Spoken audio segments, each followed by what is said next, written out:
Okay, let's break up. You're sure?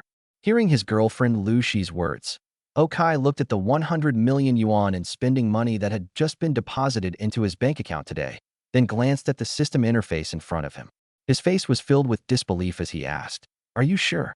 Okai never imagined that after losing his job, all it took was one night's sleep for him to awaken a system. Inside the system was an old man who was determined to train him into the richest man in the world.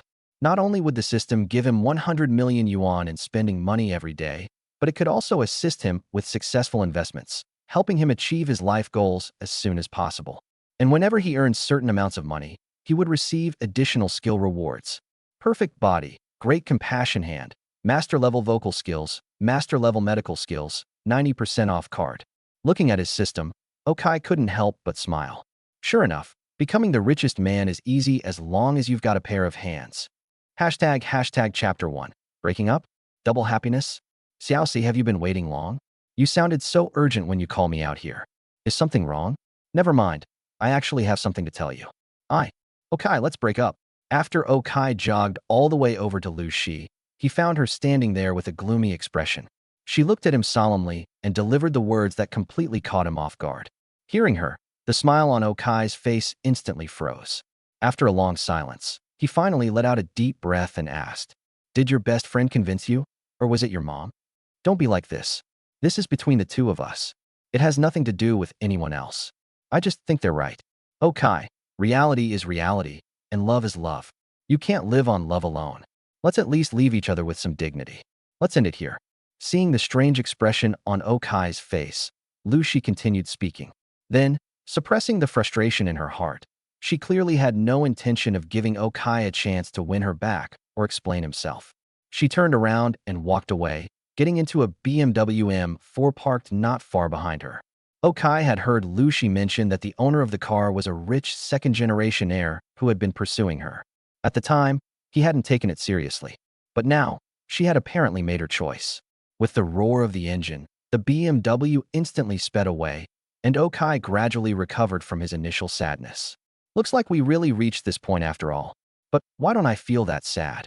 Muttering to himself, Okai looked down at the phone in his hand. The screen was displaying the online banking page of China Construction Bank.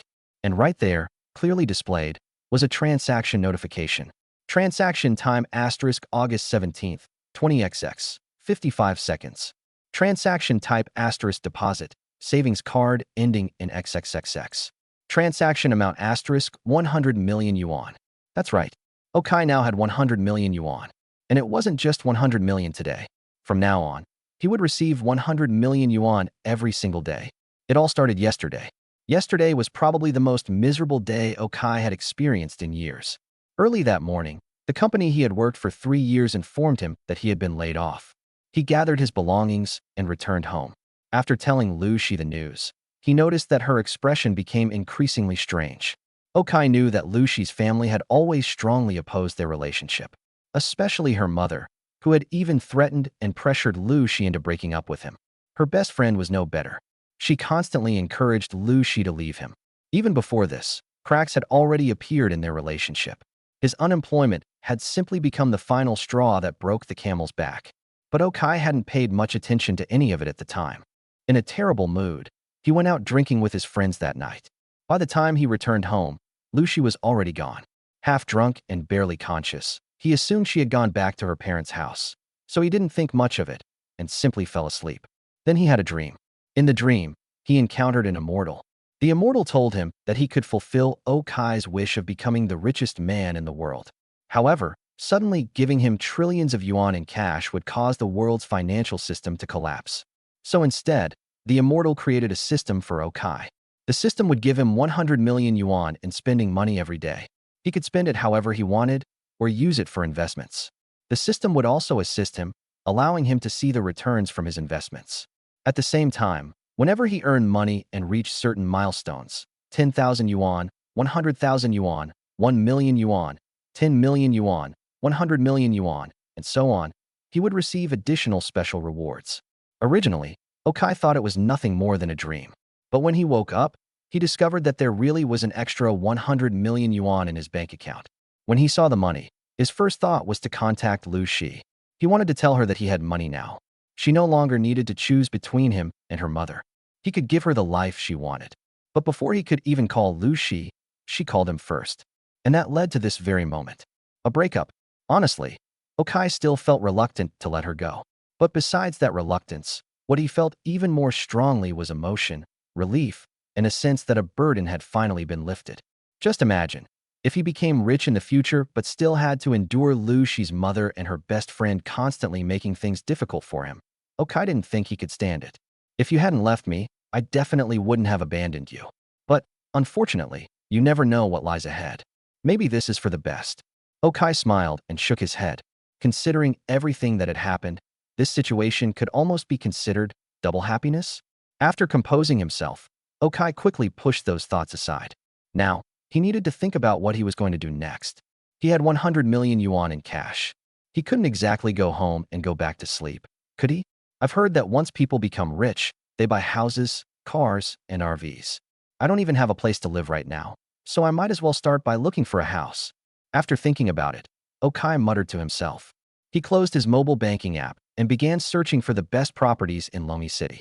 Before long, he settled on a residential complex called Longting Garden. It was the most high-end residential community in the area. At its peak, property prices there had reached 120,000 yuan per square meter. However, after being cut in half, they had now fallen to around 60,000 yuan per square meter. The community had excellent landscaping, comprehensive amenities, and even offered riverview apartments. The only problem was the price. But for Okai now, price was precisely the least important issue. So he immediately hailed a taxi and headed straight for the residential complex. Meanwhile, inside the M4, Liu Xi took out a tissue and gently wiped the tears from the corners of her eyes. She murmured softly, I'm sorry. Just now, when she had seen Okai standing there blankly through the rearview mirror after she drove away, staring down at his phone, her heart had truly ached. That phone had been a gift she bought for Okai for his birthday 2 years ago. She had originally believed that she and Okai would stay together forever. But not long ago, her mother had held a bottle of pesticide and forced her to choose between her mother and Okai. That was when she had completely broken down. Although she was deeply reluctant to leave Okai, she couldn't simply abandon her mother. Seeing Liu Xi looking so heartbroken, the gloomy-looking man driving the car gave a faint chuckle. He reached out and placed a hand over Liu Xi's hand before saying slowly, Xiaoxi, I think your mother was right. You deserve someone better. Do you really want to rent a place and struggle through life with him? Or empty all your savings to buy a house and spend the rest of your life working just to pay off the mortgage?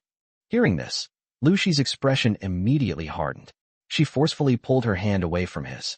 How could she not know why her mother, who had merely been dissatisfied with Okai before, had suddenly become so hostile toward him, even threatening to take her own life to force Liu Xi into breaking up with him? It was all because this man had been whispering things into her mother's ear. She might no longer marry Okai, but that didn't mean she had agreed to marry him. My mom only told me to break up with Okai. She never said I had to be with you. Mr. Zhao, thank you for giving me a ride today. Please pull over up ahead. I'll take you home. Then, seeing her expression, he quickly changed his tone. Fine. Take care of yourself. The man had originally intended to keep pestering her, but when he saw the look in Liu Xi's eyes, he realized that now was not the time to push too hard. So he pulled over by the side of the road.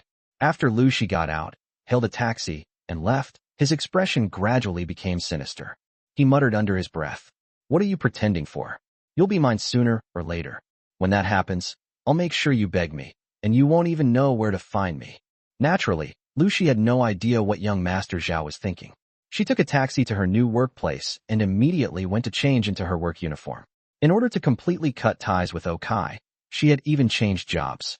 But just as she walked out of the changing room, she suddenly saw someone who absolutely should not have been there. Someone who appeared right before her eyes. Hashtag Chapter 2, Buying a House.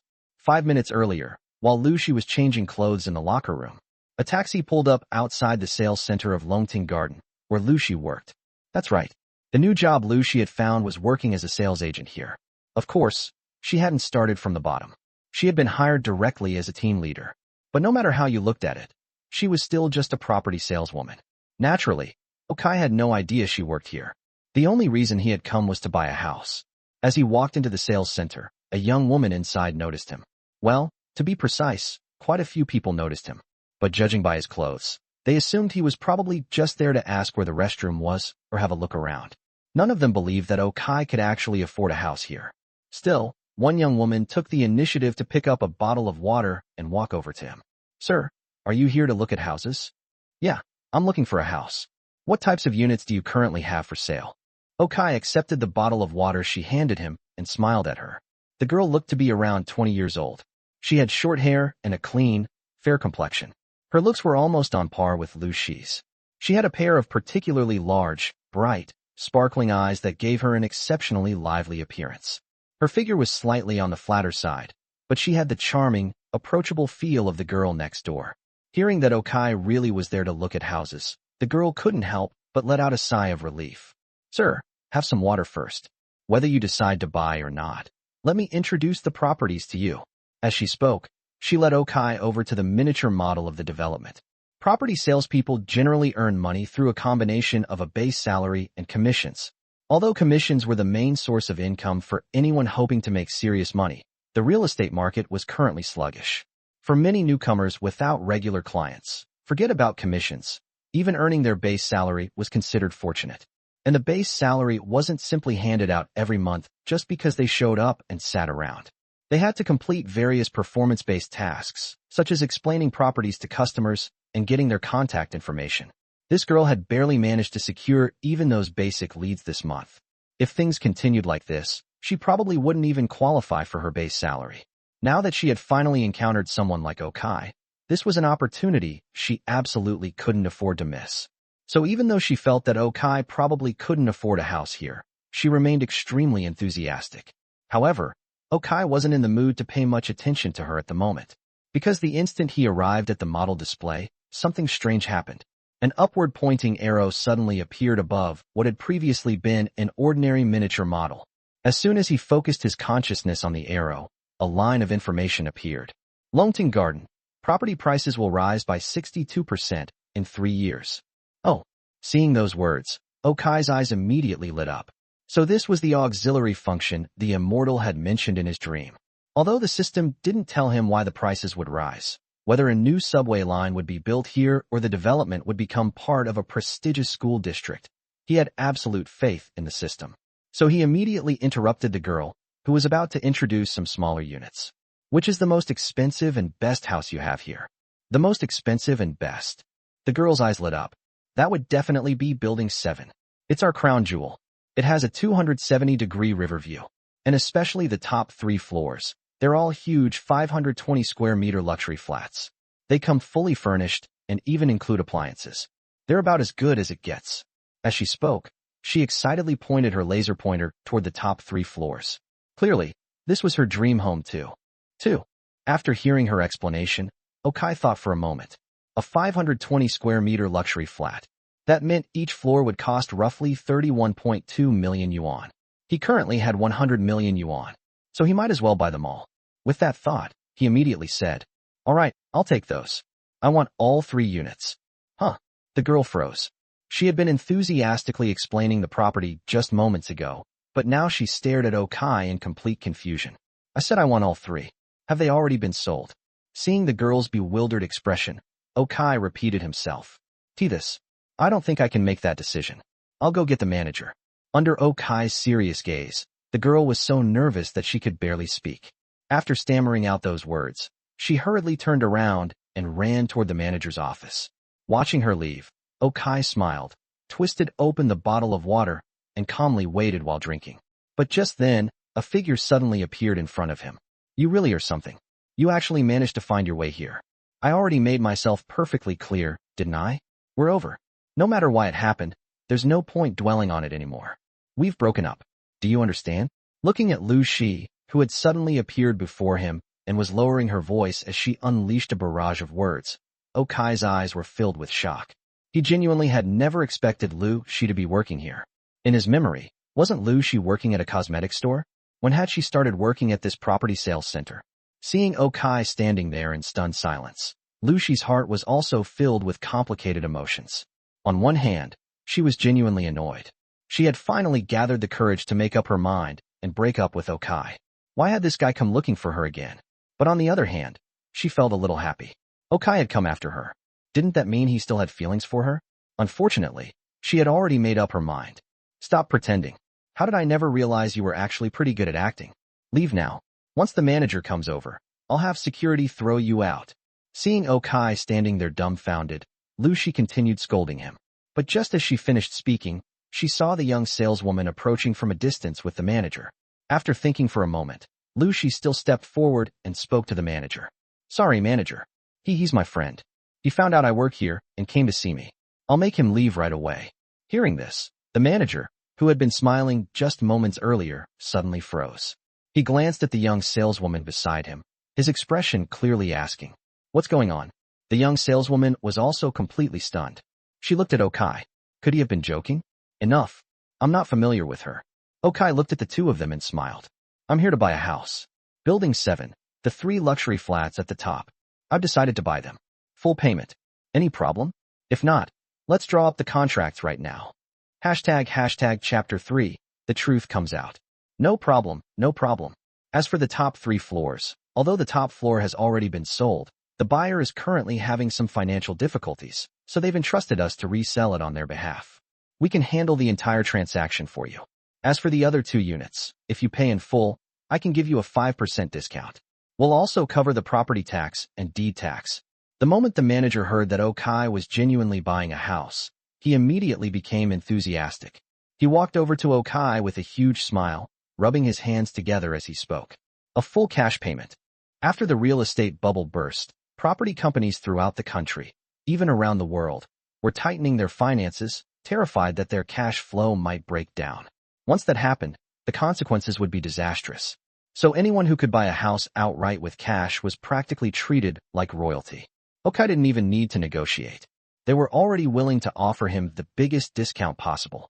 Although he hadn't expected them to offer additional discounts, passing up a bargain had never been his style. So he nodded.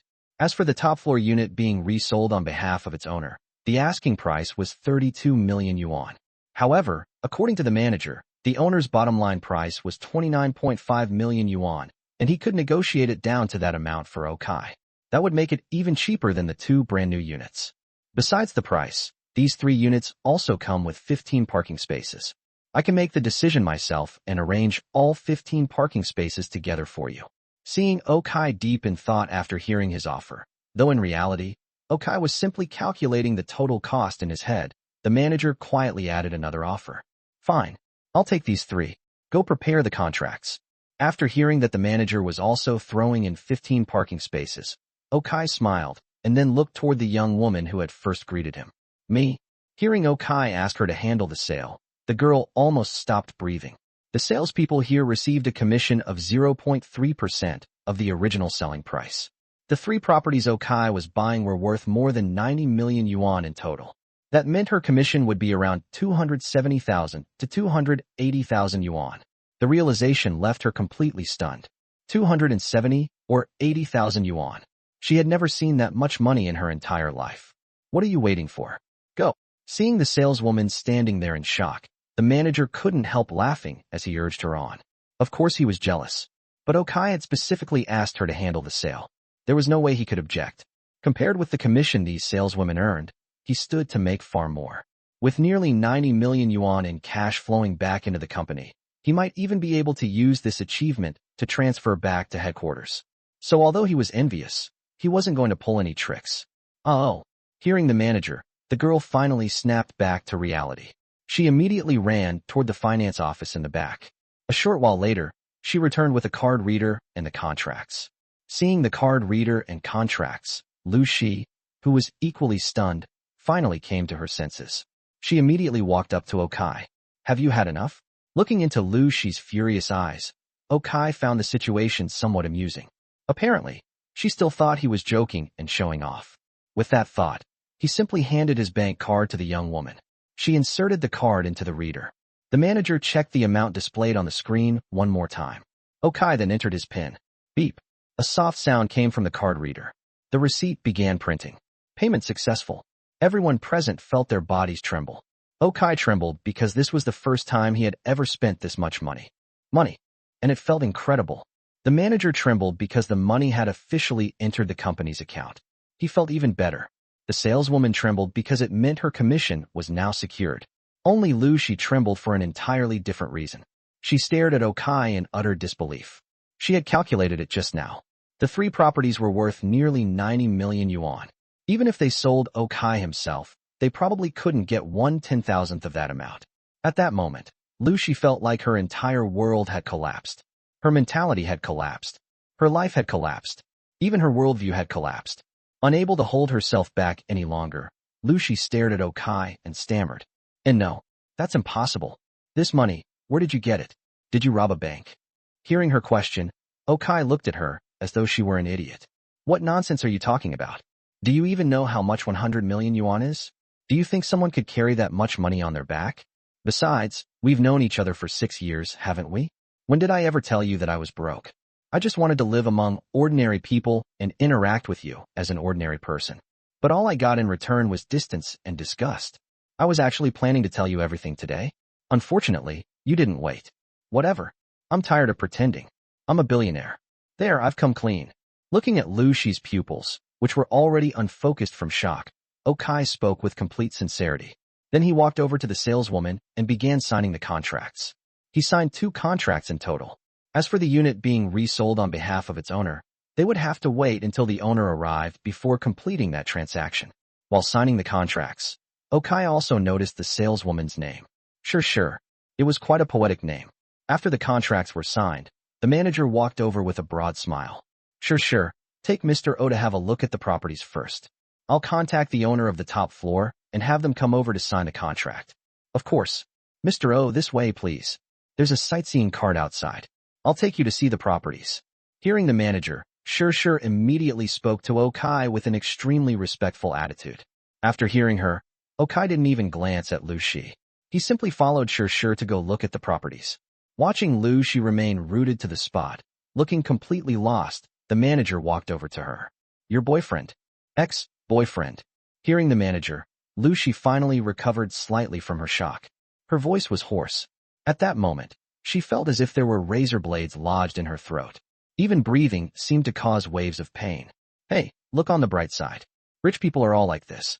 They're afraid other people will try to scam them out of their money, so they like pretending to be poor to test ordinary people. But they don't realize that the only thing in this world that you can't stare directly at, besides the sun, is the human heart. Look at it another way. You didn't break up with him because he was poor. You broke up with him because he lied to you. Doesn't that make you feel a little better? Looking at Liu Xi, the manager said this with a cheerful smile. To be honest, staring at the smiling manager in front of her, Liu Xi really wanted to slap him across the face. But then she remembered that she had already broken up with Okai. She couldn't afford to lose her job too, could she? So she could only grit her teeth, force a smile, and then quickly walk toward the lounge. Hashtag Chapter 4, The Boss? Whatever Liu Xi was feeling, Okai was having a great time. Sitting in the sales center's little sightseeing cart, he first took a tour around the residential complex before finally arriving at Building 7. The facilities in this community were indeed quite impressive. The green coverage was at least 75%, with all kinds of rare and uniquely shaped trees and flowers making the surroundings look exceptionally beautiful. There were also fountains, benches, children's playgrounds, and plenty of other amenities. On top of that, the community had a fitness center, swimming pool, tennis courts, basketball courts, a small supermarket, and pretty much everything else residents could need. When they entered Building 7, they discovered that even the lobby was decorated in an incredibly luxurious and extravagant style. There were 4 elevators in the elevator hall. According to Shure's introduction, the building had 3 different types of units. Besides the large luxury flats that Okai had purchased, the floors below had 4 units per floor, with each unit measuring 130 square meters and featuring 4 bedrooms and 2 living rooms. There were also floors with 2 units, each measuring 260 square meters and featuring 6 bedrooms and 3 living rooms. But the largest units were undoubtedly the 3 floors Okai had purchased. When the 2 of them took the elevator up to the 31st floor, the moment the doors opened, Okai saw a huge entrance door directly in front of him. That was the great thing about a luxury flat. There was only 1 unit on the entire floor. After opening the door, Okai was greeted by an absolutely gorgeous residence. The flooring, ceilings, appliances, and other fittings were all from major brands. At a glance, everything looked extremely high-end. The 8-bedroom, 4 living room layout also suited Okai perfectly. Most importantly, the place had been cleaned thoroughly. It was basically ready for immediate move-in. The 31st and 32nd floors were decorated in the same style, since both had been furnished by the developer. But when Okai and Shir entered the 33rd floor, the unit being resold, the latter's eyes immediately lit up. Meanwhile, Okai felt his right eyelid twitch, because the 33rd floor apartment had clearly been completely redecorated. And whoever had decorated it was obviously someone with an extremely girlish sense of style. The entire apartment was basically dominated by the color pink. The walls and ceilings were covered with sparkling decorations. The crystal chandeliers were incredibly elaborate, and there were mirrors practically everywhere. The owner had even expanded the walk-in closet to a full 100 square meters. There were separate sections for clothes, handbags, shoes. It was completely incomprehensible to Okai. Looking around the apartment, Okai raised an eyebrow. He was already wondering whether he should have the entire place renovated again. But just then, Shir, who was clearly extremely pleased with the apartment, received a call from the manager. The owner of the property had arrived. Shir, your company can help find a construction crew, right? After hearing the news, Okai and Shir went downstairs together. Inside the elevator, Okai hesitated for a moment before asking her, "Yes, is there anything you're unhappy with? I can help you get in touch with someone." Shir immediately responded, "First, help me connect these 3 floors together. Then, I'll think about whether I want to renovate the 33rd floor." Hearing that, Shir looked surprised. You want to renovate the 33rd floor? But it's decorated so beautifully. Beautiful? Okai looked at her in disbelief. "Yes, it's beautiful. I think your future wife will definitely love this place." Seeing the shocked look on Okai's face, Shir spoke with complete seriousness. Then let's not renovate it for now. Just connect the 3 floors first." Okai was a textbook example of a straight-laced guy. He really didn't understand women's sense of aesthetics. If his future wife wanted to decorate their home like this, he shook his head. Maybe he should just leave it alone for now. Once he had a girlfriend in the future, he could see what she wanted. Although, there was no need to rush into finding a girlfriend, right? Thinking about this, he couldn't help smiling. Then he and Shir took the sightseeing cart back to the sales center. Liu Xi was nowhere to be seen. She was probably hiding from him. But Okai couldn't be bothered to deliberately look for her just to show off. Instead, he went straight into one of the reception rooms. The owner of the 33rd floor unit had already arrived. However, the moment Okai saw her, he froze. What a small world. He actually knew her too. Boss Feng. "Huh? Hello. You are." The woman, who was wearing sunglasses and looking through her phone, froze when she heard Okai call her name. She immediately stood up and asked in confusion, "Hello?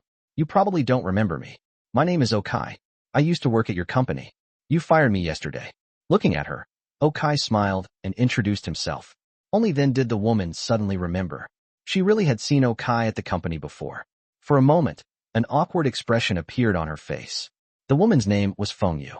She was apparently a year older than Okai, but unlike him, she was a top-tier rich second-generation heir. Her family was incredibly wealthy. She had inherited houses, land, and countless other assets. She had originally been living an extremely carefree and prosperous life. That was, until she decided to make things difficult for herself by starting her own business. It was obvious that she wasn't cut out for business. Otherwise, she wouldn't have ended up in a situation where she had to lay off employees and even sell her own property. Judging from the decoration of her 33rd floor apartment and everything Okai had witnessed during his 3 years at her company, it wasn't hard to tell that she was a woman who loved beautiful things and cared deeply about her appearance. Yet now, she hadn't even put on makeup. She was wearing a huge pair of sunglasses and looked extremely haggard. And now, on top of everything else, she was embarrassed. "Oh, you two know each other? That makes things much easier." The manager walked in while looking at the two of them and placed 2 copies of the contract on the table. "Miss Feng, Mr. O has already purchased the properties on the 31st and 32nd floors from you. He now wants to purchase your unit as well. The money has already been deposited into the escrow account. If neither of you has any objections, you can sign the contract." As the two of them looked over the contracts, Feng Yu couldn't help speaking. "Your hobby is quite unusual. I thought people like us all like starting businesses just to prove ourselves. But you actually like working at someone else's company? Alright." From Feng Yu's perspective, Okai was clearly just like her, a rich second-generation heir. Otherwise, who could possibly pull out nearly 100 million yuan to buy 3 luxury apartments just for fun. Faced with Feng Yu's confusion, Okai simply spread his hands. Naturally, there was no way he could tell anyone about the system. So if the identity of a rich second-generation heir could solve a lot of problems for him, that would be even better. Seeing that Okai remained silent, Feng Yu leaned closer and asked in a low voice. Since we're acquaintances, you know about my company's situation too. Could you pay me a little more? Lady, I'm buying a brand new property at a 5% discount, and it comes to 29.64 million yuan. Yours is a second-hand unit priced at 29.5 million, and you still want to raise the price. Okai rolled his eyes and looked at Feng Yu helplessly. Hashtag Chapter 5, moving to a new home. The house may not be worth much these days, but I had it completely renovated. I replaced the dressing room, bed, bathtub, and everything else. Hearing Okai say that, Feng Yu hurriedly explained. Lady, do you really think I'm going to like your decorating style? I'm already planning to tear it all out and renovate the place. Oh, now that you mention it, I should probably deduct some money from the price. No, please don't. Feng Yu immediately panicked. You know I'm desperate for money right now. After paying the employees their compensation, my company barely has enough money left to pay their salaries. Just 29.5 million yuan, okay? Of course, Okai was only trying to scare her. They had already signed the contract. How could he possibly deduct anything now? After Feng Yu produced the property ownership certificate, the two of them signed their respective contracts. The sales center would then take the contract and property certificate to handle the transfer of ownership for Okai. As for Okai and Feng Yu, they could leave. Feng Yu had to return to her company, while Okai naturally needed to go home and pack his belongings. After all, now that he had a luxurious new home like this, why would he continue living in the shabby little apartment he had been renting? Just as the two of them walked out of the sales center, Feng Yu gently bumped Okai with her shoulder and whispered, Hey, since you have so much cash, how about investing in my company? You know my situation and understand the business. I can sell you a larger share of the company. Looking at Okai, Feng Yu took off her sunglasses and raised an eyebrow at him. To be fair, Feng Yu was extremely beautiful. Even without makeup and looking exhausted from lack of sleep, she was naturally gorgeous. She was over 170 centimeters tall and had a perfect figure. She really was quite attractive. But if she thought she could get money out of him that easily, she was seriously mistaken. Perhaps worried that Okai might make an impulsive decision and agree, a dark green downward arrow suddenly appeared above Feng Yu's head. As Okai focused his attention on it, a piece of information appeared before his eyes. Yuan Technology, Feng Yu's company currently has net liabilities of 247 million yuan. Without a capital injection, it will file for bankruptcy within 3 months. Even with additional capital, it is conservatively estimated to lose money at a rate of 37% per year. Investment not recommended. Good grief. A 37% annual loss. This was practically a bottomless pit. Okai had never intended to invest in the company anyway, so he simply chuckled. Forget it. I know exactly what your company is like. After all, my money doesn't grow on trees. You have no vision. Fine, don't invest. When I get through this crisis, I'll make the company bigger and stronger and eventually take it public. When that happens, you'll regret it. Seeing how little faith Okai had in her and her company, Feng Yu snorted. She walked over to a Porsche Panamera parked nearby, got in, stepped on the accelerator, and drove away from the sales center. Watching Feng Yu speed off, Okai couldn't help smiling. She really is rich. She drives like that too. But now that I bought a house, shouldn't I get a car too? No rush. I'll think about it tomorrow. For now, I should go home and move. He then hailed a taxi and headed straight home. Not long after Okai left, Sure finished organizing the contracts and filing the paperwork. Just then, another woman walked over with an expression full of envy and jealousy. Well, Sure. Looks like you've landed yourself a rich guy. Huh? Sure looked completely confused. What do you mean, huh? Stop pretending you don't know. Don't tell me that when you went to look at the houses with him just now, you didn't take the opportunity to get closer to him? Another saleswoman walked over, gently bumped Sure with her shoulder, and gave her a suggestive look. What do you mean, get closer? You mean? Sure finally understood what they were implying. Look, 270,000 or 280,000 yuan in commission is indeed a lot, but if you're saying I have to sell myself for it, Sure had little experience with the ways of the world, but that didn't mean she was stupid. She immediately understood what the two women were getting at, and hurriedly tried to explain herself. My silly little sister, do you really think it's about 270,000 or 280,000 yuan? He gave you the entire deal because he clearly has a thing for you. That 270,000 or 280,000 yuan is just a little gift to get things started. Why don't you take advantage of the opportunity and get into his bed?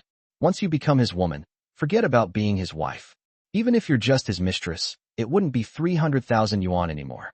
It could be 3 million, or even 30 million. Exactly. Do you have any idea how much the properties here cost? Maybe one day, one of those 3 apartments will even have your surname on it. Seeing Shi's bewildered expression, the 2 saleswomen spoke with exasperation, as though she were hopelessly naive. After hearing what they said, Shi couldn't help thinking. Indeed, if she had to give herself away for 270,000 or 280,000 yuan, that did seem like a terrible deal. But what if it were 3 million? Or 30 million? For a moment, Shi, who had always been strongly opposed to such things, suddenly didn't know how to refuse. Besides, Okai was 188 centimeters tall, handsome, and, if he really wanted to keep her as his mistress, she honestly wasn't sure she could refuse him. Do you have nothing better to do? If you're free, go outside and bring customers in to look at houses. What are you doing standing here gossiping? But just then, their newly appointed team leader, Liu Xi, walked over with a stern expression and a fierce look in her eyes. Hearing Liu Xi, the 3 women immediately lowered their heads and quickly dispersed. This new team leader didn't seem easy to get along with. Still, the 2 women's words had left Shi's thoughts wavering. Meanwhile, regardless of what was happening at the sales center, Okai had already returned home and begun packing. He had never realized just how much stuff he owned, and a lot of it consisted of essential daily necessities. His clothes, bedding, and various other belongings were all things he needed to take with him. By the time he finished sorting everything, he had several huge bags. There was no way he could carry all of this himself. He could have called a few of his buddies to help him move, but it was still working hours, and he didn't want to bother them. So Okai had no choice but to call a moving company. While he was waiting for the movers, a figure suddenly appeared at his door. Huh? Are you moving? Looking at the person standing in front of him, Okai couldn't help frowning. Because this person was none other than his landlady, Aunt Lu. Originally, Okai's landlord had been an elderly woman named Grandma Li. She had been a very kind person. During holidays, she would even cook for Okai and make dumplings for him. Unfortunately, she had fallen ill last year and didn't make it through. The current landlady, Aunt Lu, was her daughter-in-law. Compared with Grandma Li, she was worlds apart. Okai had no idea what she had come here for today. Hashtag chapter 6. She came prepared. Oh, Aunt Lu, I'm getting ready to move. Hearing Aunt Lu's question, Okai answered casually. What? You're moving? Where are you going? I heard you just lost your job recently. Are you planning to move back to your hometown? As soon as she heard this, Aunt Lu's shrewd eyes began darting around. The real reason she had come here was to find out whether Okai had really lost both his job and his girlfriend. If that were true, she intended to remind him about the rent. After all, Okai still had 20 days before his next rent payment was due, and he had also paid a 1-month security deposit. But women like Aunt Lu didn't care about details like that. They enjoyed making themselves feel superior to others. Even when nothing was happening, they liked gossiping about people behind their backs. And now that there actually was something going on, she certainly wasn't going to miss the opportunity to show off and warn Okai not to fall behind on his rent. But now, Okai was moving out. That made her panic a little. After all, Okai had been an excellent tenant.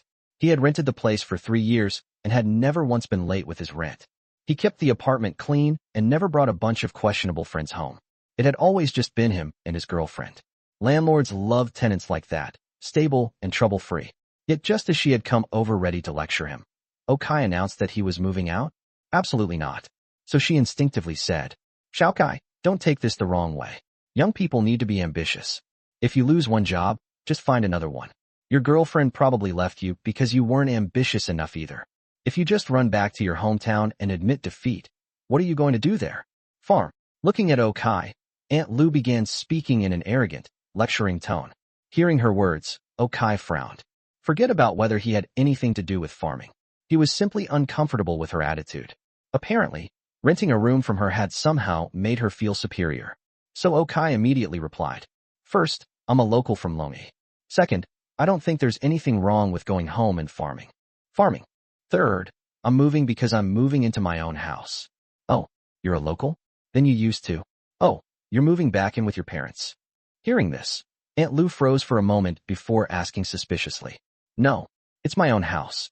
Okai's parents had passed away in an accident when he was in high school.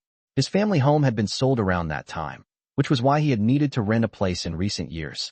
But there was no reason for him to tell Aunt Lu about all that. Your own house? Then why were you renting? Aunt Lu became even more confused. Because my girlfriend liked living here. This place was close to her workplace. Now that we've broken up, I have no reason to stay here anymore. Since you're here, help me inspect the apartment. Then you can return my security deposit. Looking at Aunt Lu, Okai explained. Aunt Lu was left speechless by his reasoning. What kind of reason was that?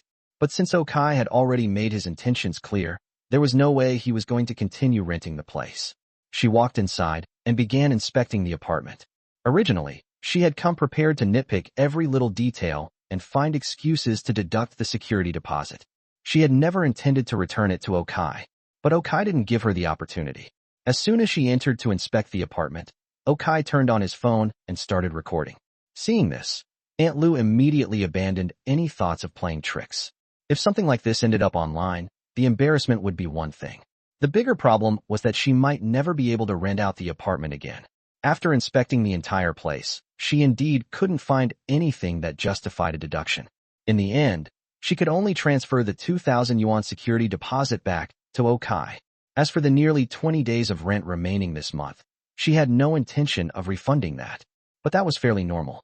Rental agreements were generally calculated by the month, and landlords rarely refunded rent based on individual days. Okai couldn't be bothered to argue over such a small amount. He had more important things to deal with now. Not long after Aunt Lu finished inspecting the apartment, the moving company Okai had called arrived. The workers immediately began carrying his belongings downstairs. Watching the busy workers, Aunt Lu's eyes suddenly shifted. Deep down, she still couldn't believe that Okai actually owned another house.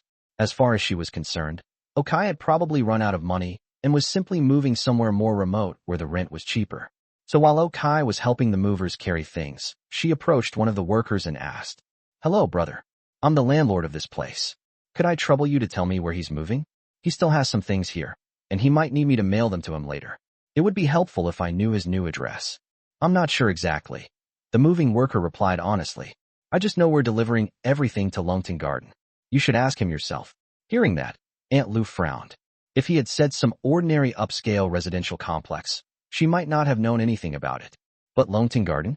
That was the best residential development in all of Longyi City. There was no comparison. Rumor had it that the properties there cost at least several million yuan. Even the monthly rent would be at least 10 or 20,000 yuan. There was no way someone who had been renting her shabby old apartment could afford a place like that, even if he were only renting. As for his claim that he owned a house there, she would never believe that. But whether she believed it or not had nothing to do with Okai. Okai certainly wasn't going to go out of his way to prove it to her by showing her his new home. She didn't deserve that. After the belongings had been loaded, Okai drove toward Longting Garden with the moving truck. However, when he arrived with the workers at the entrance to his apartment on the 32nd floor of Building 7, he noticed Sure crouching outside his door. She seemed to be hesitating about something. Sure, did you leave something at my place?" Seeing her sitting there, Okai asked in confusion. Hearing his voice, Sure suddenly looked up. She hadn't even noticed that the elevator had arrived. When she saw that it was Okai, a smile immediately appeared on her face. No, I heard you were moving, and I figured you'd probably be pretty busy, so I came over to help." Looking at Sure's timid expression, Okai could clearly tell that her voice was trembling slightly. But he didn't refuse her. "Sure, I actually haven't found anyone to help me yet. Then I'll have to trouble you. I'll treat you to dinner later." Looking at Sure, Okai smiled. "Dinner isn't necessary. I made so much money because of you today, and you didn't even ask me for a commission or anything. I'm already incredibly grateful. Besides, we have a custom here. When you move into a new home, you're supposed to cook your first meal there. If you don't mind, I can cook for you." As she spoke, Sure lifted the bags of groceries she had just bought. It looked like she had come fully prepared. Hashtag Chapter 7. Everything falls apart. Bang. I'm home. Around 5 in the afternoon, Liu Xi finally dragged her exhausted body back home. After changing her shoes, she collapsed onto the sofa and curled herself up. Today had been far too devastating for her. The boyfriend she had been in love with for 5 years had actually turned out to be a wealthy man. An incredibly wealthy man worth more than 100 million yuan. She simply couldn't accept it. Liu Xi and Kai had attended the same university, but they hadn't known each other at first. It wasn't until their sophomore year, when the two dormitories held a social gathering, that they met. Liu Xi became extremely interested in Kai after that. She pursued him for an entire year before the two finally got together. After they started dating, Liu Xi had genuinely been very happy. Kai was handsome, had a good physique, treated her thoughtfully, worked hard, and took everything seriously. Most importantly, they were genuinely happy together. But after graduating from university and entering the real world, she gradually discovered something. Happiness alone couldn't solve everything, especially in her line of work, sales. There were simply too many young women in the industry with ulterior motives. When Liu Xi watched the girls around her use all kinds of connections to get designer handbags and luxury perfumes from wealthy men, then drive off in small luxury cars after working for a year or two, she became increasingly dissatisfied with her own life. And as the saying went, birds of a feather flock together. Liu Xi was already beginning to feel unbalanced inside. Her mother and her best friend were even worse. From the very beginning, Liu Xi's mother had looked down on Kai. She had always wanted her daughter to marry a rich man. As long as he had money, nothing else mattered. So ever since she learned about Kai, she had constantly pressured Liu Xi to break up with him. Her best friend was exactly the same. She would even take the initiative to introduce wealthy men to Liu Xi. At first, Liu Xi was able to resist. After all, she didn't want to marry some old man either. But everything changed after Zhao Yu appeared. Zhao Yu was the owner of the BMW M4 that Liu Xi had gotten into after breaking up with Kai that morning. He was actually the boyfriend of one of her best friend's friends. Her best friend had once brought that friend to Liu Xi's cosmetics counter to buy some products, which was how Liu Xi met Zhao Yu. The moment Zhao Yu saw Liu Xi, he was completely stunned by her beauty. He immediately began pursuing her. Although Liu Xi was still hesitant, Zhao Yu easily won over her mother first. A few days ago, Liu Xi's mother had even taken a bottle of pesticide and told her to choose between Kai and her. Of course, Liu Xi could smell that the bottle actually contained iced tea. But perhaps because of that, deep down she had also been looking for an excuse to give herself an easy way out. So she agreed to break up with Kai.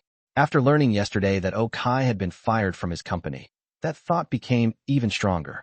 She moved out of the apartment Kai was renting and returned to her parents' home. Then, early this morning, she officially broke up with Kai. Originally, she thought that after their breakup, there was no way Kai could ever turn his life around. But she had been far too naive. On the very day they broke up, Kai actually told her that he wasn't broke at all. He had plenty of money. He simply hadn't told her before because she had never asked. Asterisk, what the hell kind of excuse was that? Asterisk. The slap in the face had come far too quickly. So quickly that Liu Xi could barely breathe. Seeing her ex-boyfriend become successful was more heartbreaking than facing her own failures. And the gap between them was so enormous. She had once had the chance to share all of that with him.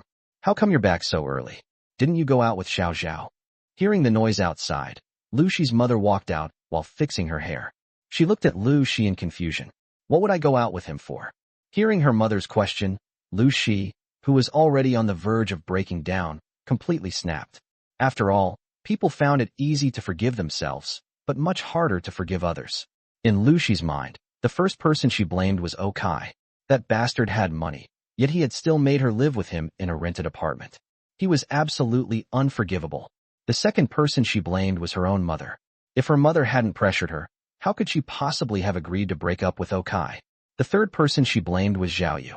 If he hadn't manipulated her mother wouldn't have suddenly become so extreme, and Liu Xi wouldn't have used that as an excuse to agree to the breakup. And the fourth person she blamed was naturally her best friend. If her best friend hadn't introduced Zhao Yu to her, none of this would have happened. Of course, Liu Xi's mother had no idea that her daughter was already blaming her deep down.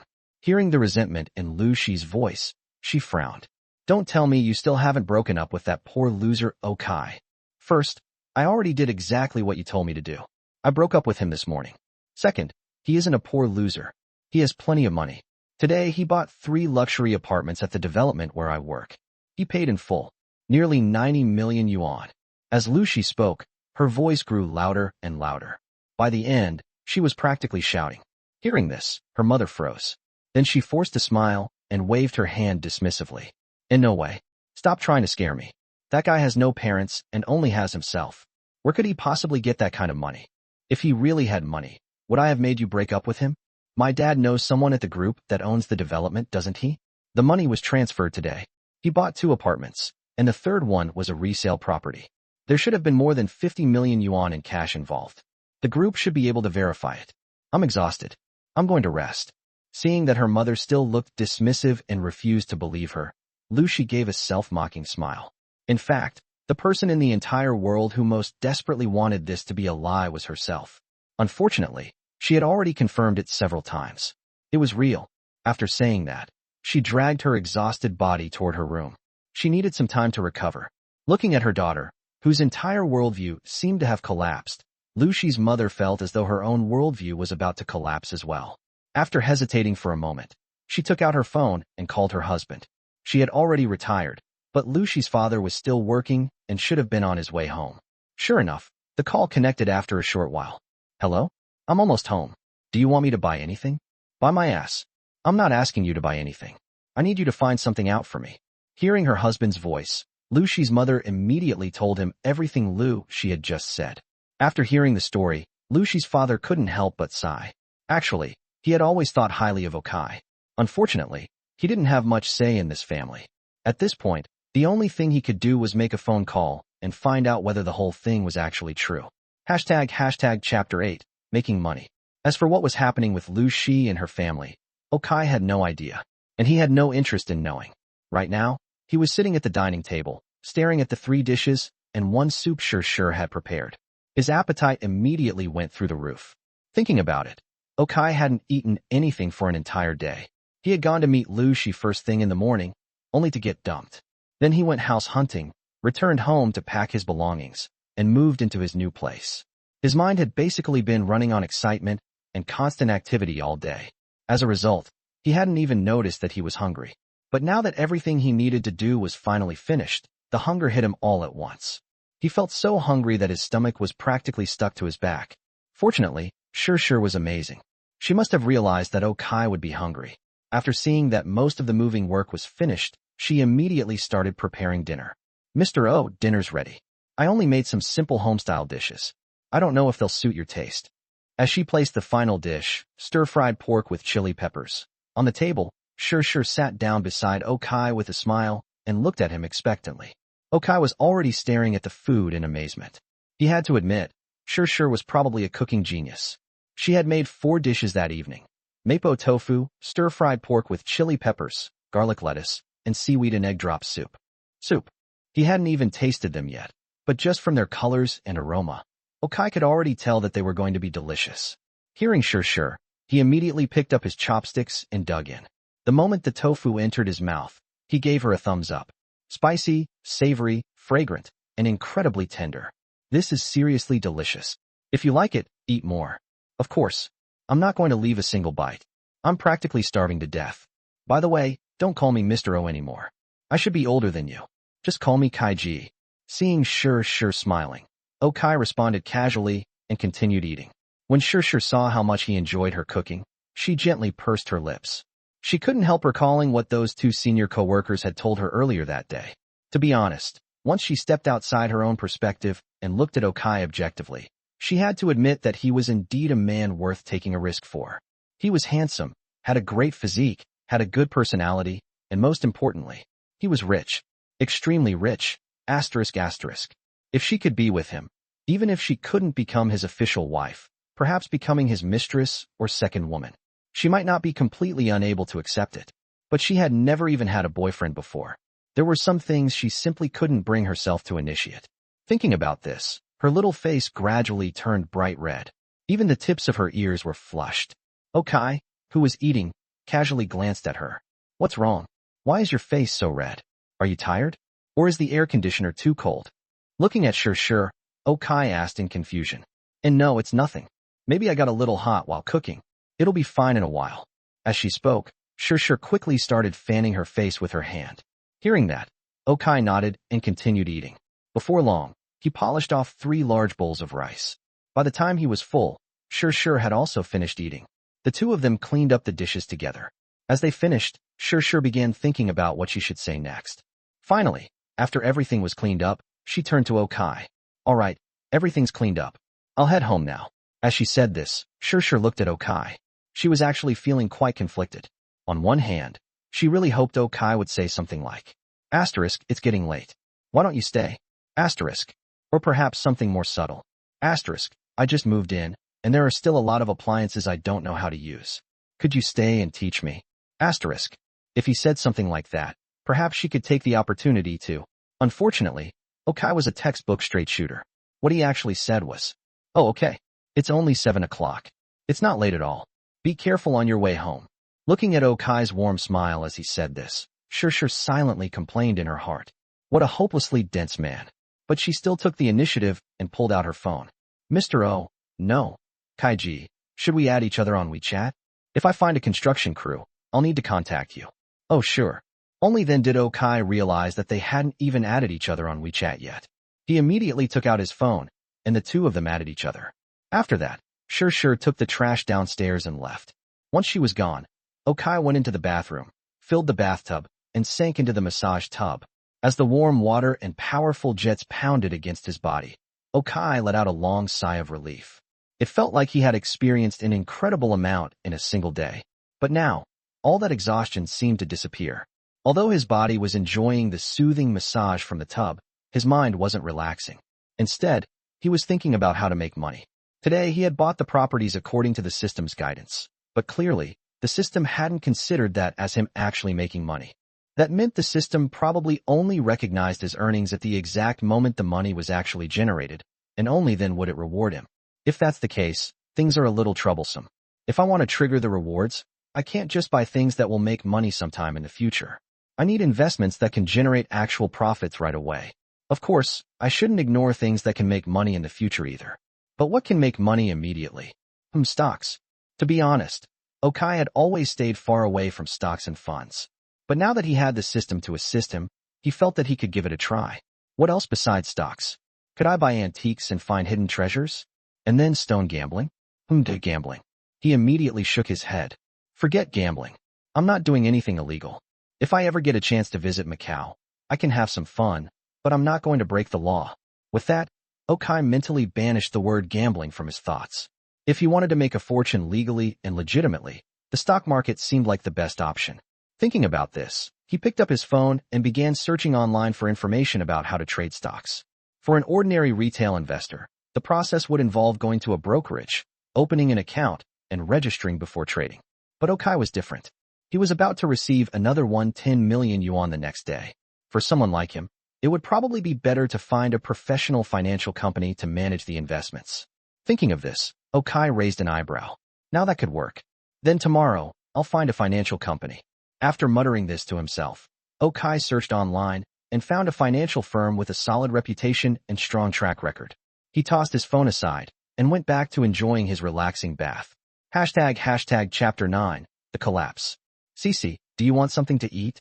Seeing that Liu Xi had locked herself in her room, her mother gently knocked on the door and called out. When she received no response, she turned around and glared angrily at Liu Xi's father. Look at your daughter. You say that as if she isn't your daughter too. And honestly, anyone would have a hard time accepting this. If you trace this back to the root, isn't this your fault? Hearing her husband blame her, Liu Xi's mother immediately exploded. What's my fault? What did I do wrong? I was doing everything for her own good, and now somehow it's all my fault. Neither of you has any conscience. Fine. You're right about everything. They've already broken up, so let's just leave it at that. Honestly, I've always thought Xiaokai was a pretty good guy. Forget it. Seeing that his wife was completely unreasonable and believed she was always right, Liu Xi's father couldn't be bothered to argue with her. He sat down at the dining table and prepared to eat. But before he could even pick up his first bite, his chopsticks were slapped out of his hand by Liu Xi's mother. Eat. All you know how to do is eat. Don't you think about what we're supposed to do now? And you keep saying that Kai is a good guy. What's so good about him? He's handsome enough, tall enough, has the same education as our Cece, works hard, is polite, and respects his parents. What's wrong with him? Liu Xi's father finally lost his temper too. He slammed his chopsticks onto the table and continued. I raised our daughter all these years just so some guy could be polite to her.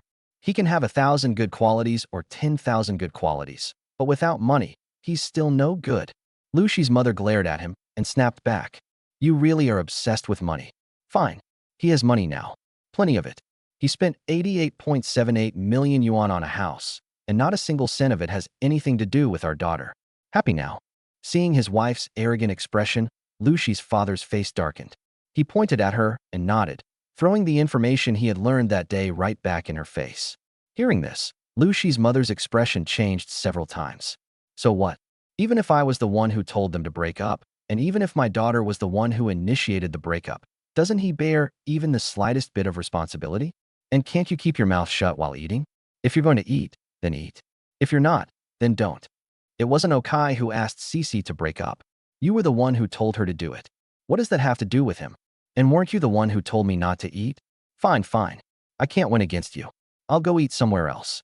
Seeing that his wife was completely convinced that she was right despite having no logic whatsoever, Liu Xi's father waved his hand and walked straight out of the dining room.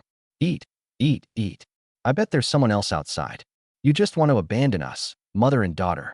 Why are our lives so miserable? Why did I marry such a useless man? Our daughter has been bullied like this, and you don't even have the courage to fight for her. Useless. Watching her husband leave just like that, Liu Xi's mother began crying and complaining in the dining room. But Liu Xi's father was still perfectly rational. He knew that no matter how much they argued, none of this had anything to do with Okai. Clearly, Liu Xi's mother didn't see things that way. After hearing the front door slam shut, Liu Xi's mother slowly stood up from the dining room. There wasn't even a trace of tears on her face. All that remained was calculation. No, we can't just let this go. I have to make him give half of that house to our Cece. She muttered under her breath before returning to her room and picking up her phone to start sending messages on WeChat. Meanwhile, Liu Xi sat motionless in her own room, her eyes vacant. She had heard her parents arguing outside. She remembered that when she was little, they had always argued like this. Their constant fighting made her hate going home. In high school, she chose to live at school. Even during university, she rarely came home on weekends. When she graduated, Okai suggested that they move out and live together. She immediately agreed. But somewhere along the way, she had started enjoying going home again. She enjoyed listening to her mother nag her. She had once again accepted her mother's influence. At some point, the person she had become had turned back into the little girl she once was. Thinking about this, she gave herself a bitter smile and buried her face in her pillow. That night passed in silence. Before she knew it, the next day had arrived. Although Liu Xi was still in a terrible state, she still had to go to work. After all, it was only her second day on the job. While she was changing in the dressing room, the other saleswomen arrived one after another. But the moment they saw her, they all became extremely quiet. Yesterday, Liu Xi had worn a sour expression all day, and clearly none of them wanted to provoke her. Seeing their behavior, Liu Xi, who was already irritated enough, couldn't be bothered to care about their avoidance. She just wanted to change quickly and get outside. But just then, Shi entered the dressing room. Several of the girls immediately gathered around her. Even Liu, she couldn't help turning her attention in their direction, slowing down as she changed. After all, she had heard that Shi had gone to help Okai move yesterday afternoon, and that the manager had personally approved her leave. Just like everyone else, Liu Xi desperately wanted to know what had happened between them. Shi, were you coming from the residential complex this morning? Sure enough, these women were all cut from the same cloth. The moment Shi arrived, they immediately smiled and asked the question everyone was most interested in. No, I came from home. Shi answered honestly. Really? Mr. O didn't ask you to stay last night. No, he didn't. He even told me to be careful on my way home. I think you guys are just overthinking it. I feel like Brother Kai is actually a gentleman. Hearing Shi say this, the other women clearly didn't believe her. But Liu Xi's lips curled into a faint smile. She believed it. Okai really was a blockhead. She remembered that when the two of them had first gone to a hotel together, she had been the one to make the first move. But this woman actually had the nerve to call him Brother Kai. How shameless. Tisk, there's no cat in the world that doesn't steal fish. I bet he's just an expert at this. He's probably especially cautious around women who throw themselves at him. That's how rich people are. They're terrified of getting themselves into trouble. Sure, someone at his level is probably way out of your league. How about this? Give me his WeChat. Give it to me instead. I just had my breasts done. Bah, what rich man would like fake ones? If they like anything, they'll like someone naturally endowed like me. Sure, you're natural, but your face isn't exactly doing you any favors. The women continued chatting among themselves. Liu Xi quickly finished changing and walked out of the dressing room. She was afraid that if she stayed any longer, she might lose control and tear them apart. But the moment she stepped outside, she saw Zhao Yu standing in the middle of the sales hall with a bouquet of roses in his hands. Although Liu Xi knew he had come to see her, at that moment, he was busy flirting with another saleswoman. The way the two of them were looking at each other made it seem as though, if there weren't people around, they would already have thrown themselves into each other's arms. Looking at Zhao Yu, Liu Xi closed her eyes. In the past, compared with Okai, Zhao Yu had only one advantage. He had money. Other than that, he was inferior to Okai in every way. But now, Liu Xi realized that he really was inferior in every way. Unfortunately, she had already thrown away the man who had been perfect in every way. Hashtag Chapter 10, Taking Control. Achoo. Was the air conditioner set too low last night? Okai rubbed his nose lightly and muttered to himself in confusion before shaking his head. Now wasn't the time to worry about that. He had already arrived at his destination for the day. Tianyi Securities, Tianyi Securities was the largest securities trading firm in Longyi City, and arguably the largest in Linjiang province as well. It had an excellent reputation, massive trading volume, and a solid position in the local financial industry. More importantly, it had capital connections with several top-tier private banks besides the big four state-owned banks. Its financial backing was extremely strong, so there was little risk of it collapsing. That was the main reason Okai had chosen it. After getting out of the car, Okai walked into the lobby. Perhaps it was still early, or perhaps the market was genuinely sluggish these days. Either way, the first-floor lobby was practically deserted. Only a few ordinary customers were handling business at the counters. As Okai looked around, a young woman walked over to him. "Hello, sir. Are you here to open an account?" Hearing her voice, Okai turned to look at her. The woman appeared to be in her early 20s. She had long, shoulder-length hair and looked quite professional. Of course, judging from the fact that she was roughly the same age as him and was working in the lobby approaching customers, she probably wasn't that experienced. The truly elite traders and top-tier market operators usually had their own private offices and dedicated teams. Still, the young woman was quite pretty. With her frameless glasses, she gave off an especially clean-cut and refined impression. "Oh no, I'm here looking for traders. I need a group of obedient traders to manage a sum of money for me." Okai didn't need professional analysis or anything like that. He had the system. He was here for one thing, to make money. Hearing this, the woman's eyes immediately lit up. This could earn her far more than simply helping someone open an account. "Hello, my name is Su Nua. May I ask your surname?" "My surname is O." "Mr. O, hello. May I ask how much capital you need us to manage?" Su Nua asked cautiously. Okai raised one finger. 1 million. Su Nua looked at his gesture questioningly. Okai shook his head. 10 million. Su Nua's breathing became noticeably tense, but Okai shook his head again. "If it's only 100,000 or 10,000 yuan, you can just open an account and trade through the app." Seeing Okai repeatedly shake his head, Su Nua gave an awkward smile. Okai decided to stop teasing her. "At the moment, I have 110 million yuan. I may add more at any time." That morning, when Okai woke up, he discovered that another 100 million yuan had appeared in his bank account. Including the money left over from yesterday and what he already had, his current balance was 111,295,867.47 yuan. Of that amount, 100 million had just been given to him by the system. Another 11.28 million was left over from the 100 million he had received yesterday. And the remaining 15,867.47 yuan was everything he had accumulated from working for 3 years, including his 3 months of severance pay. Without the system, he really would have been pretty miserable. Gasp. 100 million. For Okai, that number was already becoming somewhat ordinary. For Su Nua, however, the impact was enormous. She felt as though her heart was about to jump out of her chest. Her vision even blurred for a moment, and she felt slightly dizzy. This was such a huge client. She wasn't sure she could handle him. "Yes, 100 million. Can't you handle it?" "I can definitely handle it, but honestly, I might not be qualified for a client this large. Please wait a moment. I'll go get the manager." After struggling internally for a moment, Su Nua finally gritted her teeth. For the sake of the company's reputation and her own future, she decided it was better to step aside. She only hoped that when the manager got his share of the business, he might throw her a little something. As she led Okai toward the elevator, she hurried ahead to press the button. At the same time, she discreetly took out her phone and sent her manager a message, giving him a little warning.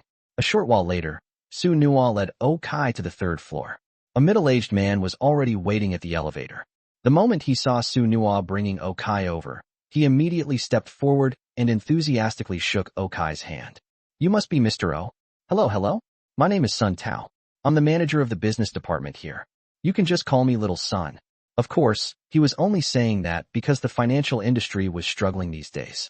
Anyone who could bring more than 100 million yuan to the table was a VIP he absolutely couldn't afford to neglect.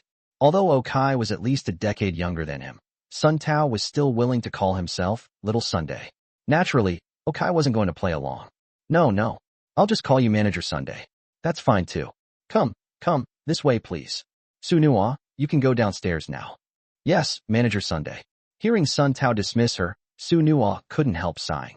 Well, it looked like all her hard work had been for nothing. But just then, Okai spoke. Don't go. Let's discuss it together. Although Okai didn't really understand all the twists and turns of the financial industry, one thing was obvious. If Su Nua went downstairs now, this deal probably wouldn't have anything to do with her anymore. Perhaps men simply had some instinctive sense of chivalry buried deep in their DNA. Just like Sure, Okai had deliberately let her handle his real estate purchase. Now that he had met Su Nua, he was willing to give her the same opportunity.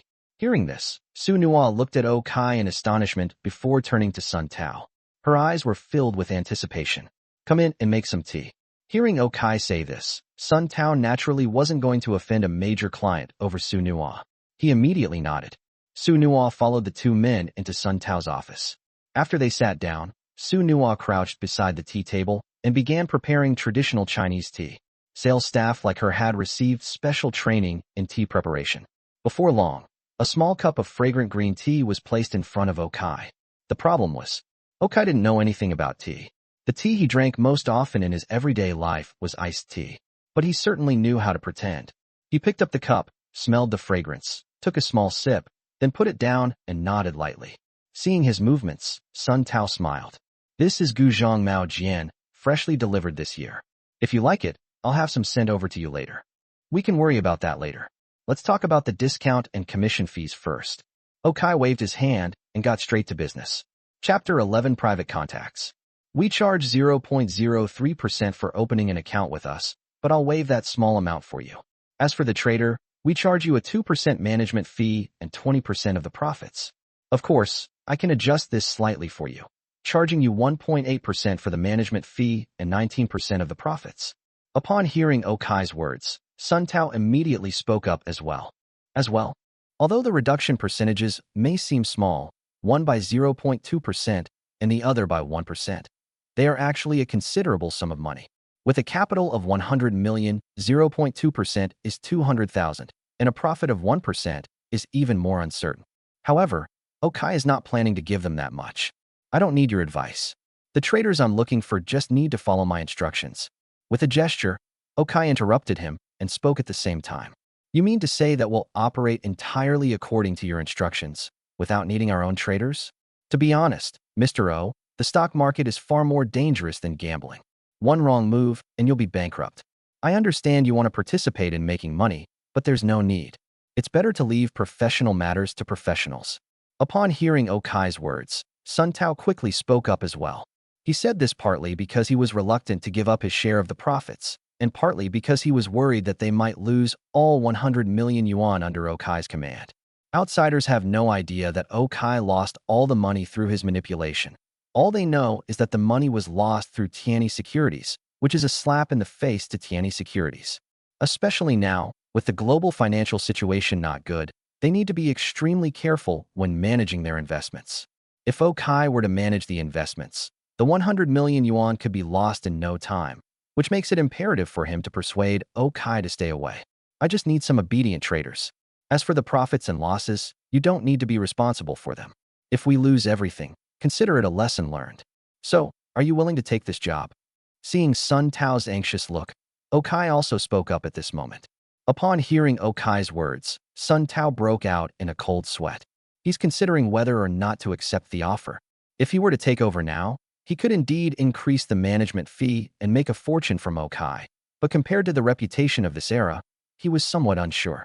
After pondering for about 3 minutes, Sun Tao shook his head helplessly. I'm sorry, Mr. O. If you insist on doing it yourself, we may not be able to handle such a large order. Ultimately, Sun Tao decided to be cautious and turned down the Okai order. Since that's the case, let's remain amicable even if the deal falls through. I'll go check out a few other places. Hearing Sun Tao say this, Okai smiled and then prepared to leave. When Sun Tao heard what Okai said, he also sighed. 100 million was a lot of money for him, but their company was the largest securities trading company in Lomi City, and losing 100 million was not something they couldn't afford. So he shook hands with Okai and then escorted him to the elevator. After leaving Tianyi Securities, Okai stood on the street, waiting for a taxi while searching online for other securities companies. But just as he was about to leave, a voice suddenly came from behind him. Mr. O. Upon hearing this voice, Okai turned around and discovered that Su Nua had already run out of Tianyi Securities at some point. Okai was taken aback. Had Tianyi Securities changed its mind? Seeing Okai's questioning gaze, Su Nua hesitated for a moment, then gritted her teeth and spoke. Mr. O, from what you just said, it seems you mean that we don't need investment advisors, just some obedient traders, is that right? Looking at this promise, Okai understood her thoughts at that moment. Was this girl planning to do some side work? Yes, you want to do it? But you alone are too few. 110 million in cash requires at least 100 accounts to operate, and you'll need at least a dozen people. Furthermore, I might later consider investing in Hong Kong or US stocks, which requires coordination with banks. That's why I'm looking for a reputable securities firm. Of course, the most important reason is that I might not trust your professional expertise. Looking at Su Nua, Okai also spoke frankly.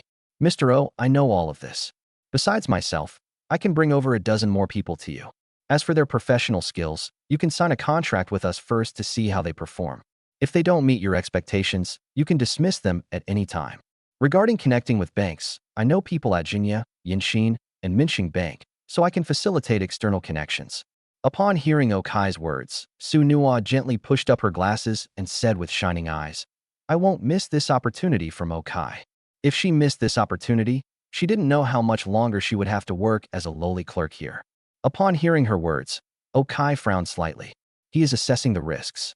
After all, hiring private individuals is risky.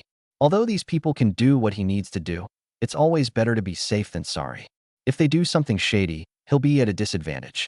But thinking about it, the loss is only 100 million, and he'll have it all back tomorrow. So after thinking about it, he felt it was worth the risk. How long will it take you to prepare? If it's domestic A-shares, we can do it anytime. But if it's Hong Kong stocks, we might need a few days. But I don't think you would dare to tell us to go to Hong Kong stocks directly. Upon hearing Okai's question, Su Nua spoke up as well. Okay, I'll give you 10 minutes. I can arrange an office space, but you'll need to bring your own computers. In 10 minutes, bring your people and gather here. Yes. Hearing Okai's words, Su Nua also said excitedly that she had never thought she would actually seize this opportunity. She immediately picked up her phone and made a call. As for Okai, he also picked up his phone, hesitating about who to call. If we were to partner with a securities firm, they would naturally be responsible for things like internet access, rest areas, and food ordering. But since I'm the one who promised them a partnership, these things should rightfully be provided by me, their family. But who should he ask to do this? Call his brothers? They probably wouldn't trust him now. If a friend suddenly called and told him to quit his job and come work for them, even Okai wouldn't believe it. Therefore, you should look for someone who understands your own abilities. But such people, after thinking for a moment, Okai suddenly saw Sure, whom he had just added yesterday. She seemed pretty good. Chapter 12 begins operation.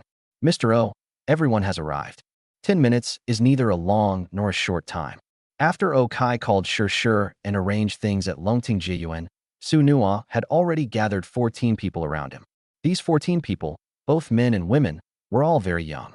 It was obvious at a glance that they were people who couldn't attract investment at Tianyi Securities, but they should all have several years of experience in the financial industry. At least they knew how to trade. This can be seen from the notebooks they were all carrying. Okay, everyone, if you have a car, go drive it yourself. If there's not enough room, take a taxi to Longting Jiyuan. I'll reimburse you for all the expenses. Looking at the people around him, Okai smiled and began to speak. Hearing Okai say that, these people were actually a little uneasy. Who says you can take on freelance work when the boss doesn't even have a car? However, they remembered what Su Nua had said. The boss hadn't originally planned to take on private jobs, which made it even easier for Su Nua to secure the job, so they temporarily suppressed their nervousness. Then several people went to the parking lot to drive their cars. Okai also hitched a ride with them to Longting Yuan. As they arrived, these people became increasingly uneasy. How did the operation end up in the family quarters? However, when Okai led them to the 31st floor of his building in the elevator, their doubts vanished instantly. It has to be said that owning a nice house is good. At least it's a symbol of status. At this point, the 31st floor had completely changed. The largest hall had been cleared out, and apart from the 100-inch television in the center, the rest of the space had been furnished with office desks and chairs. Next to each table and chair, there is a gigabit network cable. Although it can't compare to that of a securities company, it's enough to get things running. Upon seeing Okai and the others arrive, Sure, who was directing the few security guards who had been temporarily brought over to help set things up, immediately ran over. Brother Kai, the tables and chairs are all arranged, and the manager has also upgraded the network here, so there shouldn't be any problems. I haven't had time to buy the coffee machine yet, so I've temporarily ordered it from the coffee shop downstairs. They're making it now. I'll go buy the fruit in a bit. Is there anything else that needs to be arranged? Looking at Okai, Sure asked somewhat nervously. When she received a call from Okai asking if she was interested in becoming his assistant, her mind went blank. Fortunately, she reacted quickly and agreed immediately. Okai then asked for her bank card and transferred 100,000 yuan to her. He then asked her to start coordinating with the property management to borrow staff, tables and chairs, improve the network, and set up a rest area. So far, Sure has done a good job. Okay, everything will be done at your pace. When you go to buy fruit or something, order lunch as well, the highest standard. I'd go for top-notch private kitchens or 5-star hotel restaurants. Everything has to be the best. Other water and other supplies also need to be provided. Oh, and also, no one except you is allowed in this room from now on. Hearing Sure's words, Okai also spoke up and gave instructions.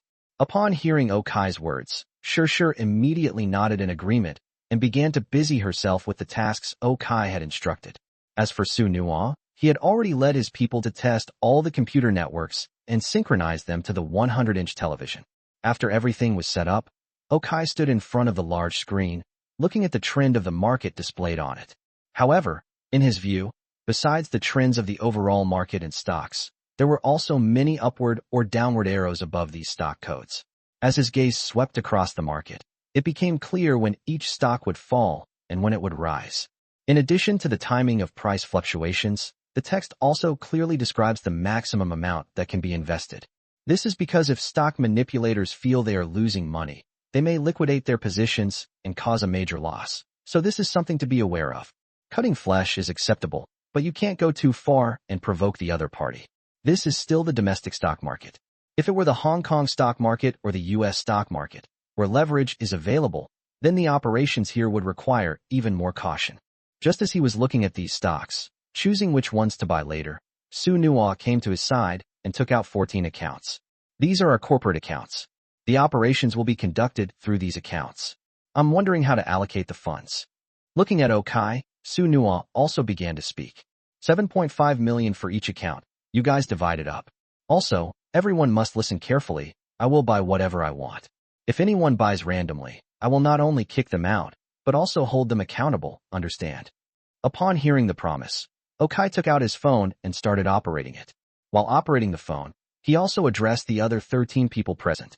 Upon hearing Okai's words, everyone loudly responded, understood. After 105 million was transferred into 14 trading accounts, Okai set his sights on 4 stocks. Split into 3 accounts.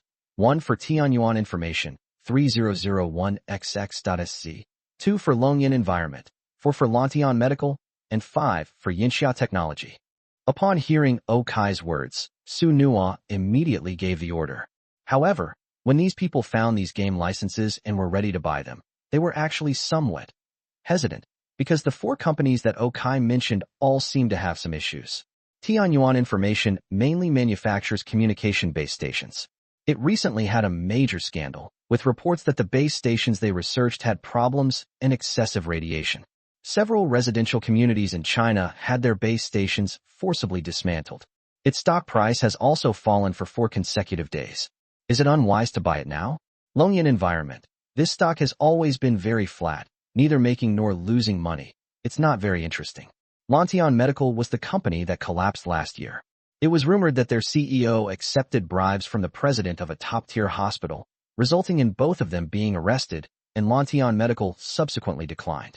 The only company worth buying is Xi Technology, but according to industry experts, their stock price will rise by no more than 1.37%. What's the point of buying it? Seeing the puzzled looks on everyone's faces, Su Nuo nodded, indicating that he would just have to listen to them. At that moment, these people, with a hesitant attitude, began to sweep up all the scattered stocks in the stock market, and soon all 105 million yuan was spent. Then they all looked at Okai, who had already gone to the side to drink tea. That's it. Chapter 13, I said they would go up. Mr. O, what should we do next? You don't need to do anything, just rest. If you're sleepy, you can go to the next room for a nap. If you're thirsty, there's water here and a coffee machine over there. When I tell you to sell it, just sell it, and then follow my instructions to buy other things. After hesitating for a moment, Su Nuo walked over to Okai's side under the gazes of others and asked with some doubt. Okai calmly told them they could rest. Well, all right, but Mr. O, I'd like to discuss these 4 stocks with you. Apart from Xi Technology, which might offer some long-term profit opportunities if held for the long term, the other 3 don't seem like very suitable for purchase.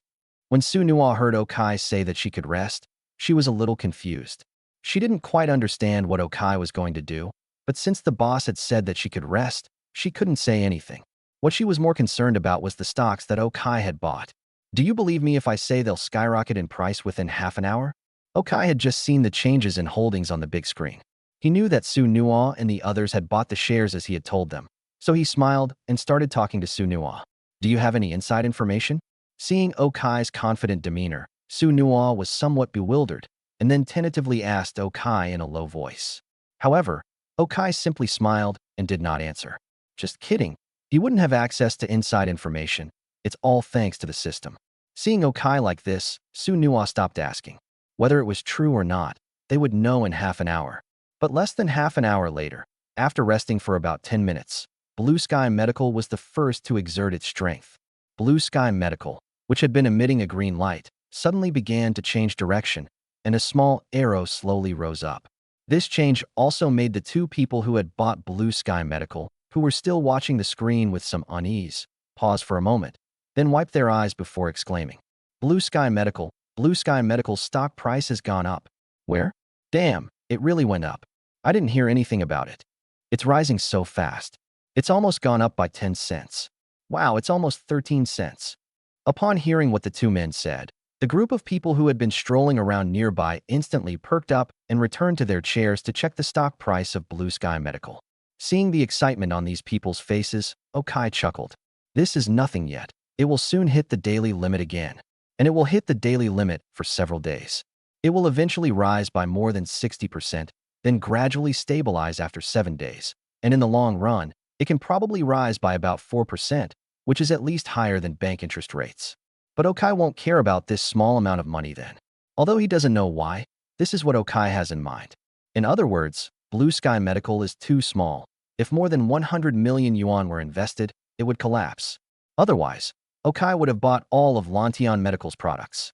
At this moment, the traders had no idea what was going on. They were going crazy watching Blue Sky Medical's stock price rise higher with each update. 1%, it's risen by more than 1%. Damn, it's almost past 2%. This upward trend, it's not going to break 3% by this morning, is it? That's too exaggerated. Phew, I feel like even 5% might not be enough. Looking at the data that was almost stretched into a straight line, these people were also exchanging whispers. But just then, someone suddenly shouted again. Tianyuan information is also rising. Tianyuan information is rising too. Upon hearing this person's words, everyone couldn't help but look at the Tianyuan information interface, only to find that Tianyuan information was indeed rising. At that moment, another group of people also shouted. Longyan Environment's stock price has also started to rise. Sure enough, 3 of the 4 stocks that Okai originally bought changed, and the changes seem to be happening very quickly. Now only Xi Technology is left, and it's only slowly rising. Su Nuo glanced at the image of Xi Technology on her screen and swallowed hard. Then she looked at Okai with a surprised expression. She was now 100% certain that Okai knew something inside. Looking at his calm and composed demeanor, as if he had everything under control, she couldn't help but feel a sense of admiration. This was what it meant to remain calm, even when Mount Tai collapsed before you. It's important to know that the stocks that Okai bought at this time have risen by an average of about 2%. 2% of 100 million is 2 million. He made 2 million in such a short time, yet he didn't show the slightest excitement. That's what a truly successful person is like. Of course, if Okai knew that Su Nuo thought this way about him, he would probably feel a little ashamed. Just kidding. The reason he was so calm was mainly because he knew that all 4 stocks would hit their daily limit. And most importantly, he didn't quite understand what the price increase per share meant, 12 cents, 23 cents, etc. He didn't have a clear concept of it. He had never traded stocks before, so how could he know anything about them? Even his financial knowledge was something he learned online last night. All he knows now is that his money is steadily increasing. However, he hasn't brought it out yet, so the system isn't considered his profit yet. Amidst the shouts and commotion of these people, about an hour later, Lantian Medical, which had initially risen, had already increased by 6%. And just then, news about Blue Sky Medical finally broke online. The R&D department of Lantian Medical just held a press conference to announce that its research on the third-generation targeted drug has made great progress. The third phase of clinical trials has now been completed, and the countdown to market launch has officially begun. Only now have people realized why Lantian Medical's stock price has skyrocketed. It is obvious that some investors have received inside information about Lantian Medical in advance. Therefore, these investors entered the market early and began to make their moves. When the stock investors learned of this news, they immediately went online to try and buy shares of Lantian Medical, only to find that all the individual shares of Lantian Medical had already been sold out. At the same time, the rate of increase accelerated to a new level. In less than 20 minutes, around 10:30, Lantian Medical had already hit the daily limit, a 10% increase. This means that Okai had already made 1.5 million yuan on Lantian Medical stock at this point. The stock in the stock market was now worth 16.5 million. Meanwhile, the other 3 stocks were just beginning to gain momentum. At the same time that Blue Sky Medical released its news, the State Information Bureau also released an investigation report, and this one concerned Tianyuan information. Chapter 14: Soaring Prices. Soaring prices. Soaring prices. Sister Sue, the Ministry of Information Industry has released information stating that Tianyuan Information's equipment is fine and there is no excessive radiation. Tianyuan Information's stock price has also risen. As someone received the message, he also called out to Su Nuo. Upon hearing his words, Su Nuo immediately ran over to take a look. Sure enough, after this information was released, Tianyuan Information, which was already rising today, rose even faster. However, just as these people were looking at the Tianyuan Information that was almost stretched into a straight line, Okai also walked over at this moment. Note that when Yuan Information hit its first daily limit up, sell all of it. Sell it? Yes. Upon hearing Okai's words, the traders on this side were quite surprised and shocked. In their opinion, Okai's sale of the stock was a bit too hasty. After seeing this message, they placed great trust in Tianyuan Information. However, if Okai said he would sell, they certainly wouldn't go against it, especially after seeing Okai's performance. At this point, they were certain that Okai knew something. The reason Okai chose to sell at the first limit up was because the subsequent rise of Tianyuan Information was actually quite mediocre.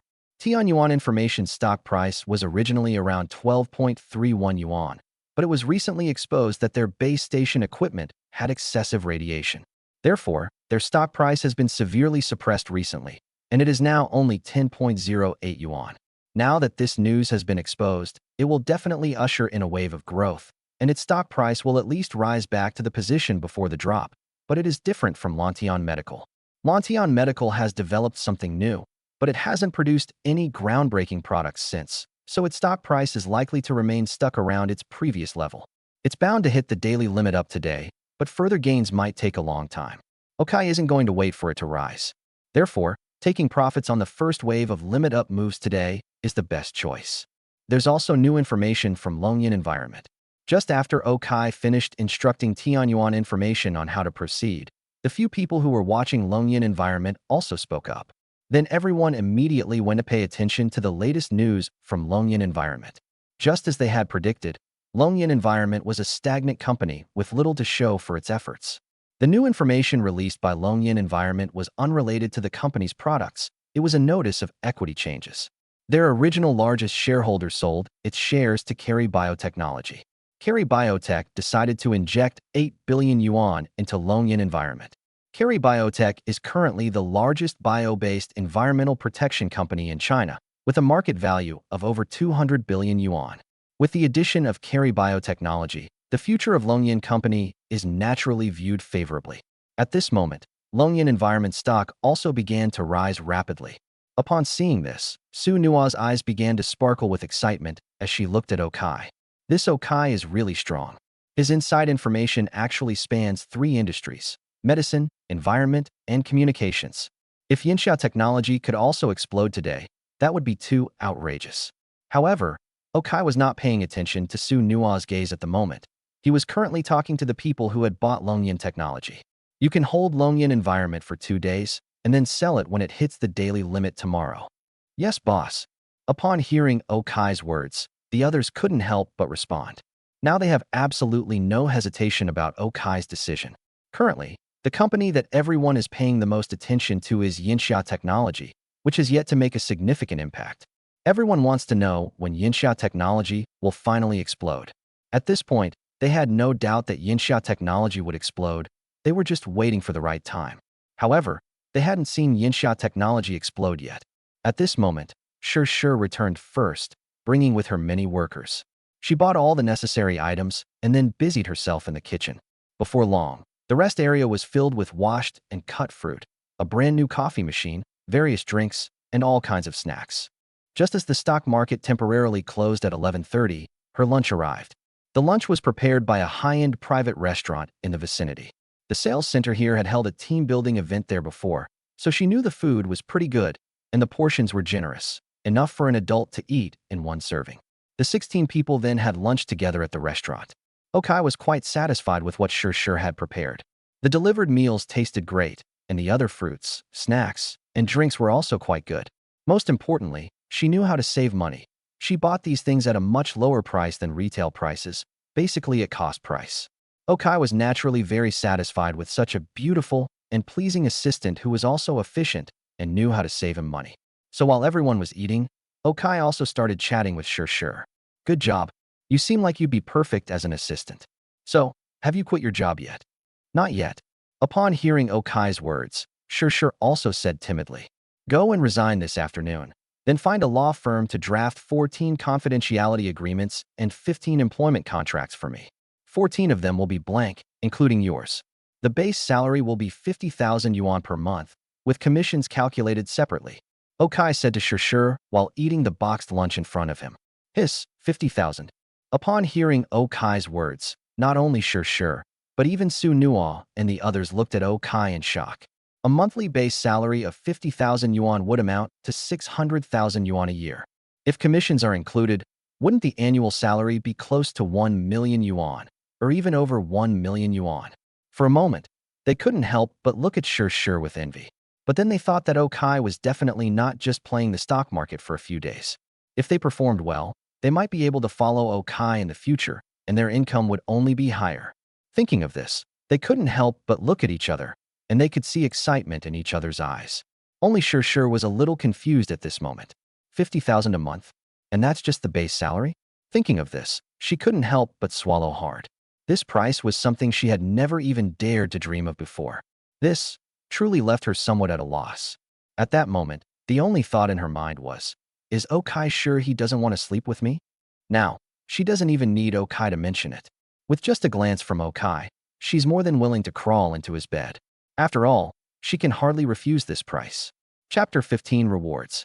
Manager, I'm here to submit my resignation. Resign? What? After Shi finished lunch at Okai's house, she returned to the sales center in a daze, went straight to the office, printed out a resignation letter, and went to the sales manager.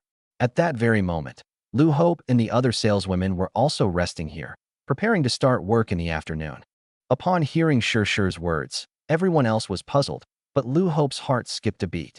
Her sixth sense told her that Shi's resignation was very likely related to Okai. Sure enough, after hearing what the manager said, Shi also smiled and said, Yes, I'm going to work as an assistant for Brother Kai. Oh, I mean Mr. O. Well done, you little rascal, you got what you wanted. You're going to be Mr. O's assistant? This whole day's trip was worthwhile. How much did Mr. O charge you? Over 10,000, right?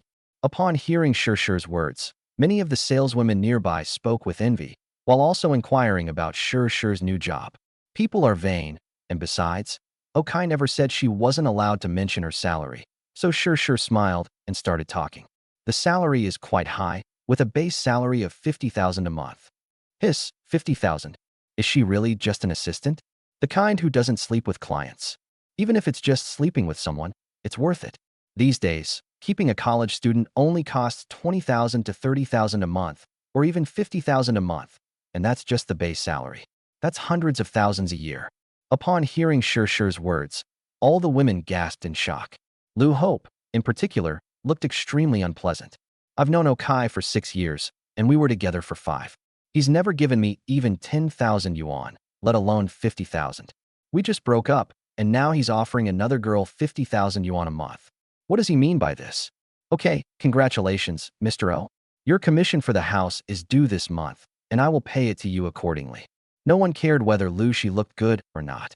The manager here couldn't help but feel a little emotional after hearing about Sher's base salary. It has to be said that one's fate is predetermined, and it really does require encountering a benefactor. Although he was envious, he knew he couldn't afford to offend Okai, so he calmly accepted the resignation letter, indicating that he approved it. Sher bowed politely to the manager before preparing to leave.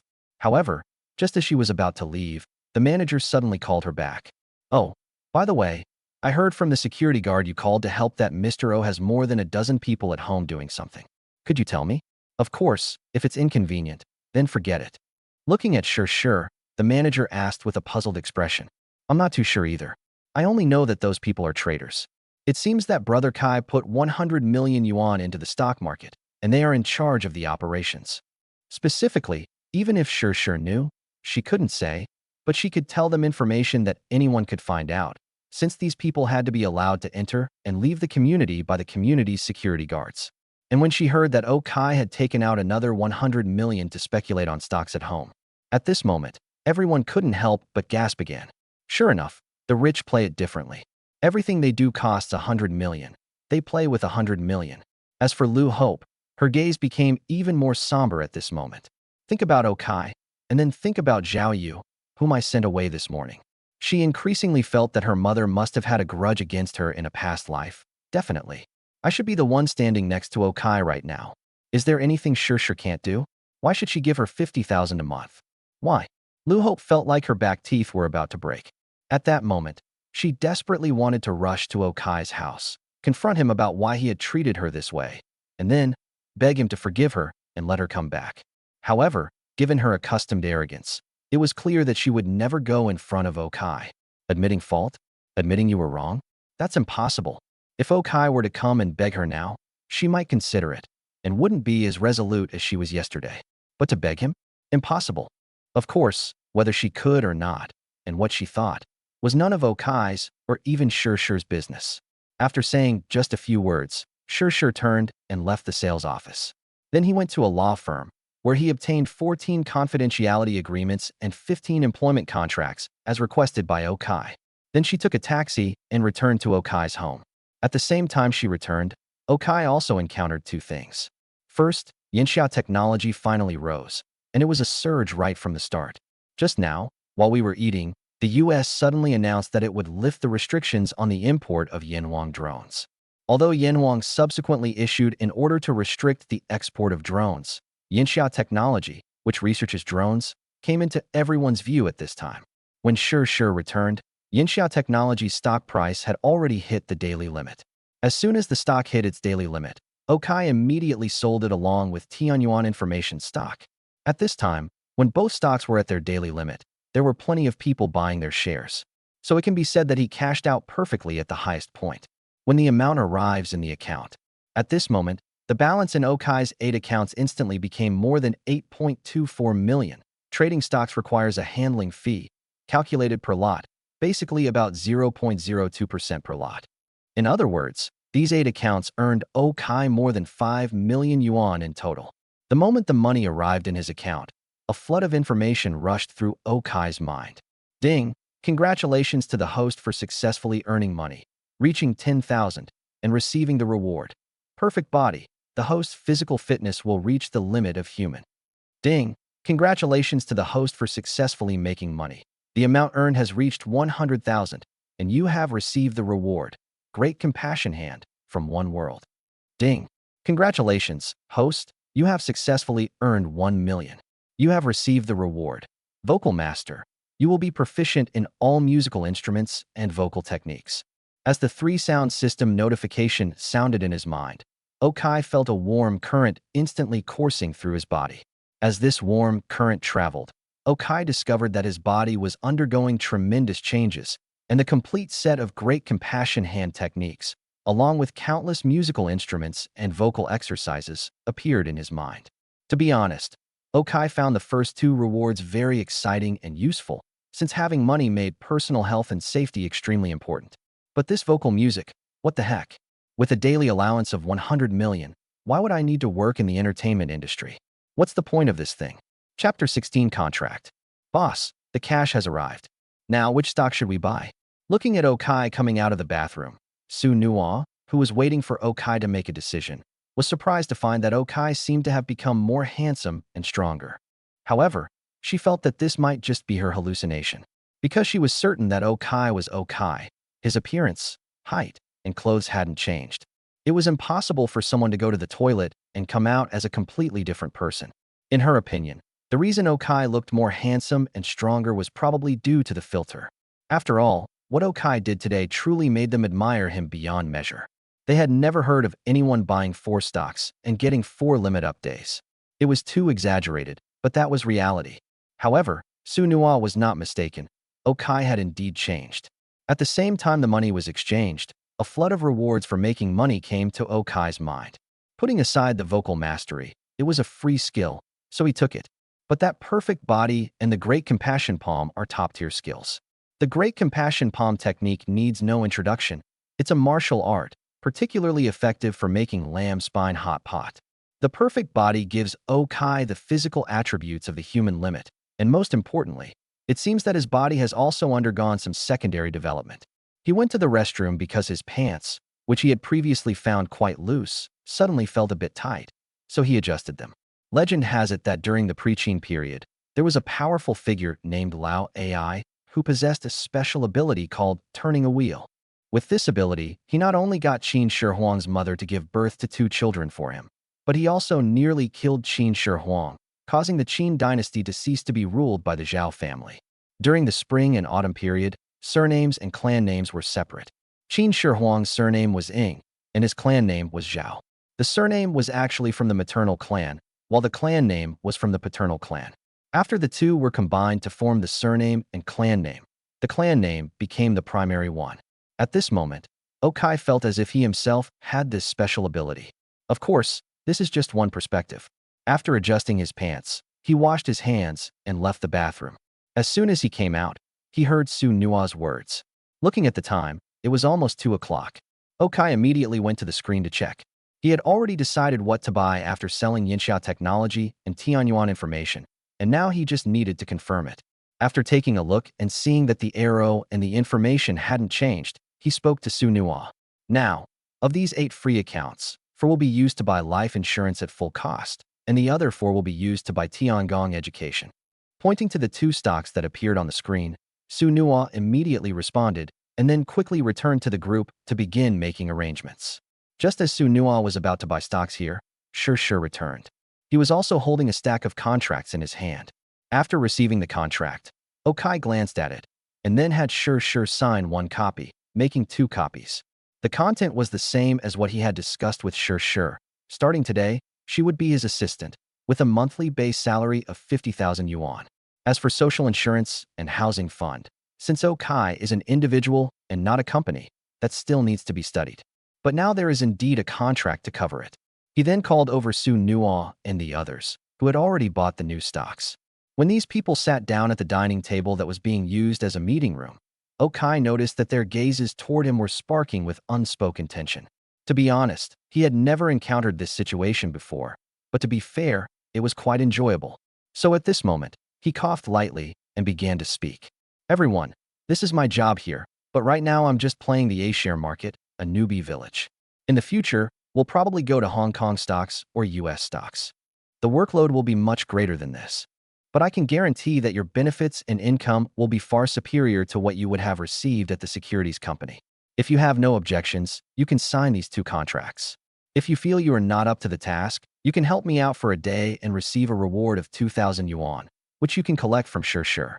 Looking at these people, Okai didn't bother with formalities and started speaking directly. Upon hearing what Okai said, Su Nua immediately came over and took away 2 contracts and 2 confidentiality agreements without any hesitation. Seeing that Su Nua had already made his move, the other 13 didn't hesitate either, and immediately came over and took the contract and confidentiality agreement. Then these people started watching seriously. The contents of these contracts and agreements were roughly what they had in mind. Being a trader is not a 9 to 5 job. If you're trading A shares in China, it's fine, as the market opens at 9:30 a.m. and closes at 3:30 p.m. every day, leaving plenty of free time. However, if you're trading Hong Kong and US stocks, forget about having a normal work-rest schedule. Working nonstop is quite normal. However, since they had joined the financial industry, they were naturally already mentally prepared, not to mention that the benefits offered by Okai were exceptionally good. Other benefits are no different from those of other companies. The main difference is in the money. In addition to making promises, these people all have a base salary of 60,000 yuan per month. If you work 20 days a month, that means you get 3,000 yuan per day. This price is not cheap even in the financial industry. Most importantly, Okai will take 5% of his profits each month as a bonus and distribute it equally among these 14 individuals. If these people had heard 5% before they came, they probably would have been dismissive. After all, the annualized interest rate of the top big shots in their industry is probably only around 8%. 100 million, earning 8 million a year, that's not a small amount. With a monthly profit of over 600,000 yuan, only a little over 30,000 yuan is distributed as bonuses, which are then split among 14 people. How much can that be? Each person gets over 2,000 yuan. But things are different now. Today, Okai gave them a taste of their own medicine. In the A-share market, I invested 105 million yuan, and with 1 hour left before the market closes today, I've already made over 10 million yuan. Let's round it up. If someone earns 200 million a month, even 5% would be 10 million. On average, that's over 700,000 yuan in bonuses per person. With the base salary, it's 800,000. This is only 1 month old. Is this only for A-shares? If you invest in Hong Kong stocks or US stocks, then you'll be financially independent. Thinking of this, they couldn't help but swallow hard. This job was definitely doable. Compared to the confidentiality clauses and rules set by Okai, hey, compared to nearly 800,000 a month, this is nothing. Such rules include: no leave is allowed during work hours. Mobile phones are centrally managed during work hours. iPhones and smartwatches are not allowed. And daily checks for listening devices and cameras are required upon arrival at work, etc. In their view, this was all perfectly normal. To hesitate even for a second was disrespectful to the money. Led by Su Nua, everyone quickly began signing their names. Chapter 17. Want a drink? Wow. They're risking their lives for an hour, and it still goes up by almost 4%. Do they have some new news to boost their stock price? It's not online now, but that doesn't mean it won't be available in a little while or tomorrow. That's right. Our boss couldn't possibly have told us to buy without knowing the inside story. But seriously, do you know what our boss's family does? Don't ask questions you shouldn't ask. Hey, Tiangong education is up too, closing up 2.77%. It'll probably soar tomorrow. After everyone signed the contracts, one for Okai and one for them, they returned to their computers to monitor the final closing prices. An hour passed quickly, and with the market closing, Okai's final profit for the day reached 11,879,936. Of course, because many stocks had not yet been sold and the money had not yet been deposited, Okai's 10 million reward had not yet been triggered. However, it's only a matter of time. After the market closed, Su Nua and the others said goodbye to Okai. After they left, only Okai and Sure, who was packing their things, remained. After all, more than a dozen people had stayed here for a day, and there was quite a bit of trash in the room. Sure didn't think she was qualified to earn 50,000 a month. So at this moment, she could only make herself more diligent and clean the place properly. As for Okai, he scratched his head slightly. He felt really overwhelmed. He used to only think about making money, but when he started making money today, he realized that he was not actually prepared. He had many things to deal with at that moment. For example, an office space. He can't always be trading stocks at home. To have an office space, he also needs to register a company. After all, he cannot hire illegally. He needs to pay for his own shares and the social insurance and housing fund contributions for those 14 people. He also needs to obtain tax payment certificates for sure and the other 14 people. Some might argue that stock trading constitutes a transfer of assets and is therefore not subject to personal income tax. Indeed, the profits from stock trading are unnecessary, but that's their salary. Anything over 5,000 has to be paid in taxes. Okai certainly wouldn't make such a mistake and get himself into trouble again. There's no need for that. Just thinking about these things makes his scalp tingle. He was just an ordinary person who had worked for 3 years before. He really didn't know how to run a company. And most importantly, he wasn't really at ease with the operators he had promised. He certainly couldn't control them remotely, at least not now. He was thinking this morning that he would go look at cars after he told them to buy stocks. But now, let alone cars, he hasn't even left his room all day. So now I need to keep an eye on things here myself, while I need to let others handle things like starting a company, renting office space, and setting up offices. Even if you're going to let someone else do the work, you should at least find a reliable person. At this point, there were indeed very few people he could trust. Just as Okai was tapping lightly on the table in thought, his phone suddenly rang. Okai immediately saw that the message was from none other than his very good friend, Liu Xi. He was his junior high and high school classmate. Although they didn't go to college together, their relationship never broke down. Besides him, Okai had 2 other best friends. One was Li Weidong, who was also his junior high and high school classmate, and the other was Qi Yi, who was his college classmate. They were also in the same high school, but not in the same class. Under Okai's guidance, the group developed a very good relationship. The day before yesterday, Okai lost his job, and that's when they were drinking with him. I just don't know what I'm up to today. Okai then opened WeChat and joined their small group chat. As soon as he entered, he heard Luo Guogong's distinctive hoarse voice begin to speak. Hey guys, want to go out for a drink tonight? No way, you just drank it the day before yesterday, and you're drinking it again today? Have you struck it rich? Before Okai could even reply to Luo Guogong's words, Qi Yi couldn't help but speak up. Hey, we can't expect everyone to quit drinking when it's my turn, since old O is unemployed. Upon hearing Qi Yi's words, Luo Guogang also sighed and said, No, you've lost your job too? Li Weidong, who hadn't spoken up until now, immediately chimed in. Not yet, but it will be soon. Our company boss has a young son, right? He went to Macau to play cards and got detained there. Now they want 60 million to ransom him, and our boss is selling the company right now. A new emperor brings a new court. I guess with the new boss, I'll have to start looking for a new job. Upon hearing Li Weidong's words, Luo Guogang was speechless. Upon hearing what Luo Guogang said, Okai couldn't help but raise his eyebrows. He remembered that Luo Guogong's company seemed to be in the back-end operations department. In simple terms, the back office of a financial institution is responsible for information collection and data centers. These companies are now operating the big data module behind the scenes. Although it may seem like it has nothing to do with stock trading, the biggest requirement for playing in finance is the ability to raise funds. But for Okai, the ability to raise funds is actually the least important thing. He currently has 14 traders under his command, including Su Nuo, as well as himself as the person in charge. He now needs a company related to finance, with fast internet speed and a good office environment.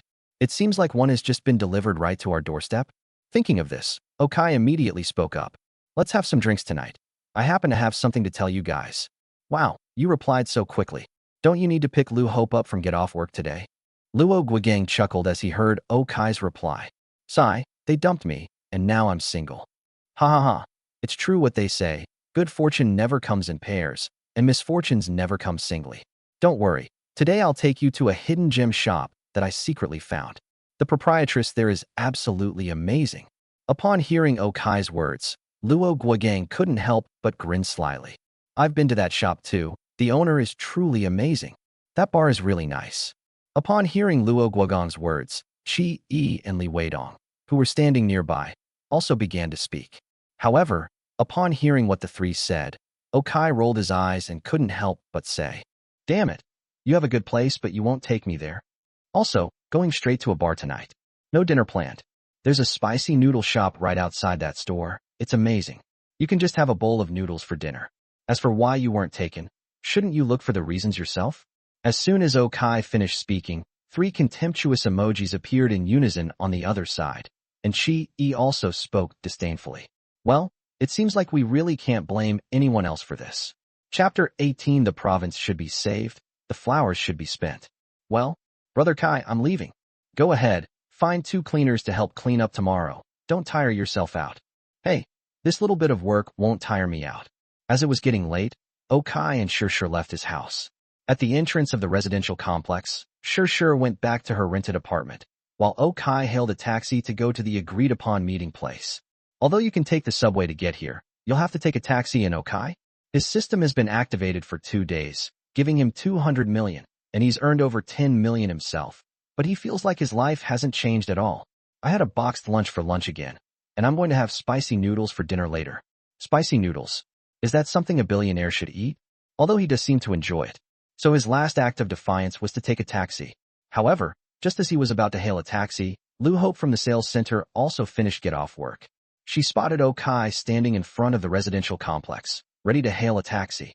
Watching his retreating figure, Liu Hope froze, her hand still holding the message her mother had sent, inviting her to dinner with Zhao Yu. When she saw Okai get into a taxi, almost instinctively, she also hailed a taxi and got in. Where did the beauties go? Please follow the car in front. As soon as she got into the car, the taxi driver asked her what was going on, and she immediately started talking. However, after hearing her words, the taxi driver was taken aback for a moment, and then looked at her with some confusion. That's my husband. He came out secretly without me knowing. I want to see what he's up to. Liu Hope wasn't intimidated at all by the taxi driver's gaze. He immediately began to speak. Seeing Liu Hope's confident demeanor, the taxi driver responded and then stepped on the gas, following the car in front.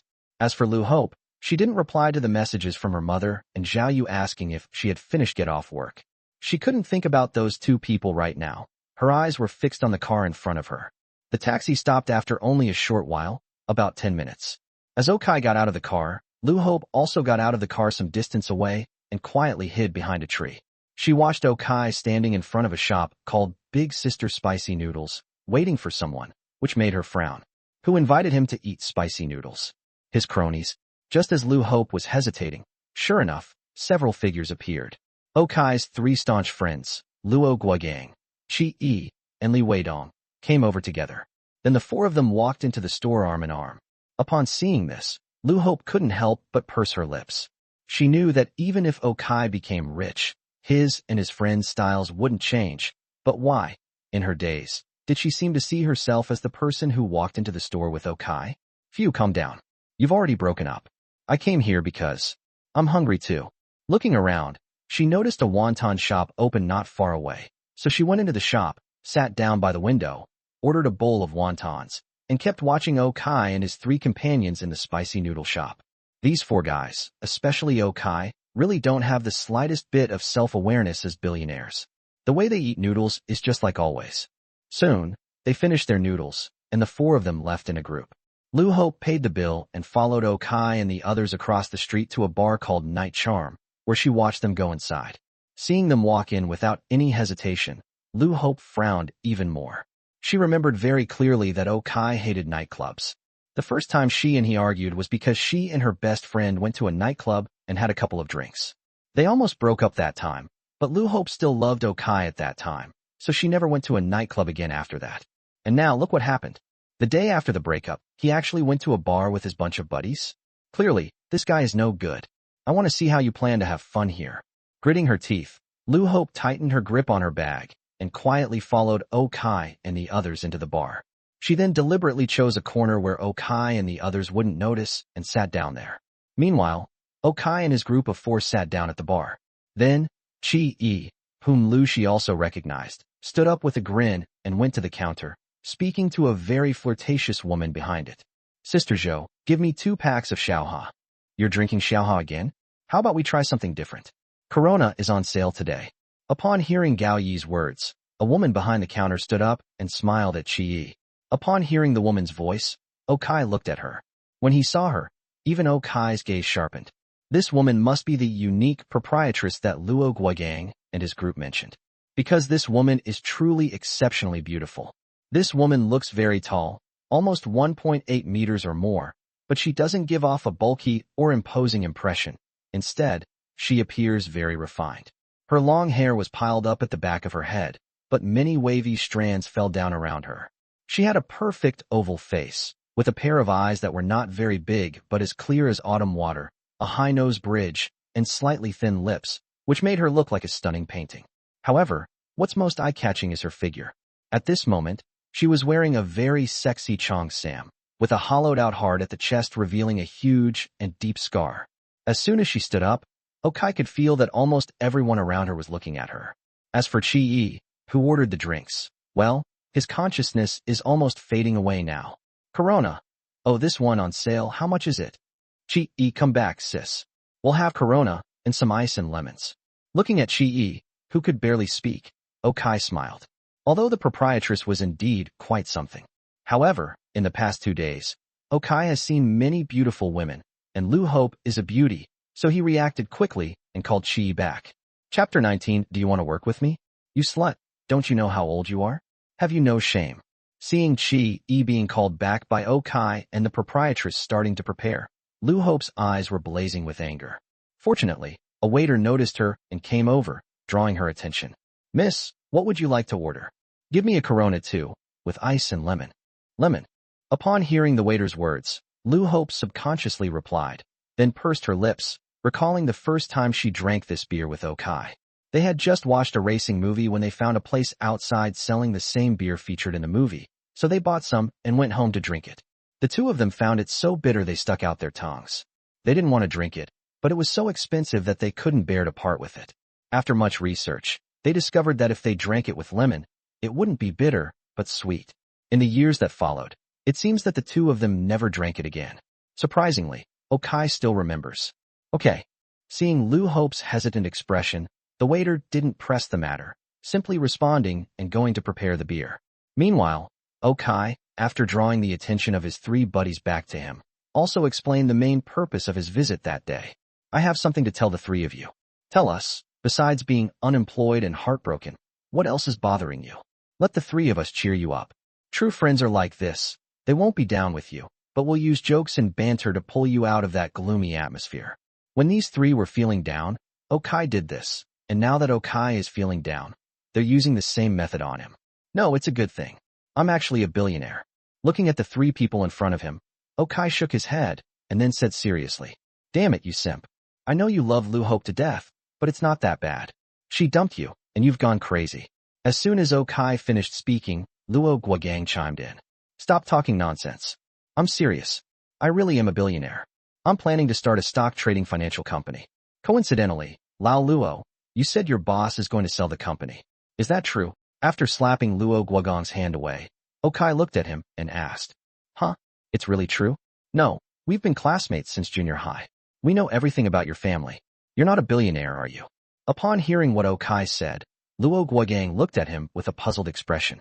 Just think of it as my dad leaving me a piece of land, which has now been demolished. The government compensated me with hundreds of millions, so I'm planning to start a company. Don't be ridiculous. I'm serious.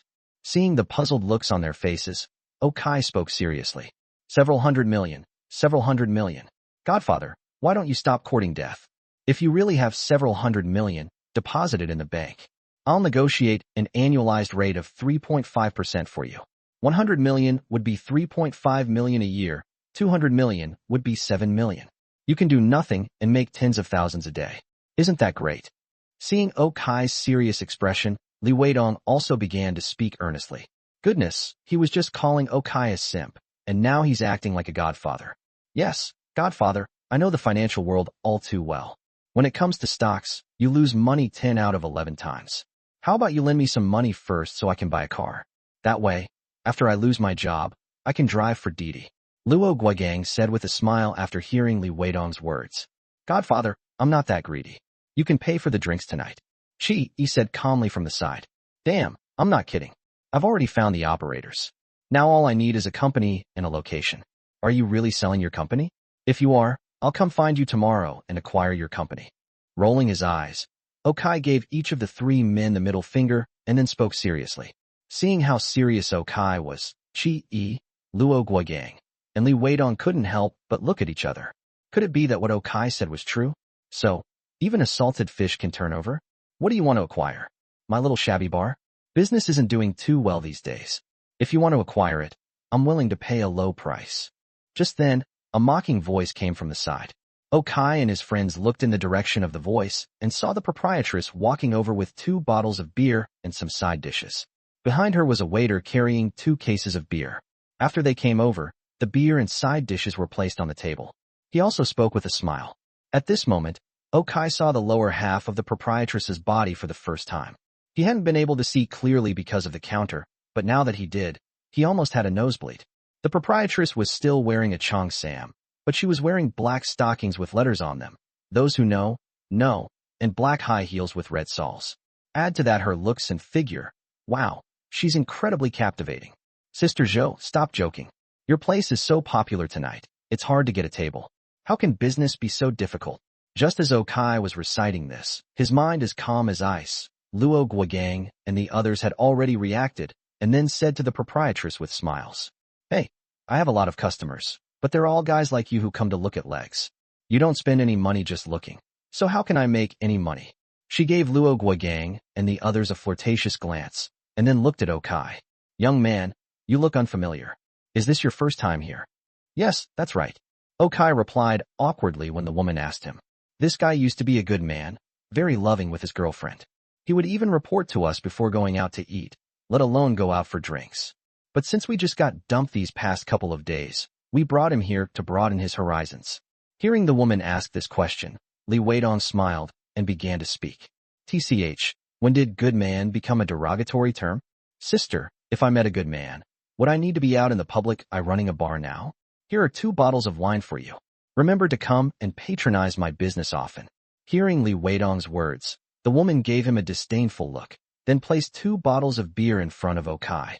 She then easily opened the bottles with her ring, poured Okai a glass herself, and squeezed in some lemon juice.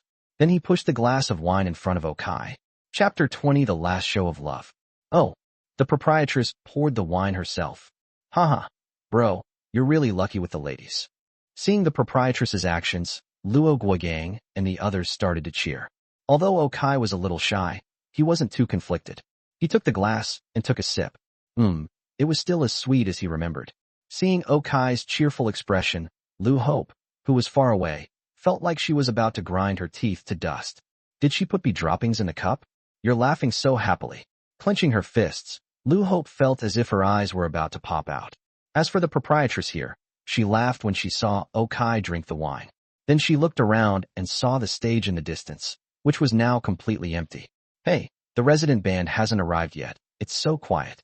Does anyone here know how to sing? Sing? Go up on stage and belt out a few songs. Whoever sings will get a free drink. The proprietress said with a smile, resting her chin on her hand. Despite their fierce shouts, these guys fell silent when it came to actually going on stage. But at that moment, Luo Guogang's eyes lit up, and he nudged Okai. You're capable, aren't you? You've always said you've been learning to play the piano since you were little. Go up and show off your skills, and you can get some drinks in return. That's right. Didn't you say you've been able to play the piano since you were little? Really? I only met him in college, and I really didn't know he could play the piano. Listening to Luo Guogang and Li Weidong's words, Qi Yi also asked out of curiosity. Hearing what these people said, Okai couldn't help but feel a little embarrassed.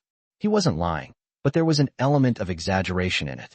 They had electronic keyboard lessons in elementary school, but he only knew 2 songs, The Race of the Row and The Doll and the Bear Dancing.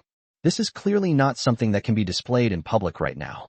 Hearing the jeering from these people, he couldn't help but feel a little embarrassed, but seeing the curious look on the proprietress's face next to him, he felt even more embarrassed. But at that moment, he suddenly remembered that today, he seemed to have been given the skill of a vocal master. Sure enough, after a little thought, he felt that no matter what song it was, he could play it. Damn, I never thought that the skill he looked down on the most could actually be used as a disguise. Since that's the case, then he won't hold back. Sigh, I always wanted to interact with you as an ordinary person, but all I got in return was ridicule and distrust. I'm not pretending anymore. I'm laying my cards on the table. I'm a music master. TCH, you just said you were a billionaire.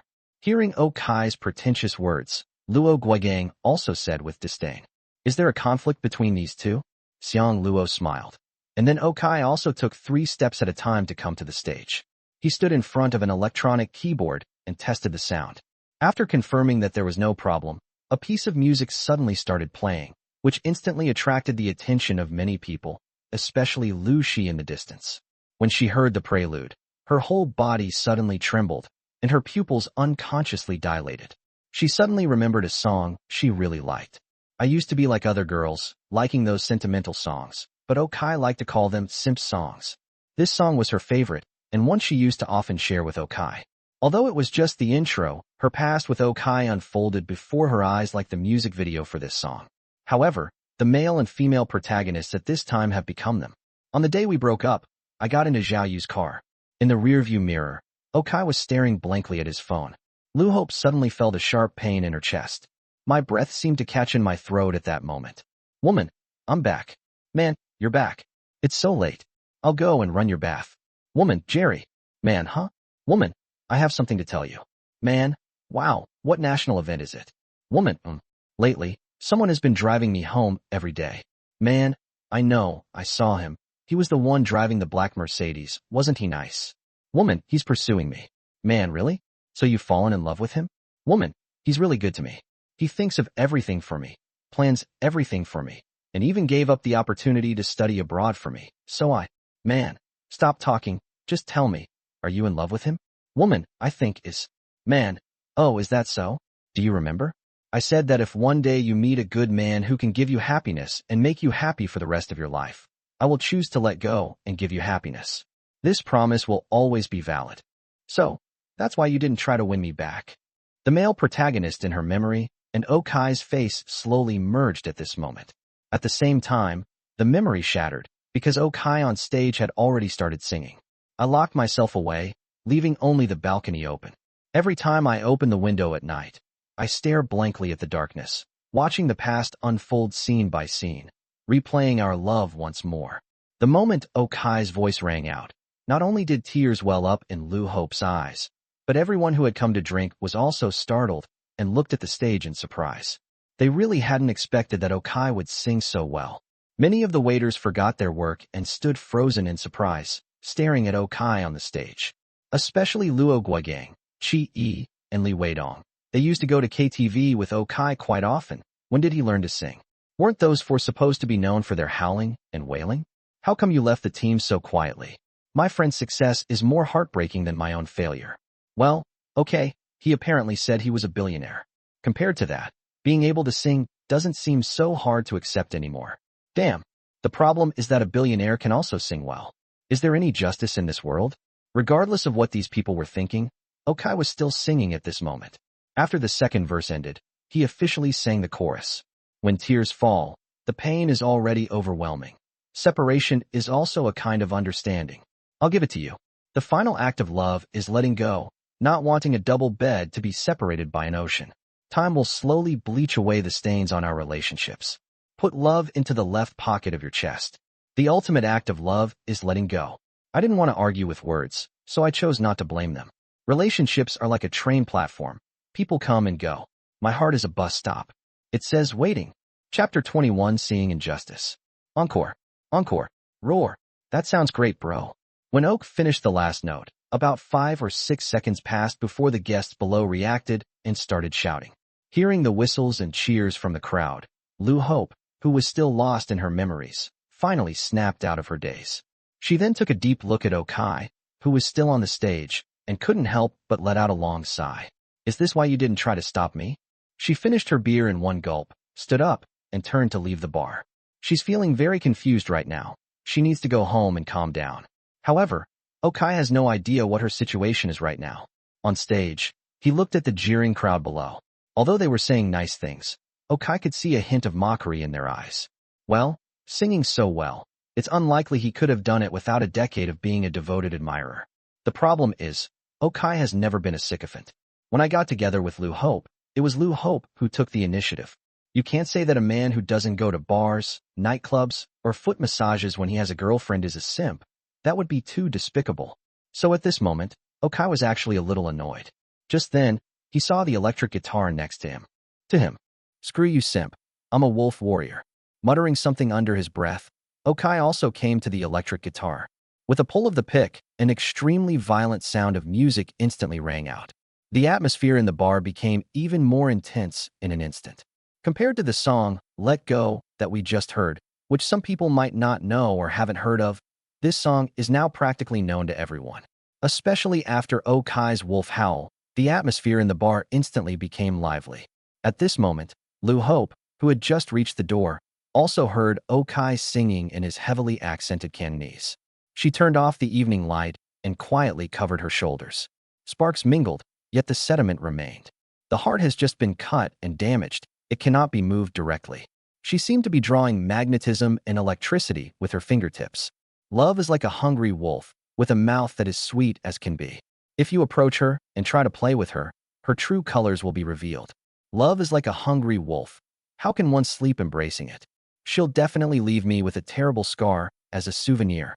Listening to Okai's unrestrained singing, Liu Hope's heart became even more chaotic, and she quickened her pace to leave the place.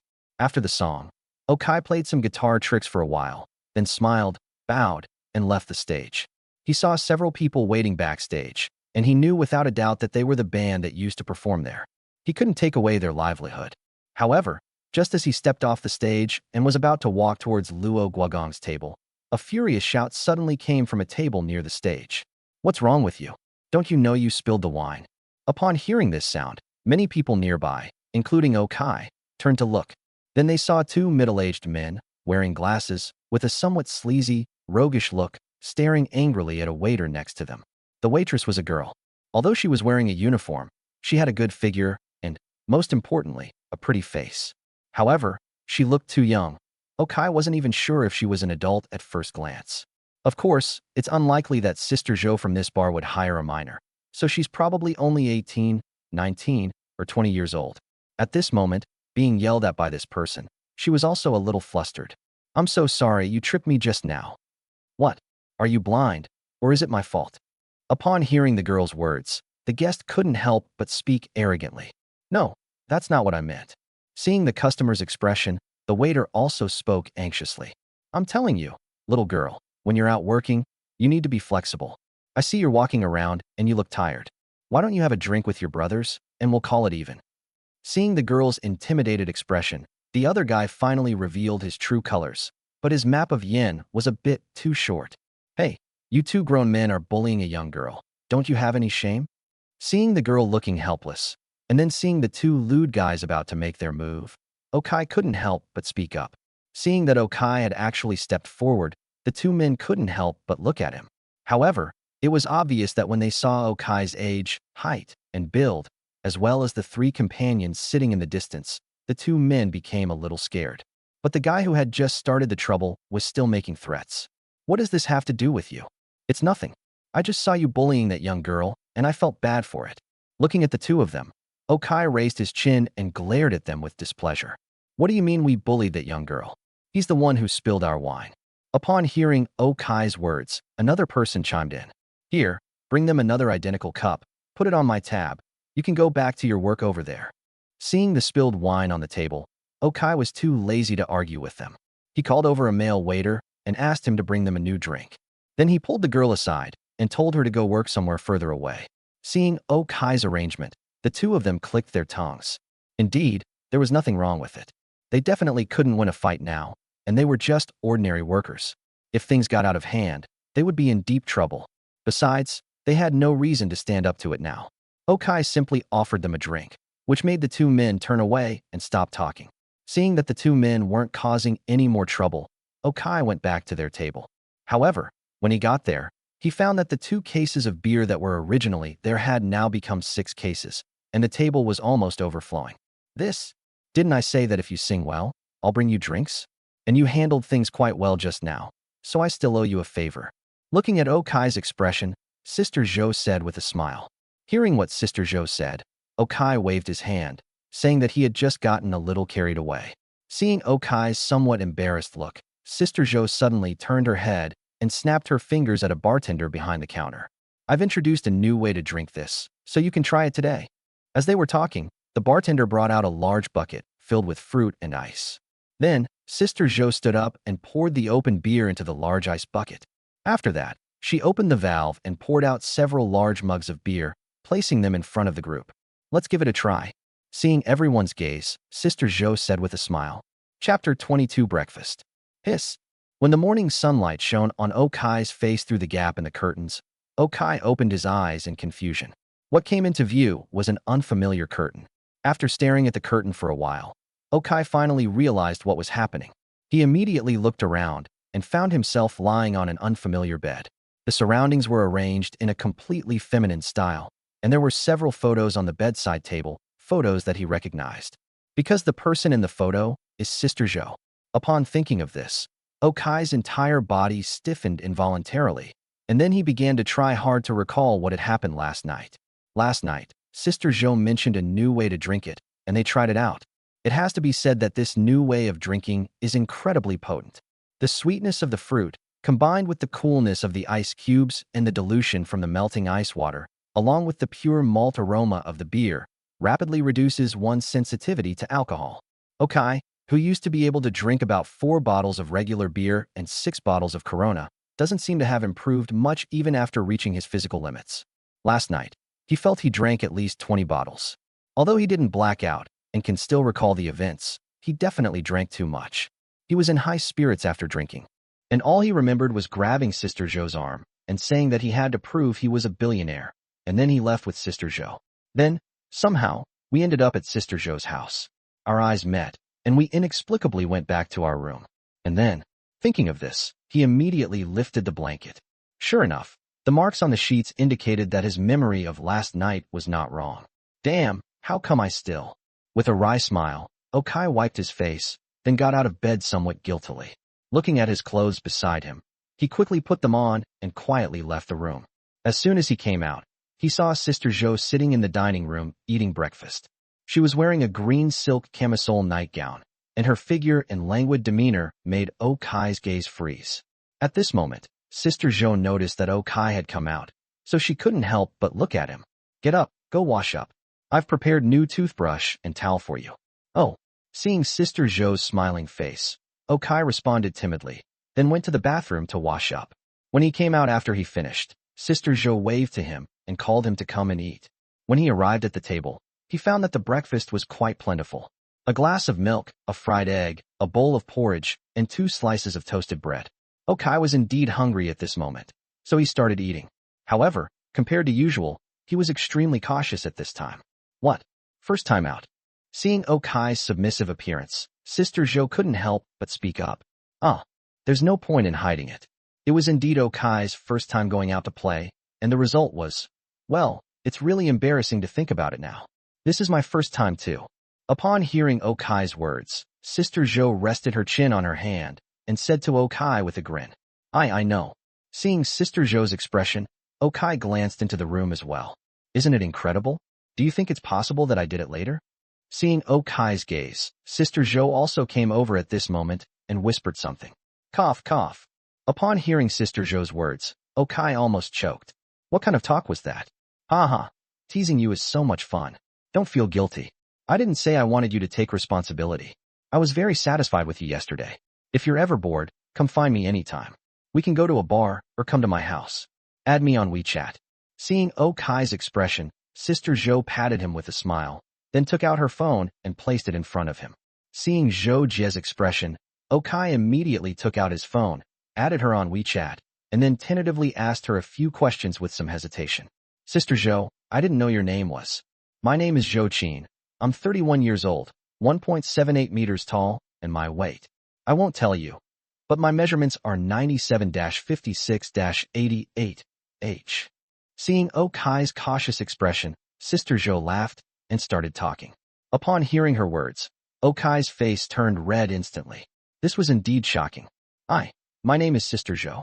I'm 25 years old, 1.88 meters tall, and I'm not sure about my weight right now, but I guess around 160 pounds. Actually, I can pay. Pay what? Pay money. Zhou Qin interrupted Okai at this moment upon hearing his words, and then looked at Okai with amusement. No, it's not. All right, look how scared you are. Eat up, then go do what you need to do. I'm going to catch up on my sleep. You kept me up all night, and I still have to make you breakfast this morning. Seeing Okai's flustered state, Zhou Qin gave him a charmingly disdainful look and then urged him to eat. Hearing Zhou Qin's words, Okai lowered his head and continued eating his breakfast. However, while he was eating, Zhou Qin was not idle either. At this moment, her right foot kept brushing against Okai's calf, which was indeed making Okai a little distracted. After finishing breakfast, Okai also left Zhou Qin's house in a cowardly manner. After he left, Zhou Qin yawned, then smiled and went back to her room. After changing the sheets, she lay down on the bed and fell asleep. She was right about one thing. Okai had indeed overworked her, and she needed a good rest. Meanwhile, Okai, after leaving Zhou Qin's house, took a taxi and went straight back to Longting Yuan. However, when he returned, it was already 9:10 a.m. Although the official opening had not yet taken place, operations could already begin. So, after getting out of the car, Okai ran all the way home. His figure was spotted by Liu Hope, who was working in the lobby. When Liu Hope saw Okai return from outside early in the morning, wearing the same clothes he wore to the bar yesterday, her pupils involuntarily contracted. He didn't go home last night. Where did he go? Did he go to that flirtatious landlady's place? Or to the house of Shi, whom he poached? I also heard that one of the traders he met yesterday was very pretty. Where did he go? Chapter 23 Acquisition Company. I will continue to hold Lantian Medical. After Longyan Environment hit the daily limit today, I will sell it directly and then by Beiki Blue Valley. This afternoon, I will sell Overdraft Life and Tiangong Education, and then buy Northern Mining with all my money. Yes, boss, but this mining, yes. Upon hearing Okai's words, Su Nuo hesitated slightly, but then firmly said yes. Mining is widely known to be a sunset industry, but after yesterday's transactions, if Okai says he'll buy it, then they won't have any objections. Sure, you stay here and keep an eye on things. If they have any needs, try your best to meet them. If you run out of money, call me anytime and I'll take care of things at the company. Seeing that Su Nuo indicated that he understood, Okai also spoke to Shi beside him. Okay, Kai. Upon hearing Okai's instructions, Shi then spoke up. Then Okai went upstairs and, unusually, took out his suit jacket. Okai doesn't like wearing luxury goods or suits. The suit he's wearing was made 3 years ago when he graduated from university. It was a bit loose at the time, and he had some doubts about it, but the master tailor told him that it would probably fit him in a good fit soon. It does fit now, but I guess the tailor originally meant that Okai would gain weight quickly, but he's actually gotten stronger. After changing his clothes, Okai made a phone call to Luo Guigang as he walked downstairs. Luo Guigang answered the call shortly afterward. Hello. Damn, you look so weak. You haven't recovered yet? Hearing Luo Guigang's voice, Okai couldn't help but laugh and scold. Slow down, what? I drank too much yesterday. But speaking of which, where did you go? I went to the restroom, and when I came back, you were gone. The waiter even said you had already paid the bill. Upon hearing Okai's voice, Luo Guigang also began to mutter weakly. I won't tell you. Go wash your face. I'm going to your company now to talk about the acquisition. After hearing Luo Guigang's words, Okai couldn't very well say that he and Zhou Qin had slept together yesterday when he was drunk. Could he? That would just make Luo Guigang and the others extremely envious. Luo Guigang's main task now is not to be envious, but to help him negotiate the acquisition.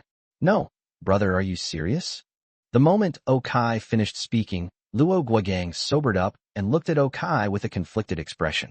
He naturally remembered that Okai had said last night that he was a billionaire and wanted to acquire his company. He had thought Okai was just bragging, but it turned out he really wanted to acquire it.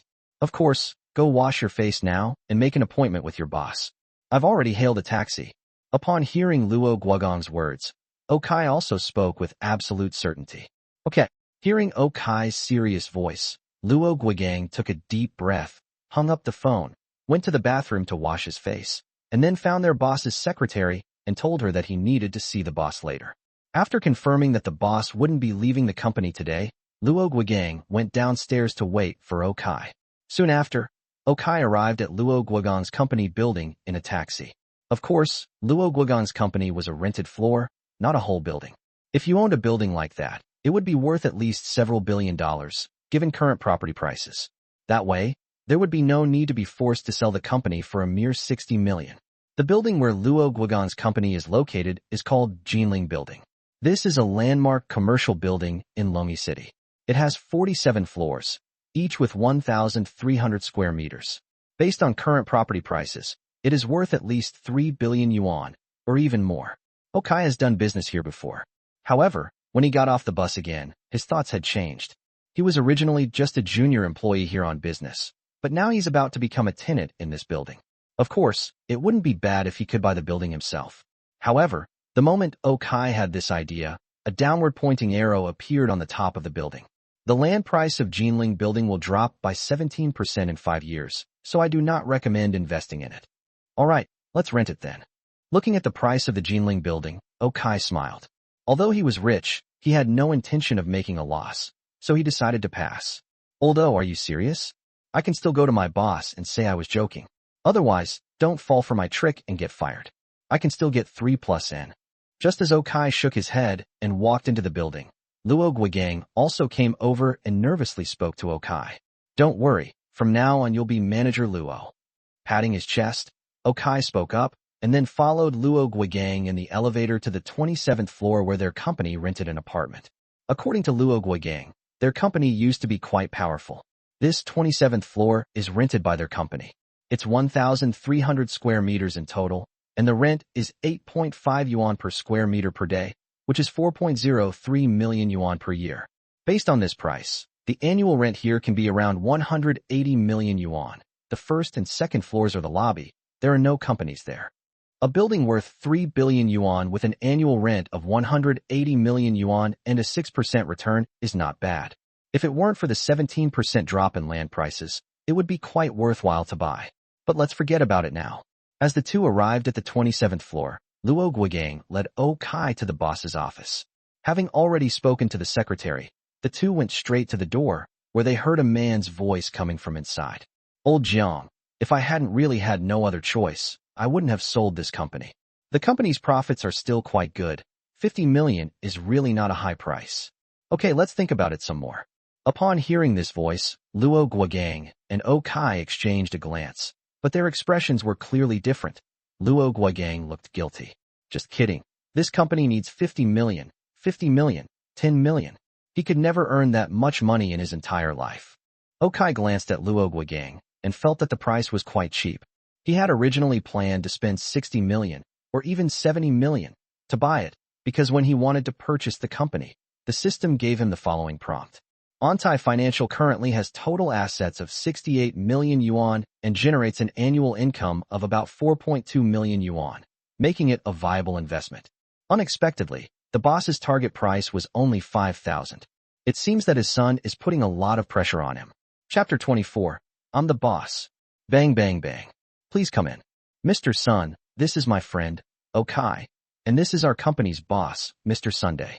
Hearing the person inside hang up the phone, Okai nodded to Luo Guigang. Luo Guigang then knocked on the door, and after receiving permission, he pushed the door open and let Okai in. At this moment, President Sun smiled and walked towards Okai. After shaking hands, the two sat down together on the sofa next to each other. Mr. O, you look so young. Would you like something to drink? No need. I think Luo Guigang has already told you why I'm here. I'm not a businessman, and I'm not good at bargaining. My goal is to acquire the company. Name your price. Seeing Mr. Sun's expression, Okai also smiled and began to speak. Upon hearing Okai's blunt words, President Sun couldn't help but glance at Luo Guigang in him. Having navigated the business world for so many years, this was the first time he had encountered something like this. So after a moment's hesitation, he spoke up. I've been running this company for over a decade. It's the culmination of my hard work, and the annual profits are quite substantial. I'm not really willing to sell it. If Mr. O is interested, then 75 million. Mr. Sun, this is meaningless. Seeing Mr. Sun put in a lot of effort to say 75 million, Okai smiled. If he hadn't heard that phone call earlier, he might have thought about it, but not now. To be honest, I came here to get a bargain. I could have registered a company myself and recruited staff, but I thought it was too much trouble. I happened to hear about your predicament, and I thought there was an opportunity to take advantage of it. So I came. I offer cash transactions here, so you don't need to wait for the bank to release the loan. The money will be deposited into your account as soon as the equity transfer is completed. Now, please give me your price again. Looking at President Sun, Okai waved his hand. He didn't know any negotiation skills. He simply stated his position clearly. If it was okay, it was okay. If it wasn't okay, it wasn't okay. There was nothing to agonize over. After hearing Okai's words, General Manager's son smiled. Sure enough, he couldn't keep up with the young man's pace. This kind of negotiation method was something he had never seen before. Thinking of this, he couldn't help but look at Luo Guogang. He knew without a doubt that Luo Guogang must have told Okai about his family's affairs, and the news must have spread throughout the entire company by now. Now, thinking of this, he couldn't help but take a deep breath. One price, 60 million. Looking at Okai, General Manager's son also spoke seriously at this moment. I'm so sorry, I didn't mean it, but I overheard your bottom line at the door. I won't bet on you. Instead, I'll raise it a bit to 52 million. If that's acceptable, we can take over today. Okai looked at President Sun and said seriously at this moment. Upon hearing Okai's words, General Manager's son closed his eyes in despair. This price point is just right outside my psychological barrier. His bottom line was 50 million, but if it were 52 million now, he could rescue the person and even keep some funds for himself to make a comeback. Although he certainly wouldn't be willing to sell, because he would lose at least tens of millions at this price. What can he do when he has a living father in his family? If he doesn't raise the money, the other party might send him to Southeast Asia. He only has one son, so he has no choice but to save him. So after hesitating for a while, Mr. Sun nodded slightly. Okay, 5200, when can we trade? As I said, it's possible anytime. I think your company has legal counsel, right? Just call them over and we'll sign it right away. Okai calmly replied after hearing what Mr. Sun said. Seeing that Okai had said this, General Manager's son immediately left the room and went to call his secretary to summon the company's legal counsel, as the company was about to change hands. He then returned to his office and had tea with Okai and Luo Guogang.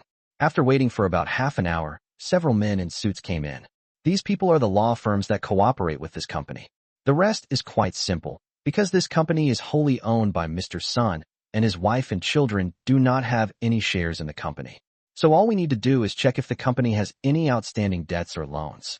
After confirming that there were no problems with the company, Okai and General Manager's son signed a 3-copy contract for the full transfer of the company.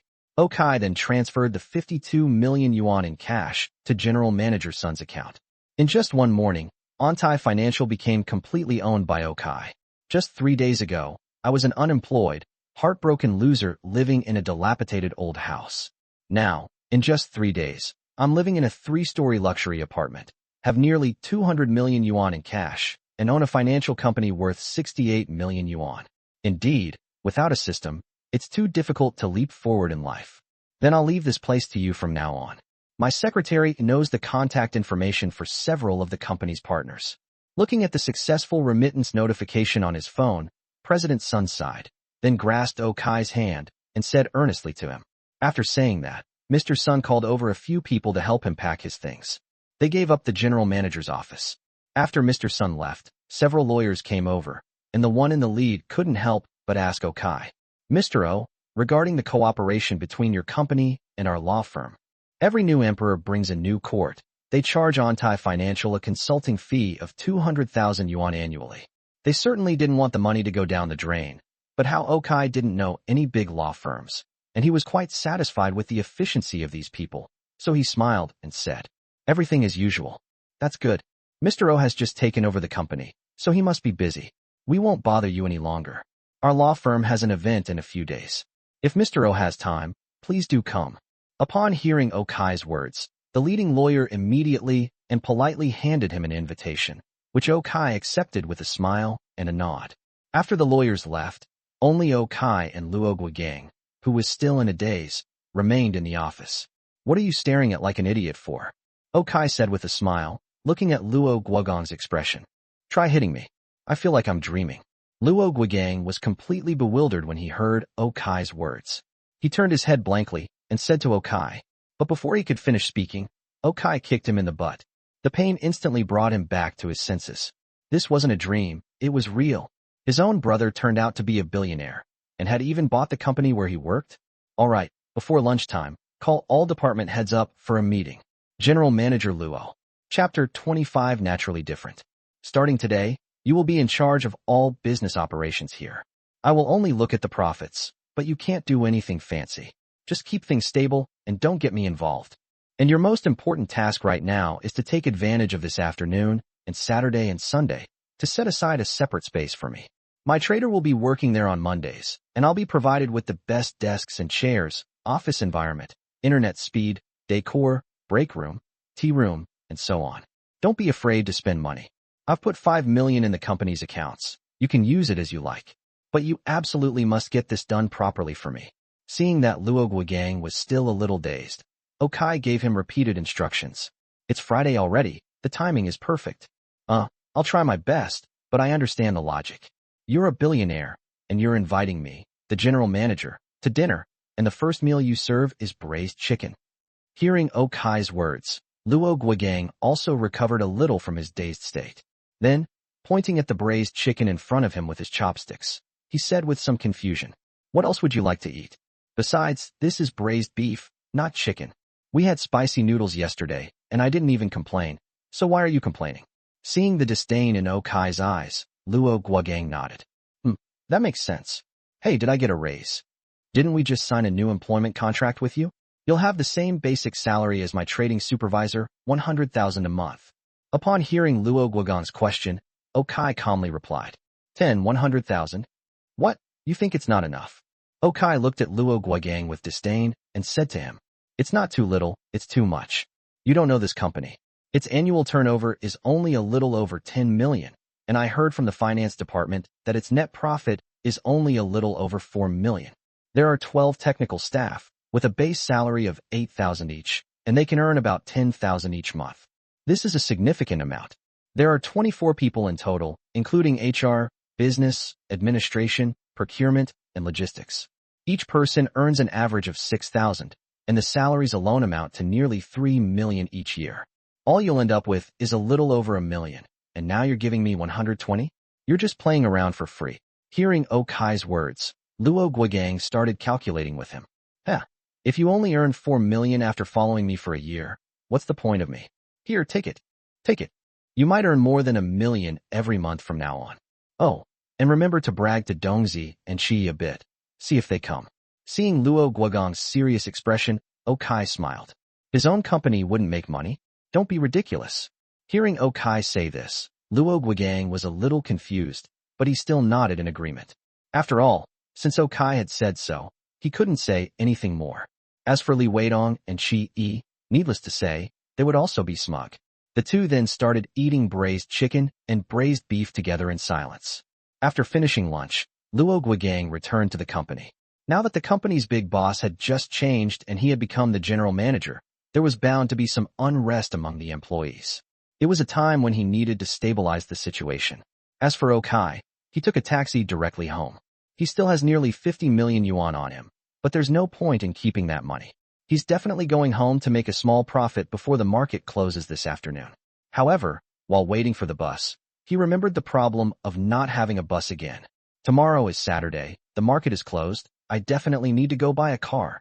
I've been nagging about buying a car for days, but haven't managed to because of all sorts of things. This time, I'm determined to buy one. While thinking about it, he hailed a taxi and returned to Longting Jiyuan. When he returned home, his house was filled with jubilation once again. As expected, the two stocks I bought today, Beike Blue Valley and Northern Mining, as instructed by him, have already hit their daily limit again. Beike Blue Valley announced that their own battery research had been successful. According to information obtained by Okai, it will hit the daily limit for 4 consecutive days and will only reach equilibrium by next Wednesday, so it can be held for a period of time. Meanwhile, Northern Minerals announced the discovery of a rare earth deposit in the Mongolian region. It's rare that these sunset industries have been given a boost, but it's just this one surge. By Monday, the growth rate will be only 0.77%, which is better than nothing. So when Okai returned, he immediately sold all the shares of Northern Mining in those 8 accounts. After selling all these stocks, Okai's profit today reached 8.39 million. Combined with yesterday's profit, Okai has earned more than 10 million. So the system popped up instantly at that moment. Ding! Congratulations to the host for successfully earning money, reaching 10 million, and receiving the reward. Master-level medical skills, including traditional Chinese medicine, Western medicine, any specialty. As the sound disappeared, a large amount of information was crammed into Okai's mind. Countless pieces of information about treating illnesses and performing surgeries flooded his mind at this moment. After receiving the information, Okai pondered for a moment. His medical skills, well, were at least much better than his vocal skills yesterday. After receiving all the information, he looked at the people in his family. With just a glance, he could tell what was wrong with the people in his family. For example, Shir suffers from cold uterus, Su Nua has some curvature in her cervical spine, and the others all have some minor problems. I have to say, this medical skill is quite interesting. Boss, what should we buy with the withdrawn funds? Just as Okai was observing everyone, Su Nua walked over and looked at Okai with a somewhat fanatical gaze. Okay, I'll inject another 50 million into your investment. Use it all to buy Beishan in Shanghai. Modu Beishan is a semiconductor company, which, simply put, makes chips. According to the system's introduction on Monday, it will announce the successful research and development of a new generation of 5-nanometer chips and sign a contract with Northern Mining to take over the newly discovered rare earth mine. This news will cause their stock to rise by 43% in the next 5 days. Okay. Upon hearing Okai's words, Su Nua did not hesitate at all and immediately began to sweep up the scattered shares of Beishan in Shanghai with the funds at hand. According to her estimate, in just the past 2 days, Okai has already made a 26% profit on its 100 million yuan investment. After deducting handling fees and other expenses, he conservatively estimated to have earned 25 million in profit. Now, with this additional 50 million, she can already imagine how fierce the storm will be after the market opens next week. While Okai is making money here, someone else is losing money. For example, Okai's former boss, Fengyu. Chapter 26 Supercar Club. We've made it through this month, but what about next month? Looking at the report her secretary had just sent to her computer, Fengyu sighed helplessly. After selling the house, she finally had enough money to pay this month's salary and the compensation to Okai and the others. But now, besides salaries, the company has a huge shortfall. This is mainly because Fengyu doesn't know how to do business and has gone too far in his business dealings. Just as Okai thought, Fengyu is indeed a wealthy man. Her father, Feng Wanan, is ranked first on the Yanhuang rich list, with total assets of over 80 billion renminbi, making him a giant in the industry. In her family, there is an older brother and a younger brother who is an illegitimate child. Originally, according to his family's plan, the family would naturally be inherited by the older or younger brother in the future, and Fengyu's ultimate destiny was to go through a marriage alliance to bring friends to the family. But Fengyu was unwilling to become a bargaining chip in a marriage alliance.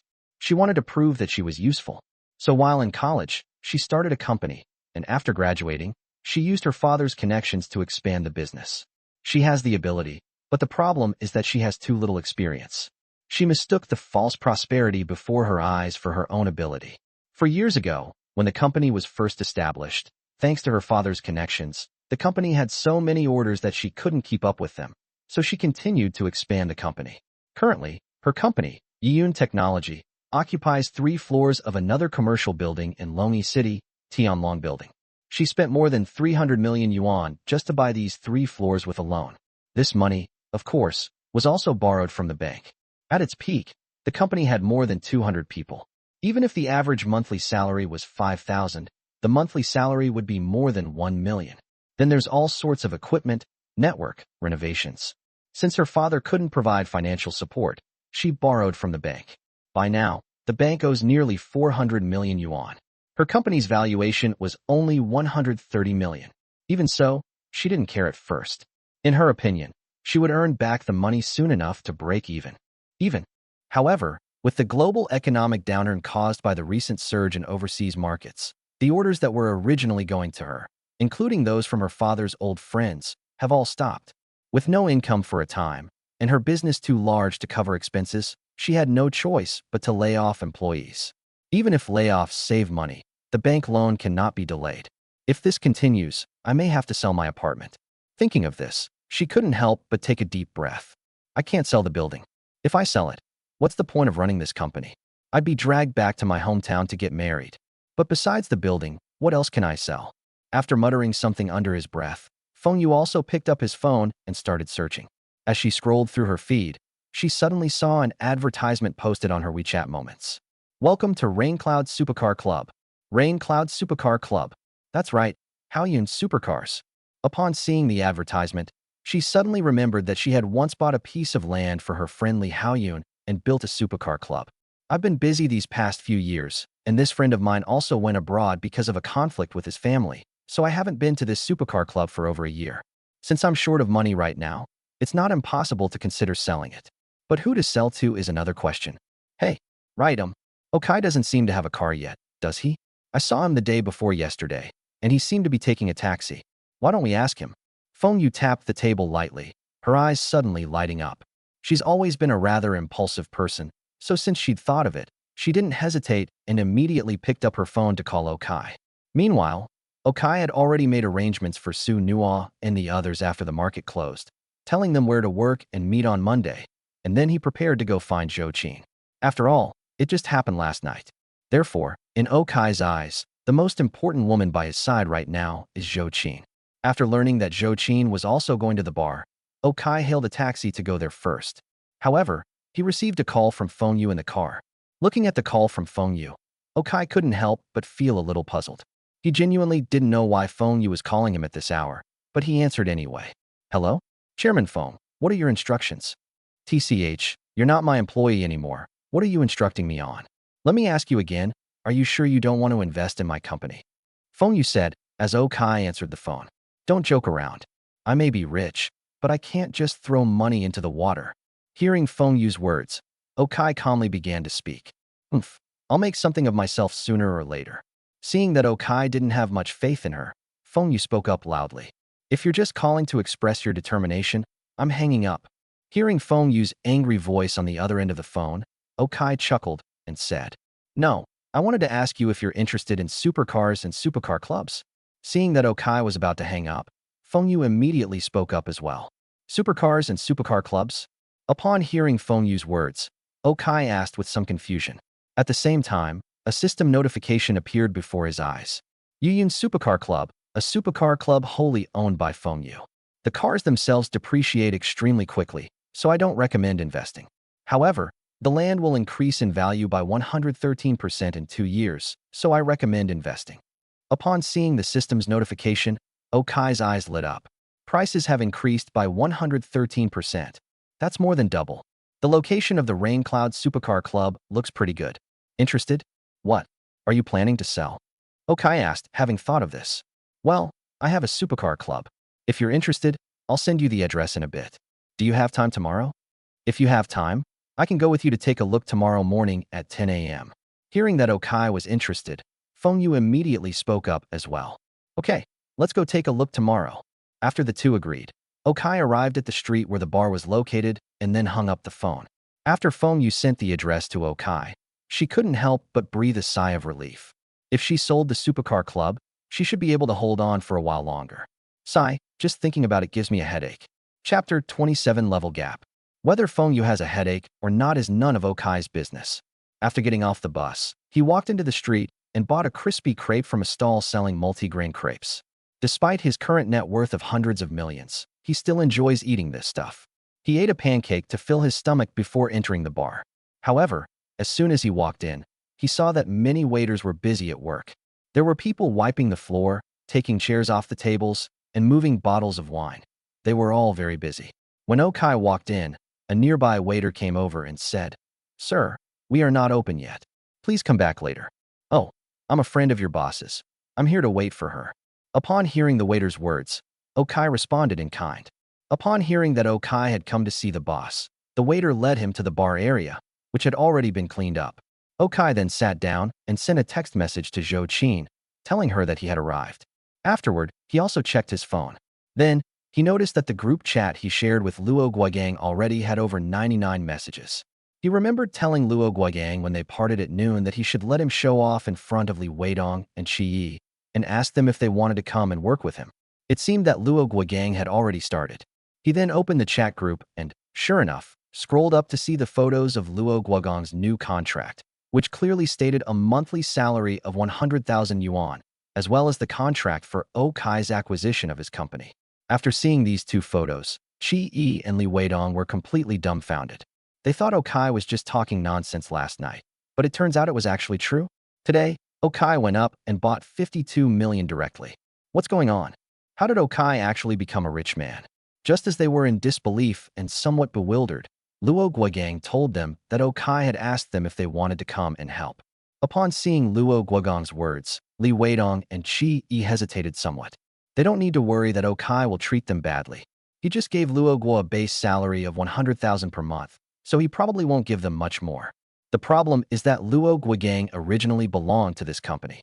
He knows how the company operates, so it's normal for him to be promoted to manager. One of them studied mechanical engineering and now works in a machinery factory, while the other is a coder.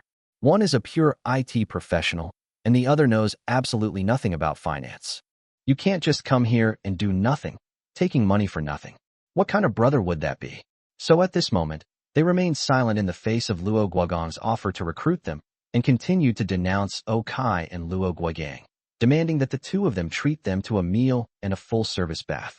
Seeing their relentless pursuit, Luo Guogang had already betrayed them, claiming that he hadn't even received his salary yet. If we're going to invite someone, it has to be a big boss. Okai will invite them. Seeing the three of them united against Kai, Okai couldn't help but smile. He picked up his phone, just about to send a message telling them they could have dinner and a bath tomorrow, when someone came up to him. Okai initially thought it was Zhou Qin, but when he looked up, he realized it was the girl he had helped the night before. I only caught a glimpse of her yesterday, but upon closer inspection today, I realized that this girl is indeed beautiful.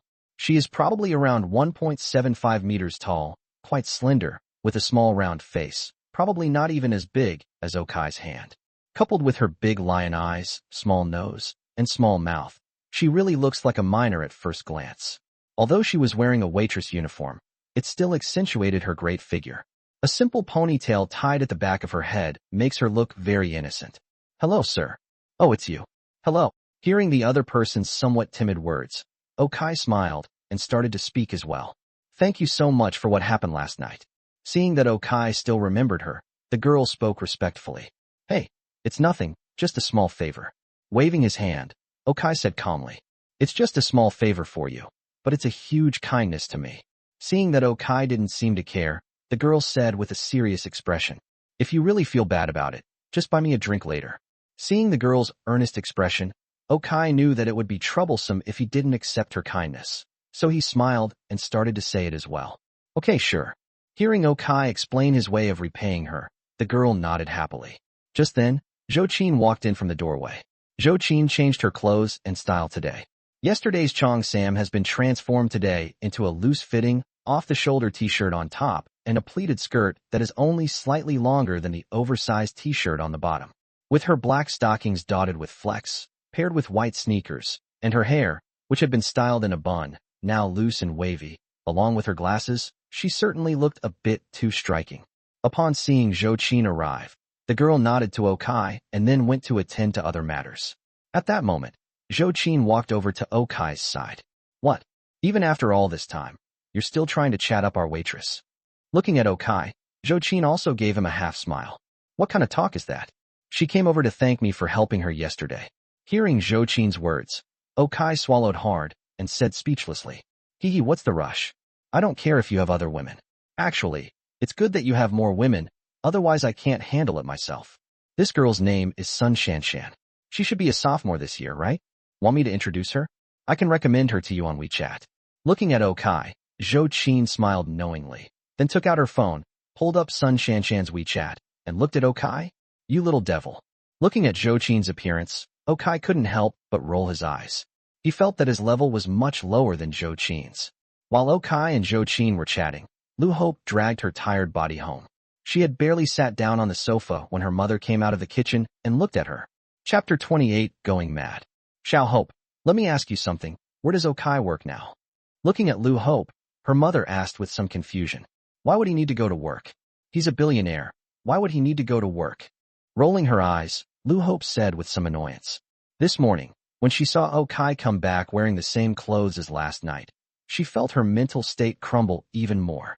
She had been fantasizing that if Okai came to her and apologized, she might agree to reconcile with him. But what happened last night shattered all her fantasies.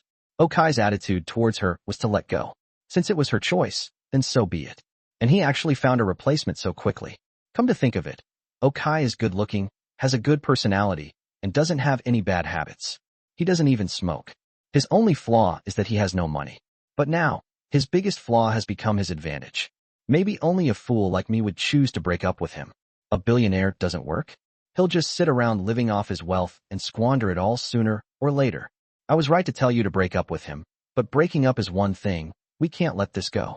You know where he lives, right? Take me to his house. Upon hearing Liu Hope's words, her mother also spoke up angrily. What do you want with him? Hearing that her mother was going to find Okai, Liu Hope looked at her in shock. You've been with him for 5 years. Don't you think it's worth the cost of your youth? He should give you half of his assets. Seeing Liu Hope's shocked expression, her mother also spoke earnestly. Are you serious? Or are you crazy? Don't tell me we weren't married. I was the one who initiated the breakup. You made me do it. So why should anyone give me money? Hearing her mother's words, Liu Hope felt her worldview crumbling more and more. Why can't I give you money? He owes you this. What? I'm crazy. Who am I doing all this for? How long do I have to live? The money I got back is all going to you. Liu Hope's mother shouted angrily. Are you crazy? You're really obsessed with money. Why don't you go online and find out which rich people are rich and ask them for money? Looking at her mother's arrogant appearance, Liu Hope was so angry that she laughed. Then she also said to her mother with a face full of anger, I don't know them. If I did, do you think I would ask them for money? Do they even know what kind of ideology our country has? They should rightfully give me half of their money. With a glare, Liu Hope looked at her mother's expression, which seemed to say, I'm not right. I'm shameless. She shook her head speechlessly. I can't say that. I have my pride. You can figure it out yourself. After saying that, Liu Hope took her bag and went back to her room, while her mother continued to scold her. Look at you, you coward. You deserve to be bullied. You're just like your dad. How unlucky I am to have two such good-for-nothings like you. Oh, by the way, Xiao Zhao called me. He said he's been asking you out these past few days, but you haven't gone. Are you upset with him? Also, he's taking you and me to look at cars tomorrow. If you dare not go, you brat, I'll break your legs. As Liu Hope closed the door heavily, her mother was still calling out from behind. Listening to her mother's words, Liu Hope also sighed deeply. Deeply. She felt so tired and overwhelmed. At that moment, she longed to return to Okai's side.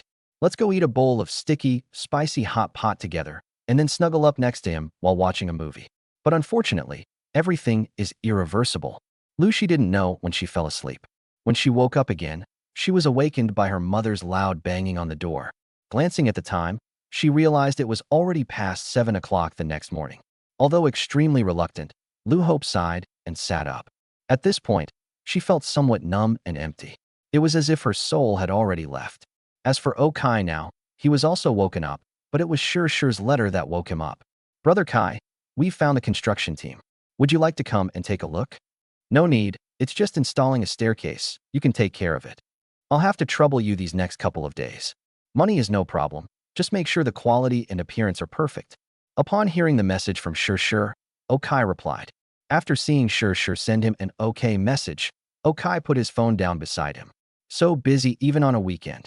Just as Okai put his phone down, Zhou Qin leaned over, rested her head on Okai's chest, and said lazily. The two of them left the bar after only a short time last night. They went out for hot pot first, and then watched a movie. Was this their first date? The two then easily found their way to Zhou Qin's house.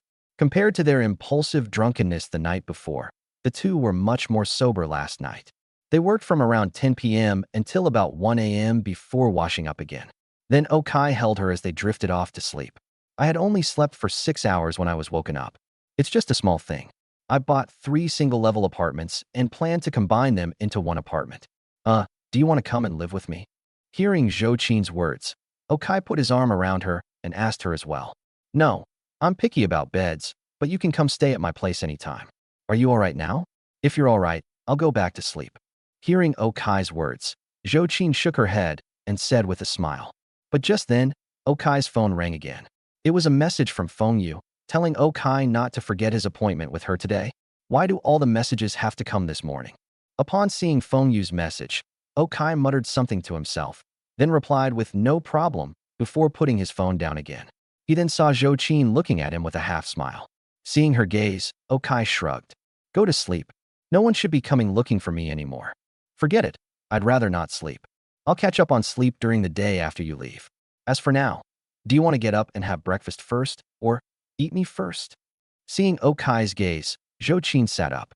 Sunlight shone through the gap in the curtains and fell on her body, causing the towel blanket to slide down in the sunlight. Seeing this, Okai couldn't help but swallow hard. Just kidding. For young people, skipping breakfast is an attitude, and he has that attitude. Chapter 29. Goodbye. I've arrived. Oh, I see you here. After Okai hailed a taxi and arrived at the Yuan Supercar Club, he got out of the car and saw Feng Yu waving at him from her Panamera in the distance parking lot. Is this place yours too? As Okai walked over, he asked Feng Yu with some shock. At this moment, in his eyes, the Rain Cloud Supercar Club was the biggest it could be. The building covers an area of about 1 square kilometer and is about 2 kilometers long. Half a kilometer of it is deserted. It is surrounded by a ring of 2-story buildings. Listening to the roar of cars inside, it is not hard to guess that there is a runway inside. Sure enough, these rich people play differently from ordinary people. Yes, this place was originally built for a very good friend of mine, but she's been abroad for the past few years, and I don't know if she'll ever come back. You know the situation with the company, so I'm planning to sell it. Hearing Okai's shocked expression, Feng Yu couldn't help but laugh and say something. Then he led Okai into the huge building, and the first thing Okai saw when the two of them entered was a row of cars. Most of these cars are sports cars, but there are also some SUVs and sedans. Okai is quite familiar with the logos of these sports cars: Lamborghini, Ferrari, Porsche, Maserati, Aston Martin, and Bentley, while brands like Mercedes-Benz, BMW, and Audi have to take a back seat. As for the SUVs, there are 3 here, including a Rolls-Royce Cullinan, but it's all blacked out. I think it's called something like the Black Knight. Next to it was a recently popular Toyota U8 and a Mercedes-Benz G770. Beside these 2 cars, it looked much less imposing, even though it was much more expensive than the Toyota U8. Next to the SUV, there were several sedans. A Bentley Flying Spur, a Maybach S-Class, a BMW M8, an Audi S8, and a Mercedes-Benz S-Class are probably used for everyday receptions. However, in Okai's eyes at this moment, all these cars were green arrows pointing downwards. It makes sense, considering how badly domestic cars have been outcompete these days. Buying this car would be a loss, so Okai only glanced at it before looking away. Seeing that Okai only glanced at the car before looking away, Feng Yu was a little puzzled, because in her impression, men all liked cars. Why did Okai only glance at it before looking away? And being a straightforward person, she asked out of curiosity. What? There's no car you like here. I just don't like cars. Looking at Feng Yu, Okai smiled gently and said calmly, so you want to buy my supercar club? Feng Yu asked with a puzzled look after hearing Okai's words. She clearly heard Okai say yesterday that he was interested in this place. I'm interested in this land. Tell me, how much do you want for it? Looking at Feng Yu, Okai smiled and then asked about the land price directly. I'm not selling the land alone. If you want to buy, you have to buy everything. Hearing Okai say this, Feng Yu couldn't help but frown. She had considered all the possibilities, but she had never imagined that Okai would only want to buy the land and not the car. But what would I do with all these cars? I only need one to drive. I have no use for them. And I don't know how your supercar club makes a profit. What would I do with them? Looking at Feng Yu's expression, Okai shrugged and looked at her speechlessly. There are 2 main sources of profit. One is membership fees. This is a supercar club, so I have a lot of members who come to the track to play. If they want to try other cars, such as mine, I will charge them a certain fee. Making money. Well, it's not really possible, but it's basically enough to break even. Hearing what Okai said, Feng Yu then began to explain how the supercar club was operated. More than 70% of people who buy sports cars do so to show off. But some are for performance, for that feeling of speed. On the roads outside, even on highways, the fastest speed you can go is 144 kilometers per hour. Any faster and your driver's license will be revoked. But not here. There's a circular track where you can easily go over 200 kilometers per hour. So many people are willing to spend money to come here to experience the performance of their sports cars. If they get tired of driving their own sports car or want to buy another sports car to test its performance, it's not realistic to just buy one directly. So you can rent the sports cars, even SUVs and sedans, that Feng Yu has placed here. According to Feng Yu, the annual membership fee alone is 88,000 yuan. Currently, they have 39 members, and they can collect more than 3.4 million yuan in membership fees every year. The cost of renting a sports car is around 200,000 yuan per month. They also sell things like lubricants, engine oil, and tires here. It's conservatively estimated that they can make 5 to 6 million yuan a year, but basically none of that is left over. Because the pay is high here, the expenses are also high, including security guards, staff, cleaners, car maintenance personnel, etc. Most importantly, the road paving is where the real bulk of the expense comes from. The roads they use here are built to highway standards. Because only one 4-lane road in one direction needs to be built, the cost of building 1 kilometer of this road is 12 million. There are a total of 5 kilometers of road here, and the initial cost of building the road alone was 60 million. Currently, maintenance costs approximately 600,000 yuan per kilometer, meaning that 3 million yuan a year is spent on road maintenance. Therefore, Fengyu is practically penniless. The initial investment is absolutely non-recoverable, and there will be no follow-up funding either. Hearing Fengyu's words, Okai couldn't help but purse his lips. This wasn't worth it. He came here to invest, not for any kind of lap time. He just wanted to make money.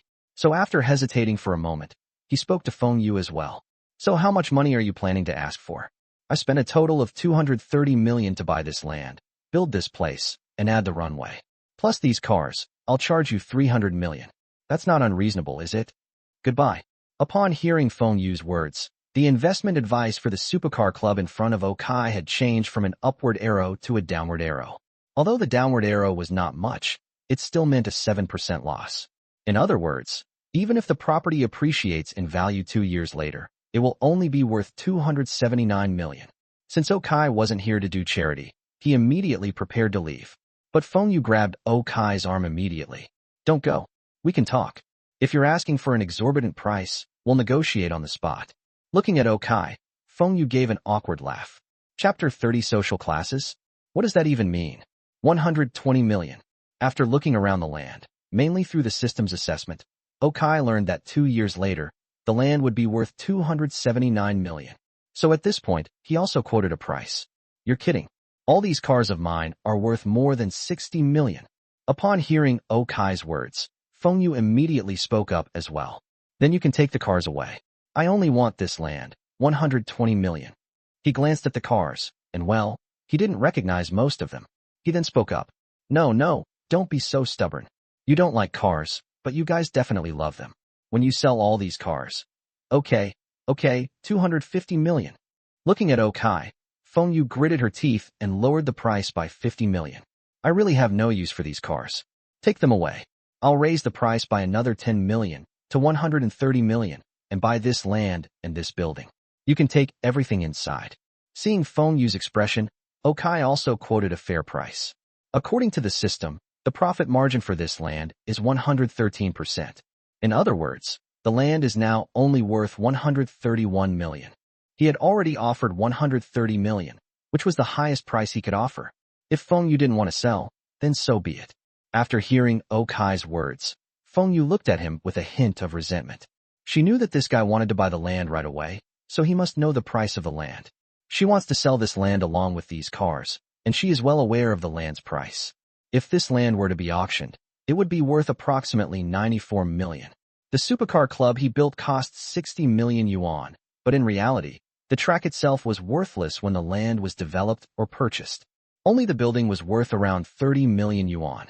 In other words, if she were to auction it off or sell it to the public, this building would fetch a maximum of around 124 million. The 130 million that Okai is offering now is already a very reasonable price. Although she was still somewhat unwilling, she knew that the land price was what it was. However, she was still somewhat unwilling to accept it. I need all these cars, but I have nowhere to put them. There are nearly 40 cars here. Look at this Lamborghini Aventador. It's practically brand new from last year, with less than 200 kilometers on it. The original price was 6,294,994, but I paid a total of 6,997,040, including insurance. And this Maserati MC20, I just bought it at the beginning of the year, and it has less than 150 kilometers on it, but the original price was 2,530,000. This Continental, convertible with a big V8, costs 3.8 million for the car itself, and the total price is 4.22628 million. Okay, I'll take another loss. The land and the cars, 200 million. Looking at Okai, Fengyu was still prepared to try again. Upon hearing her words, Okai calmly opened a used car app. This Maserati MC20 still had 1.73 million yuan left, a loss of over 700,000 yuan in a year. The same Bentley Continental now has 3.13 million left, a loss of over 1 million. However, the worst off is the Lamborghini Aventador. Although the mileage of the same Lamborghini Aventador is around 6,000 kilometers, its price has dropped to 4.99 million yuan, resulting in a loss of nearly 2 million yuan. Looking at the number, Feng Yu fell silent. For those who haven't bought a car, they should thank domestic car manufacturers for causing new car prices to keep plummeting. But people who have already bought joint venture or imported cars really hate domestic cars because their prices cause their cars to depreciate too quickly. If this had happened 10 years ago, these cars might not have lost this much money even after 5 years.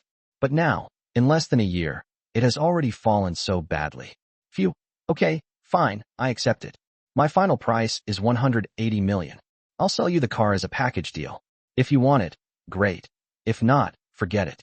Seeing Okai's actions, Feng Yu ultimately held back.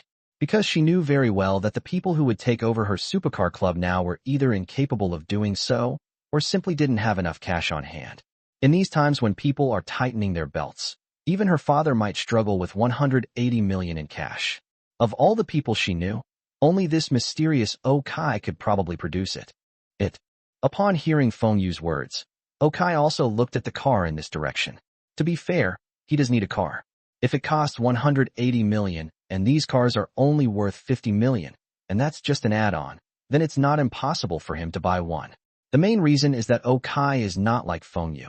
He can actually earn back these cars if he has them. He didn't have any sense of class among the wealthy, unlike people like Feng Yu. A car is meant to be driven. Aside from driving it yourself, you might lend it to someone of the same level to drive in a supercar club, and that's about it. If someone owns a sports car, it's not a big deal for him to help out by providing a car for his friend's wedding. However, if you rent it out to someone to show off or to run a wedding car, you'll be expelled from their social class. But Okai had no such concerns at all. According to his understanding, this is the price for renting a wedding car in their area. For cars like Maybach and Bentley, renting a wedding car on a Saturday or Sunday costs at least 10,000 yuan per trip, while for sports cars it costs 20,000 yuan per trip. This is a top-notch cow, 30,000 yuan for one trip. The price is reasonable. He made 5 wedding trips a week, and with those 40 cars, he earned an average of 20,000 yuan per car, which would amount to 800,000 yuan a week. In a year of 52 weeks, that's more than 40 million yuan. Of course, this is just his algorithm. In reality, there are taxes to pay, procedures to follow, and the need to hire a driver, etc., which is quite troublesome. But having 10 million in hand isn't bad. As for whether those members feel they've lost their 13 slots, it doesn't matter if they stop being members here. This money has already covered the cost of the members playing on the track. If no one plays on the track anymore, we'll save money on track maintenance. We'll make a net profit of over 10 million a year, and then 2 years later, the land here can be sold for 280 million. We can also set up a wedding company to continue renting out these cars. It's perfect. Having thought of this, Okai nodded. Okay, 180 million, it's settled. Hearing that Okai had made up his mind, Feng Yu breathed a sigh of relief. Thank goodness, Okai had decided to buy it. She then smiled and said to Okai, then it's settled. I'll have the manager here come over so you can meet him, and then we'll go sign the contract on Monday. No problem. Seeing Feng Yu say this, Okai nodded in agreement, and the matter was settled. Just then, Feng Yu took out her phone to call the manager over. Suddenly, a voice came from afar. Okai. Upon hearing the sound, Okai couldn't help but look over there, and then he saw Liu Hope, her mother, and that man, who were standing in the distance, looking at him. Chapter 31. If you're sick, go get treatment. Oh, what are you doing here? When Okai saw Liu Hope and the other two there, he was taken aback. He wasn't surprised that the three of them would come out together. After all, Liu Hope broke up with him because of this man. In his memory, this guy only seemed to own an M4. An M4 on the track? It's not impossible, but at least an M8 would be more appropriate. What are they doing here? We're here to buy a car, of course. What are you doing here, kid? Oh, right. I heard you're rich now. What brings you here to buy a car too? Listening to Okai's words, Liu Xi's mother looked him up and down. He was still dressed in the same unfashionable way. She had seen him dressed like this before. According to Liu Hope, he bought the clothes for 100 yuan. Indeed, even if someone is rich, a poor person is still poor. Upon hearing her mother's words, Okai frowned. Buy a car? They sell cars here. Of course, the manager here is a friend of mine, so there's no problem for us to buy. But you, I heard from Annie that you have some money, but none of the cars here are under $1 million. Can you afford it? You're not here to rent a car, are you? Upon hearing what Okai said, Zhao Yu immediately spoke up. Actually, his main purpose in coming here was to show off. He had done this more than once, bringing girls to look at cars, then showing off with those multi-million-dollar cars, and then saying that he had ordered one, and it would probably take a while to arrive, so he would get the girl a cheaper one to drive in the meantime. Then, he'll get his hands on a Porsche 911, a Mercedes-AMG, a Maserati GT, and other cars worth over $1 million. After driving them for a while, he'll probably get tired of them, and then have someone secretly tow them back. Absolutely perfect. The 13th person was well-dressed, slept with the girl, got tired of playing with her, and all they had to pay was some rent. At this moment, Okai appeared here. He thought this guy was probably also here to rent a car, so he mentioned that the manager here was his friend. In other words, if Okai wanted to rent a car, he should think it over. Upon hearing his words, Okai frowned even more deeply, because the implication was clear. He could rent out cars, and he could rent them out. He had clearly heard Feng Yu mention this earlier. The cars here are not allowed to be rented out, which is quite interesting. Just as Okai was looking at the three of them with amusement, Lu Hope's mother walked directly in front of him. Give it to me. Take what? Looking at the woman's actions, Okai couldn't help but look at her with some doubt. He didn't remember owing her anything. Stop pretending with me. It's about the money. My daughter has been with you for so many years. Even if she hasn't done anything great, she has certainly put in a lot of hard work. You should give half of your wealth to my daughter. Seeing Okai's puzzled expression, Liu Xi's mother said it as if it were perfectly reasonable. Upon hearing her mother's words, everyone present was startled. How could she say such shameless things so matter-of-factly? Zhao Yu, who was still pursuing Lu Hope, was the most shocked. Fortunately, he never intended to spend much time with Lu Hope anyway. Once he was done having fun, he would naturally find a way to get away. As for Lu Hope's mother, what did that have to do with him? At this moment, Okai, after being shocked, had recovered and looked at her and Lu Hope, who looked embarrassed behind him, with amusement. Lu Hope, even though we've broken up and can't be friends anymore, we're still classmates, right? Your mother's illness is getting worse, so you should take her to see a doctor as soon as possible. You little beast, you ill-mannered player. You're the one who's sick. Your whole family is sick. Is this how you talk to your elders? No sooner had Okai finished speaking than Lu Hope's mother started jumping up and down, cursing Okai. Upon hearing her words, Okai's eyes narrowed. He didn't argue with her before because he didn't want to put Lu Hope in a difficult position. But now, Lu Hope has nothing to do with him, so why should he indulge this shrew? Okai immediately retorted. Being cultured means being able to deal with normal elderly people. When faced with some old, shameless, and despicable women who take advantage of their age, I haven't hit you because I'm already showing my good manners. You, Lu Hope, are you deaf or blind? He's talking about your mother, and you don't even react? Seeing Okai looking down at her, Liu Xi's mother was certain that if she said another word, Okai might actually hit her. This kind of woman may complain loudly and whine all the time, but she is actually extremely irresponsible and terrified. Seeing this situation, she had no choice but to go to Lu Hope. Although Lu Hope somewhat agreed with Okai's words, this was her mother, so she had no choice but to step forward and say to Okai, Okai, we're friends. It's going too far for you to talk about my mom like that. Is it too much? I don't think so. You were the one who broke up with me, and then your mother came to ask me for money? I can't imagine anyone with a sense of propriety and shame saying such a thing. What do you expect me to do that isn't excessive? Give you money? Or support your whole family? Although I have money, it didn't grow on trees. If I threw it into the water, I could at least hear the splash. What would I get in return if I gave it to you? Abuse. Hearing Lu Hope's words, Okai also smiled and spoke up. You. Hearing Okai's sarcastic words that showed no respect whatsoever, Lu Hope also spoke up, but when the words reached her lips, she really didn't know how to refute them. Seeing Lu Hope and her daughter's frustrated expressions, Zhao Yu felt it was time for him to step in. He then took a step forward and stood in front of Okai. He originally intended to grab Okai by the collar, but then realized that Okai was taller and stronger than him, so his initial intention to fight back turned into verbal sparring. Are you even a man? How can you treat a woman you once loved like this? Shouldn't you sincerely wish her well, that she has found a man she can rely on more than you? I feel dirty just looking at trash like you. Looking at Okai, Zhao Yu couldn't help but squint and speak. Just then, He also saw Feng Yu walking over with a man in the distance, and he couldn't help but laugh. Kid, you want to rent a car to show off, huh? Too bad, you're out of luck. Wu Zhong, throw him out. Huh? Gentlemen, isn't there some misunderstanding?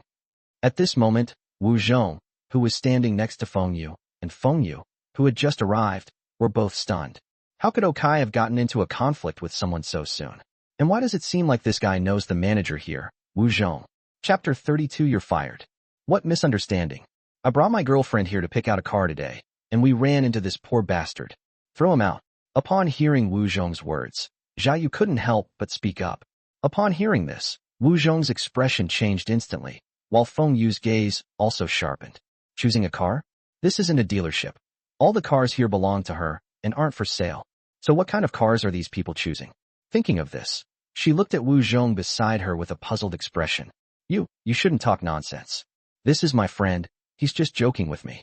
Seeing Feng Yu's gaze, Wu Zhong forced a smile, then glared at Zhao Yu and said with a serious expression. But this Zhao Yu might actually be a bit off. Seeing Wu Zhong's gaze, he didn't react and continued speaking.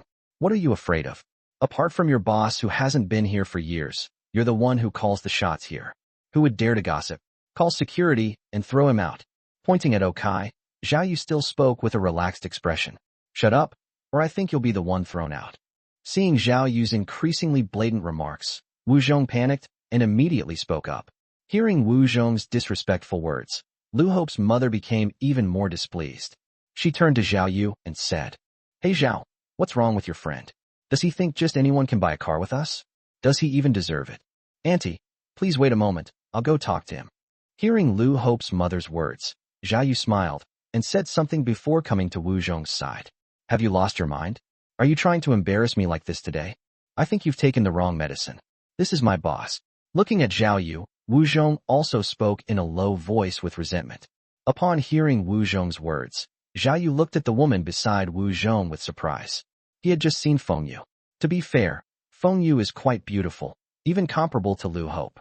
In particular, she exudes an air of nobility, and with all those designer brands, it's clear at a glance that she is either rich or noble. He originally thought she was Wu Zhong's client. I never expected it to be his boss. He had heard Wu Zhong say that besides this supercar club, his boss also owned a large company, and his net worth might exceed 1 billion. A billion. It may not seem like much, but to the average person it's an astronomical figure. He had always thought that Wu Zhong's boss was a middle-aged man, but he never expected that she would be such a beautiful young woman. You can tell at a glance that he's also a rich kid. If I could win her over, wouldn't I be set for life? Your name is Wu Zhong? That name is quite fitting. Just as Zhao Yu was leering at Feng Yu, Okai also looked at Wu Zhong and asked with a half-smile. This imposing figure must be President O. Upon hearing Okai's words, Wu Lu forced a smile and asked in a voice that sounded almost like crying. Does your friend know him? Liu Xi's mother asked, pulling Zhao Yu along. This. Hearing Lu Hope's mother's question, Zhao Yu didn't know how to answer for a moment, and could only look at Wu Zhong, whose face became even more embarrassed. Fortunately, Feng Yu stepped forward and said, Let me introduce you.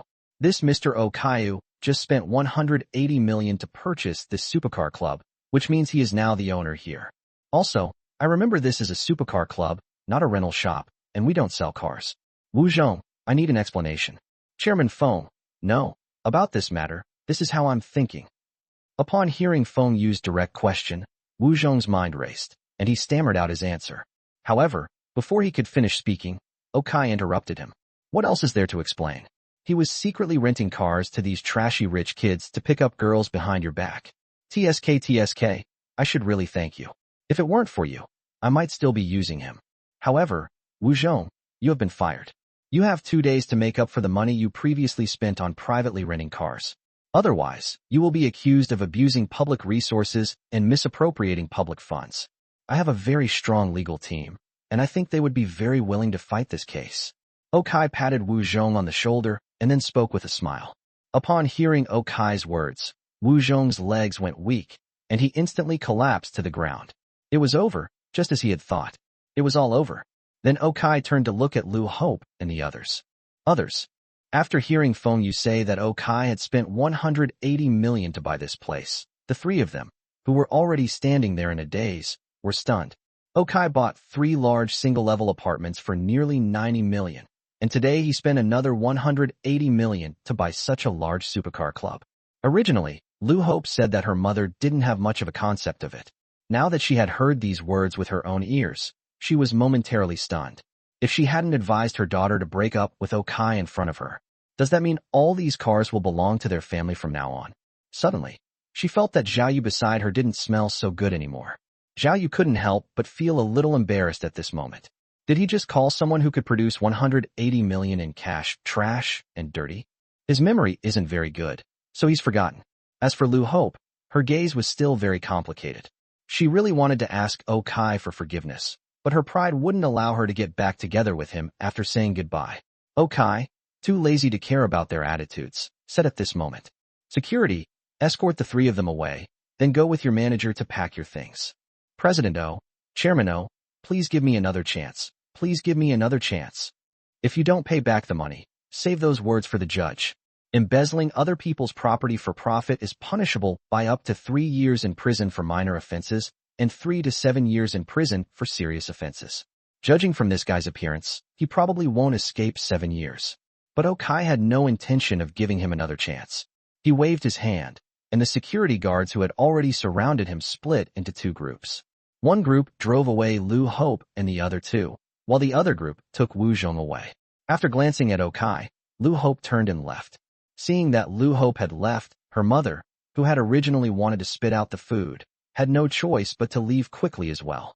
As for Zhao Yu, he wished Okai wouldn't notice him at all.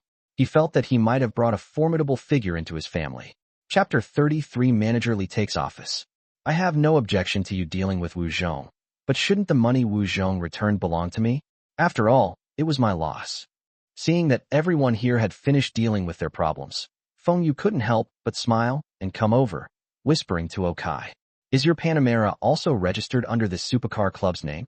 Upon hearing that Feng Yulian wanted to take all the money, Okai rolled his eyes and said, "No way, that was a gift I bought for myself when I graduated." Okay, you're such a cheapskate. You're so rich, but you won't even spare a penny for a poor person like me." After giving Okai a sidelong glance, Feng Yu began to speak. "First of all, you're not poor. Secondly, I've already left the car for you. What more do you want?" Okai muttered, somewhat speechless, as he shrugged at Feng Yu. "I'd also like for you to invest in my company." Hearing Okai say that, Feng Yu also put her hands behind her back, tilted her head to look at Okai, and then said with a grin, "Big sister, with this 180 million, you'll still have less than 100 million short. If you can't manage 100 million, then you might as well quit and go home to be a pampered young lady." Looking at Feng Yu, Okai said helplessly, "Huh? How did you know I still have a shortfall of 100 million? Have you investigated me? Do you have a crush on me?" Feng Yu spoke up as soon as Okai finished speaking, but her words only earned Okai an even more helpless look. "Hey, is it possible that just 4 days ago, I was your employee?" Yeah? Ha ha ha ha. Okay, let's not talk about company matters anymore. You fired Wu Zhong, so you need to find someone you trust to be the manager, right? Do you want me to recommend someone? Only then did Feng Yu remember that Okai seemed to have been fired by her. Although she and Okai haven't gotten along very often, in her heart, she feels that their relationship is progressing by leaps and bounds. She basically always treated Okai as someone of equal standing when communicating with him. You would never guess that Okai has been working at his own company for 3 years. Honestly, if you know a suitable manager, you should hand the company over to them. What does a manager here mainly do? Seeing that Okai was so dismissive of her skills, Feng Yu couldn't help but pout angrily. However, despite her dissatisfaction with Okai's words, she still explained what the manager needed to do. The manager here only needs to do 3 things. First, manage the staff. Second, get along well with the members. And third, take good care of the cars, ensuring they are always in top condition whenever someone needs them. Counting on her fingers, Feng Yu also listed what kind of car she needed here. I think I understand. With that thought, Okai picked up his phone and called Li Weidong directly. "Hey Kai, what's up?" The phone rang a few times before being answered, and then Li Weidong's half-dead voice came through. "Seriously? It's noon, and you're still sleeping?" Okai asked hesitantly after checking the time. "Hey, didn't we get to play with the black monkey yesterday? I played it all night after I got back, and didn't go to sleep until after 3 a.m. What's up?" Hearing Okai's words, Li Weidong said somewhat embarrassedly, This guy's favorite thing to do was play games. Of course, Okai and the others used to do the same. I'll send you an address. After you've washed up, come over quickly. I've found you a good job. Upon hearing Li Weidong's words, Okai also explained his purpose. Bro, I'm not trying to be sentimental. I appreciate your kindness, but I really don't know anything about finance. I can't just go and take advantage of you for nothing. Li Weidong was too honest. Upon hearing Okai's words, he hesitated somewhat before speaking. I'm not in finance. I just acquired a supercar club. You'll be the manager, and your main job will be taking good care of my sports cars and selling merchandise on the side. Hearing Li Weidong say this, Okai smiled. A sports car? That's perfect for me. Wait for me, I'll be right there. Upon hearing Okai's words, Li Weidong immediately responded, then hung up the phone with an excited expression and got up to wash up. After hanging up the phone and sending the address to Li Weidong, Okai looked at Feng Yu beside him. Does Mr. Feng have anything else to do today? No. The company is like a mountain weighing on me, and I don't have the time or energy to do anything else right now. Feng Yu spread her hands, indicating that she had nothing to do today. If you don't have one, come with me for a test drive. With a laugh, Okai happily walked towards the Lamborghini Aventador next to him. Although he said he didn't have a car, he actually had a driver's license. He took the driving test with his classmates in college because he wanted to save money. He thinks driving is quite easy because he passed his driving test on his first try. However, once he got on the bus, he was a bit flustered. First of all, sitting in this car is very uncomfortable, extremely uncomfortable. Sports cars are designed to reduce air resistance, so they are very low-slung and have a low profile. Once inside the car, I was practically half lying down. The visibility was also very poor. The sports car seats were also the kind that were very supportive, so sitting in them felt like being wheeled into an operating room, with my body confined inside, half lying down. Maybe it's okay once you get used to sitting like this, but now my back and neck are really uncomfortable. The second reason he was confused was that there was no Chinese in the car. He could only distinguish between the brake and the accelerator, and he had a hard time distinguishing everything else. Fortunately, Feng Yu was very knowledgeable about this. Although her teasing expression made Okai a little unhappy, he still listened carefully to Feng Yu's explanation. Then, slowly, I drove the car onto the racetrack. After driving 2 laps, he switched to other cars and drove them one by one. Sports car, sedan, SUV. To be honest, he prefers driving SUVs. Of those 3 cars, the G-Class is the stiffest, stiff everywhere, while the Cullinan is the softest, soft everywhere. Driving it is like driving a big ship, not swaying, but just soft. The Overlook is a more middle-of-the-road model. It's not as comfortable as the Cullinan, but if you're going off-road, it's definitely much better than the Cullinan. Most importantly, it can float in water, which is really impressive. So after thinking about it, Okai decided that he would drive this car back in a little while, and from now on this car would be his own. Just as he and Feng Yu got out of the car, Li Weidong arrived. Chapter 34 is full. I'm so angry. I'm so angry. That little beast. He certainly didn't get his money through honest means. I want to report him. And tomorrow I'll put up a banner. I'll come here every day to make a scene. Alright, isn't that embarrassing enough? You want to act like you're old and powerful? Do you even have the right? If you cause trouble, they won't call the police and have you arrested. After leaving the Rain Cloud Supercar Club, Lu Hope's mother had a gloomy face.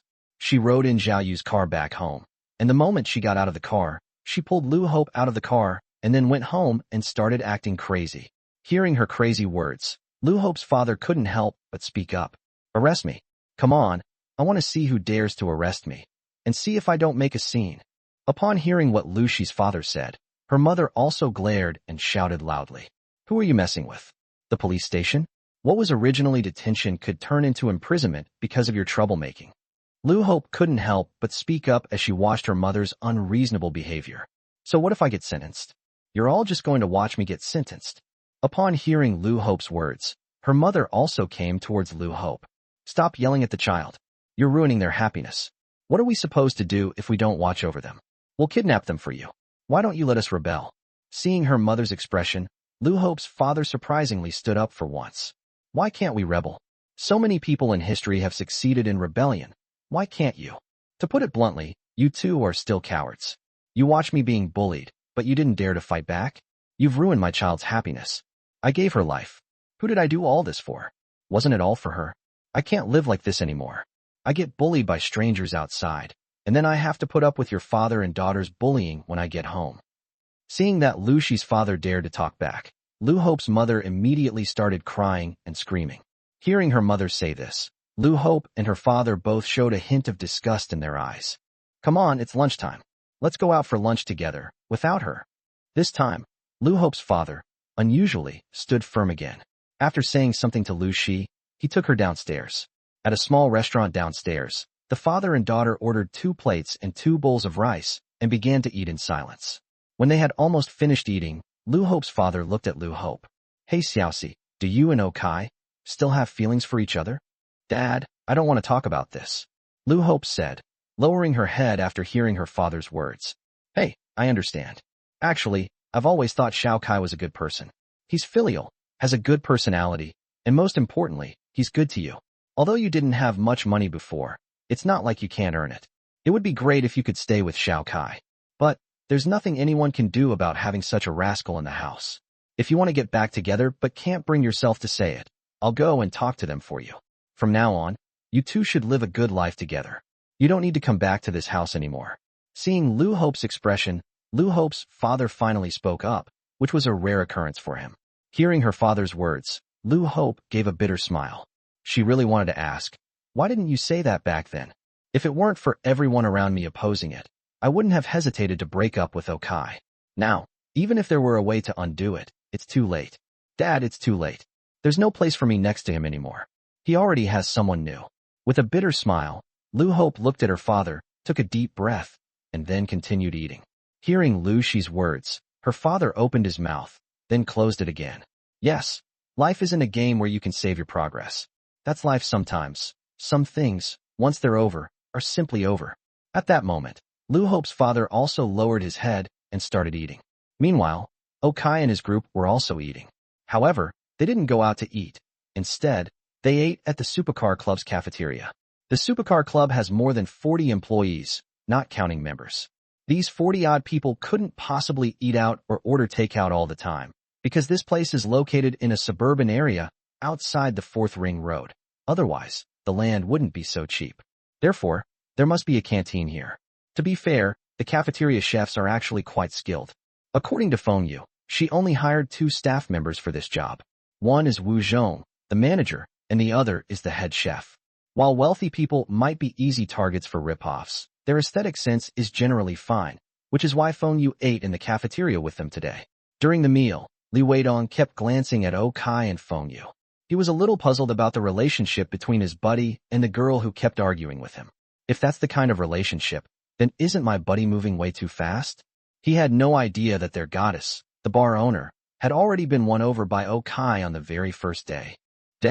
At this moment, they still have the leisure to watch Okai bicker with others. However, while the two were bickering and eating, Feng Yu suddenly received a phone call. She didn't try to hide it and answered it in front of everyone.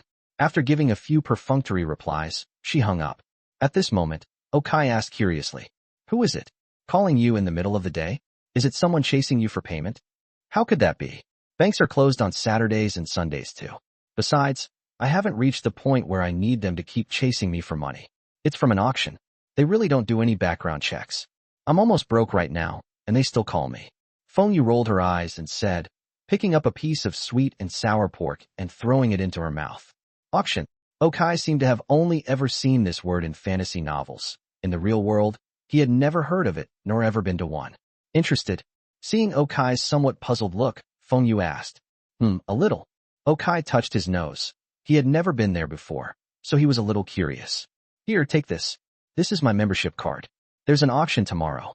If you want to go, feel free to go. But there's no money in it. You can change the name to your own when you go. Seeing Okai say this, Feng Yu also took out a membership card from her bag and placed it in front of Okai. Aren't you going? Okai asked, taking the membership card. I'm not going. I need to save money right now. I'm afraid I'll break my wallet if I go.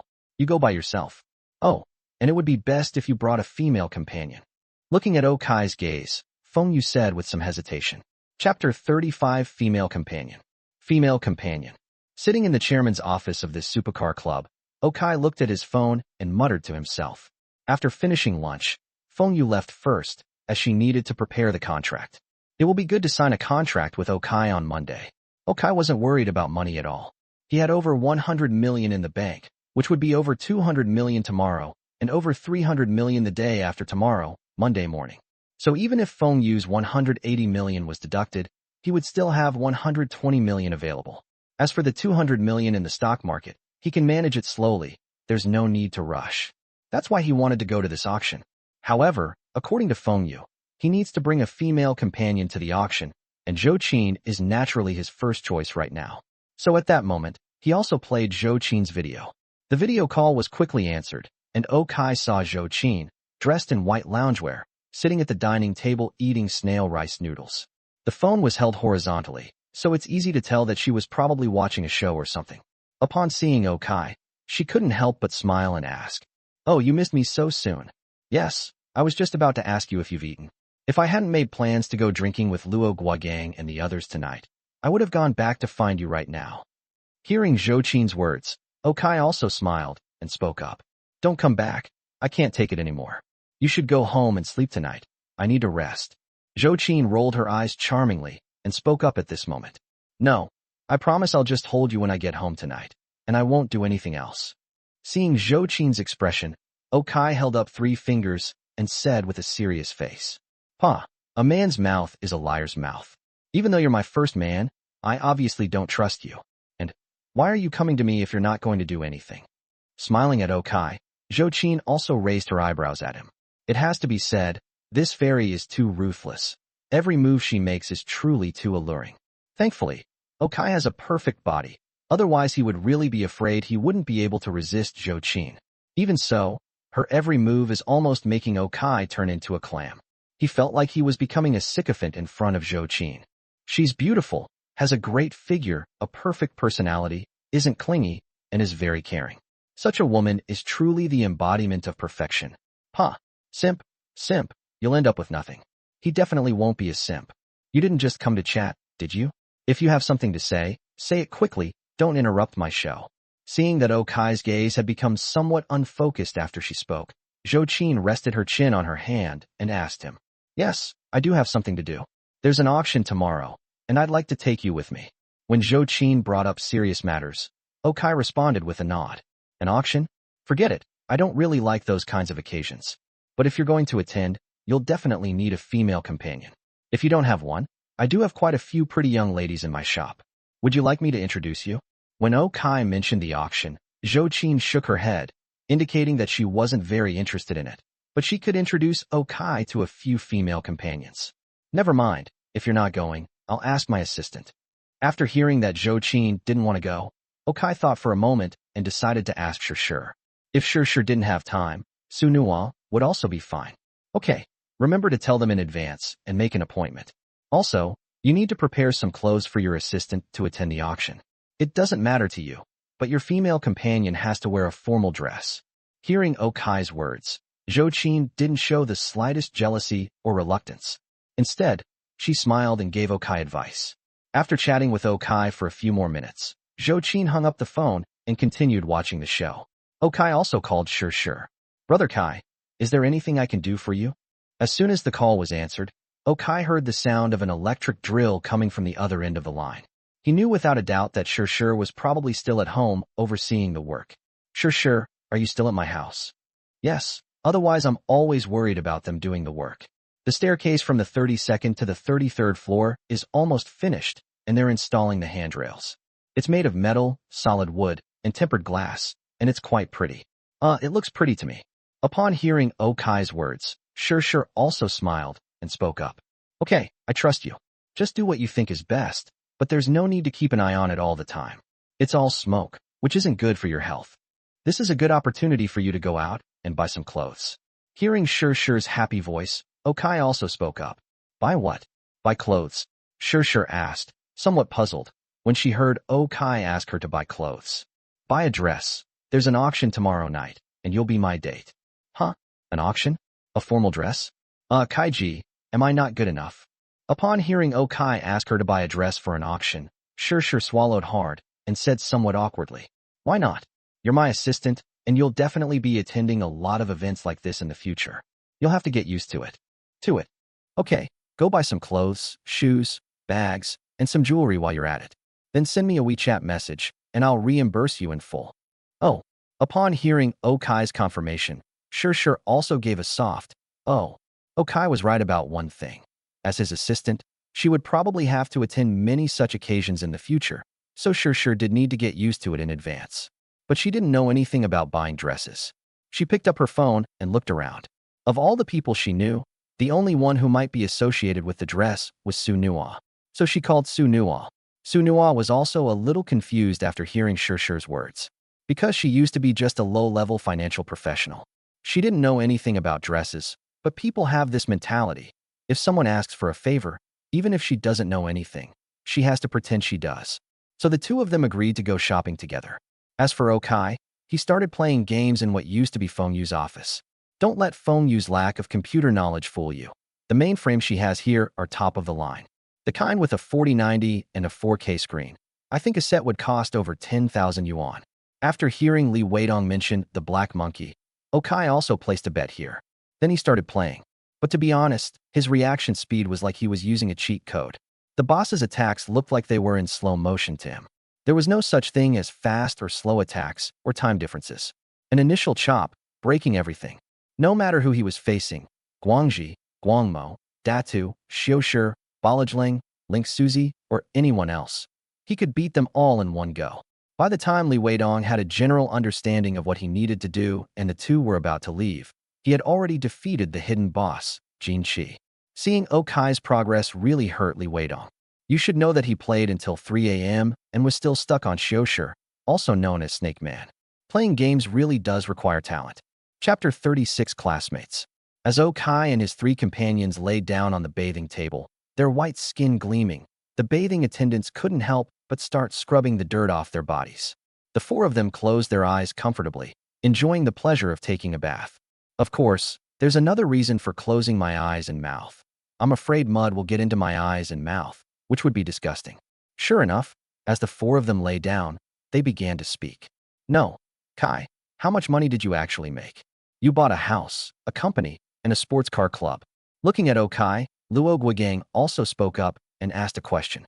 You guys don't need to worry about this. Lao Luo, just keep an eye on the company for me. Dongzi, take care of that supercar club for me. After I sign the contract on Monday, I can contact some wedding planning companies and rent cars for them. As for direct car rental, forget about it. These cars are all too new now. Leasing them directly isn't cost-effective. Feeling the pressure of the middle-aged man rubbing his back, Okai laughed and started talking. Damn it, Godfather, you've made arrangements for the two of them. What about me? If Okai had only arranged for Luo Guogang, there would be nothing to say. It just so happens that they acquired Luo Guogang's company, which is normal. But now Okai has also set up a supercar club and arranged for Li Weidong to join.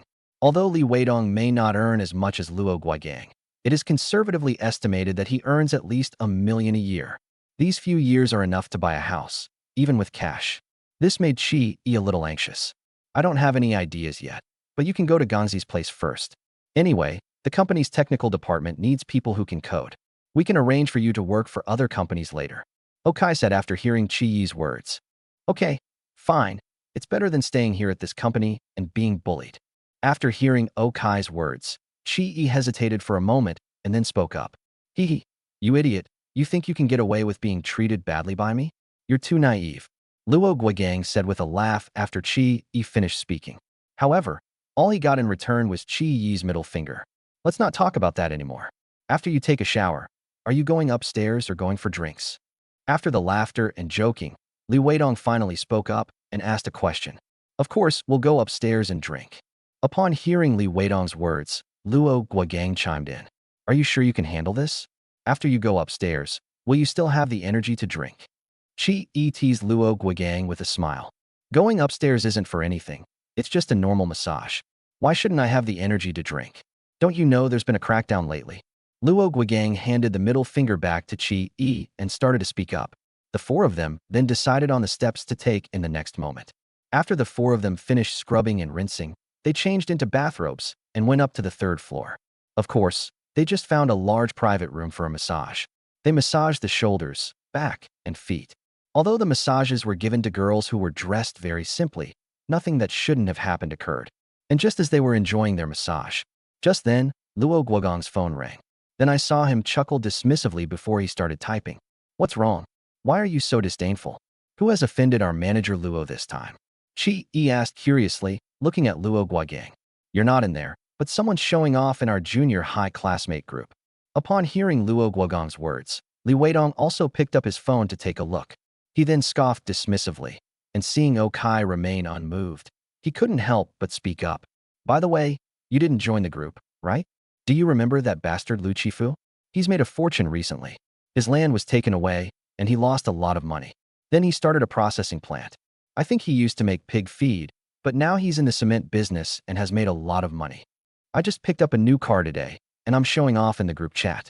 Kai did not join the classmate group, mainly because he had attended a classmate reunion when he graduated from university, and he originally thought that attending classmate reunions was a way to reconnect with classmates. It turned out that the class reunion basically had only two themes: showing off and having affairs. He personally witnessed several couples who weren't actually together leaving together after the reunion, hugging and cuddling. Then, those who didn't get along with him in school started fawning over whoever had money, which really annoyed him. So he stopped having any contact with those classmates. But Luo Guogang and Li Weidong are still around. As for Liu Xi, whom Li Weidong mentioned, this guy was a complete idiot in junior high school, consistently ranking in the bottom 3 of his class. His family owned land for farming, so neither the teachers nor his classmates liked him. I later heard that he didn't even finish high school.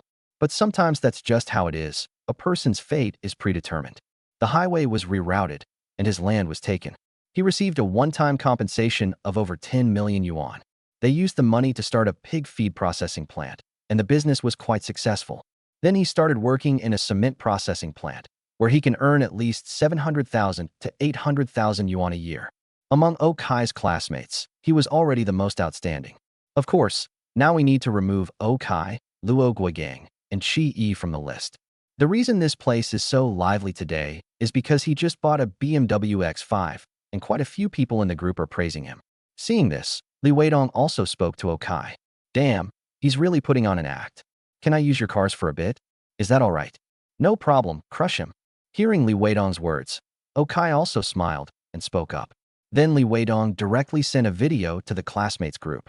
Young Master Liu is really something. This BMW X5 must cost 6 or 700,000. What do you mean 6 or 700,000? This car costs over 800,000. Young Master Liu is truly a promising young man. Oh, it's nothing, just a few months' income. I originally wanted to buy an 8 Series, but sedans aren't really my style. I prefer SUVs. Yes, this amount of money is nothing to young Master Liu. Li Weidong shared a video. Li Weidong? What did he share? Did his machinery factory produce a new tractor? No, it seems to be a car, a BMW. That's a BMW, an 8 Series? Oldly, you struck it rich. A BMW 8 Series? That must cost over $1 million. What BMW 8 Series? Look closely, that's an M8. This car costs over $2 million. Seeing these people suddenly appear in the group, Luo Guogang also joined in the fun. Chapter 37 Fatal Blow. More than 2 million? Huh, Lao Luo, are you crazy? You know you're close to Li Weidong, and you're still bragging about him like this. It's no exaggeration. I checked, this car really is worth over 2 million. Damn it, Li Weidong, don't tell me this car is yours. Li Weidong shared a video. Seeing the doubts in the classmates group, Li Weidong then posted a video of another car, which caused another uproar. Damn, a Mercedes? No, this is a Mercedes AMG. Damn, this is an AMG. It's a Maybach. Li Weidong, are you selling cars? Li Weidong shared a video. Holy crap, is that a Cullinan? And next to it is a G-Class? And a Touareg. Li Weidong, brother Dong, what have you been doing? You went to Tianjin port to sell cars? Li Weidong shared a video. Seeing the shocked expressions on these people's faces, Li Weidong would occasionally post a video of a car he had filmed that afternoon. The videos were short, only a dozen seconds long, showing him and the car, but they still left these people stunned. These luxury cars are something you rarely see, let alone watch on TV. For a moment, the entire classmate group was wondering what Li Weidong had gone to do. After a long while, Li Weidong finally spoke up. Stop guessing. These cars aren't mine. They belong to Kai. He bought a supercar club, and these cars are just for fun. I'm the manager there now. If any of you want to experience luxury cars, you can come and play with me. As Li Weidong spoke, he glanced at Kai, who waved his hand. Okai was being pretentious and dragging him along. Well, it was actually quite enjoyable. Okai? He's not in this group, is he? What's he up to now? A supercar club? Did he buy all these cars just for fun? Damn it, can you guys stop bragging? Exactly, a supercar club costs at least tens of millions, right? If you three were sold, wouldn't you be worth a fraction of that? Upon hearing Li Weidong's words, some people in the group who disliked them naturally emerged, ready to expose them with righteous indignation. Li Weidong shared a video. Hey, you guys are too timid, guess too high. This supercar club, valued at 180 million, was just confirmed today. Luo Guogang shared a video. That's nothing. He's my boss now. He bought our company, and I'm the general manager under him, just like Li Weidong. Just as Li Weidong finished speaking, Luo Guogang shared a video of himself walking into the general manager's office. The nameplate above the general manager's office bore his name, Luo Guogang. After the two videos were posted, the entire junior high school classmates group was silent for 3 seconds before a flood of messages suddenly popped up. Damn, Okai is amazing. He seemed so ordinary back in school. I never imagined he was so talented. Brother Luo, could you please give Bosso a push on WeChat? Brotherly, could you please ask if Mr. O has any other work to do? Gongzi, Dongzi, how much are you paid working for Okai? It's all the same, base salary of 100,000 a month, plus commission. Holy crap, you two big shots. Could you please mention it to me? We're classmates, please help me out. Seeing the messages frantically being sent in the classmate group, Luo Guogang and Li Weidong simultaneously went offline in perfect unison. As for Liu Xi, who would still go to his old, beat-up X5 now? After they finished installing the 13, Okai and the others also finished their massage. Okai then went to pay the bill, only to find that it had already been paid by someone else. Seeing this, Okai smiled. Although he genuinely didn't care about the small amount of money, and these people were teasing Okai into treating them, when it came to actually taking the money, they naturally wouldn't let Okai take it all. After all, the most important thing between friends is equality. If one person is always paying, what kind of relationship is that? It's normal for the rich to treat others to expensive meals and the poor to treat others to cheaper meals. If friends have to calculate this, then the relationship really can't continue. But it's definitely not possible for one person to take it. So Okai didn't say much. After taking a shower, Okai drove the three of them to Zhou Qin's bar. As the four of them settled in, Qi couldn't help but speak up. Why is the landlady dressed so conservatively after just 2 days? Have you found a boyfriend? Indeed, Zhou Qin's outfit today was much more conservative than when Okai first saw her. She was wearing a white puff-sleeve top and high-waisted jeans, with only her navel showing. Compared to a few days ago, her style was completely different. Although her figure is undeniably stunning and sexy, she doesn't reveal enough skin. Actually, Okai never told her that he didn't like her dressing too sexily. But Zhou Qin clearly sensed it. She had already changed to a pure and innocent style yesterday, and today she was even more covered up. Hearing Qi's words, Okai just smiled. This matter was really hard to say. However, soon, Zhou Qin came over to confirm the relationship between the two. This time, before they even ordered any drinks. Zhou Qin saw Okai and the others arrive and proactively brought over 2 bottles of liquor.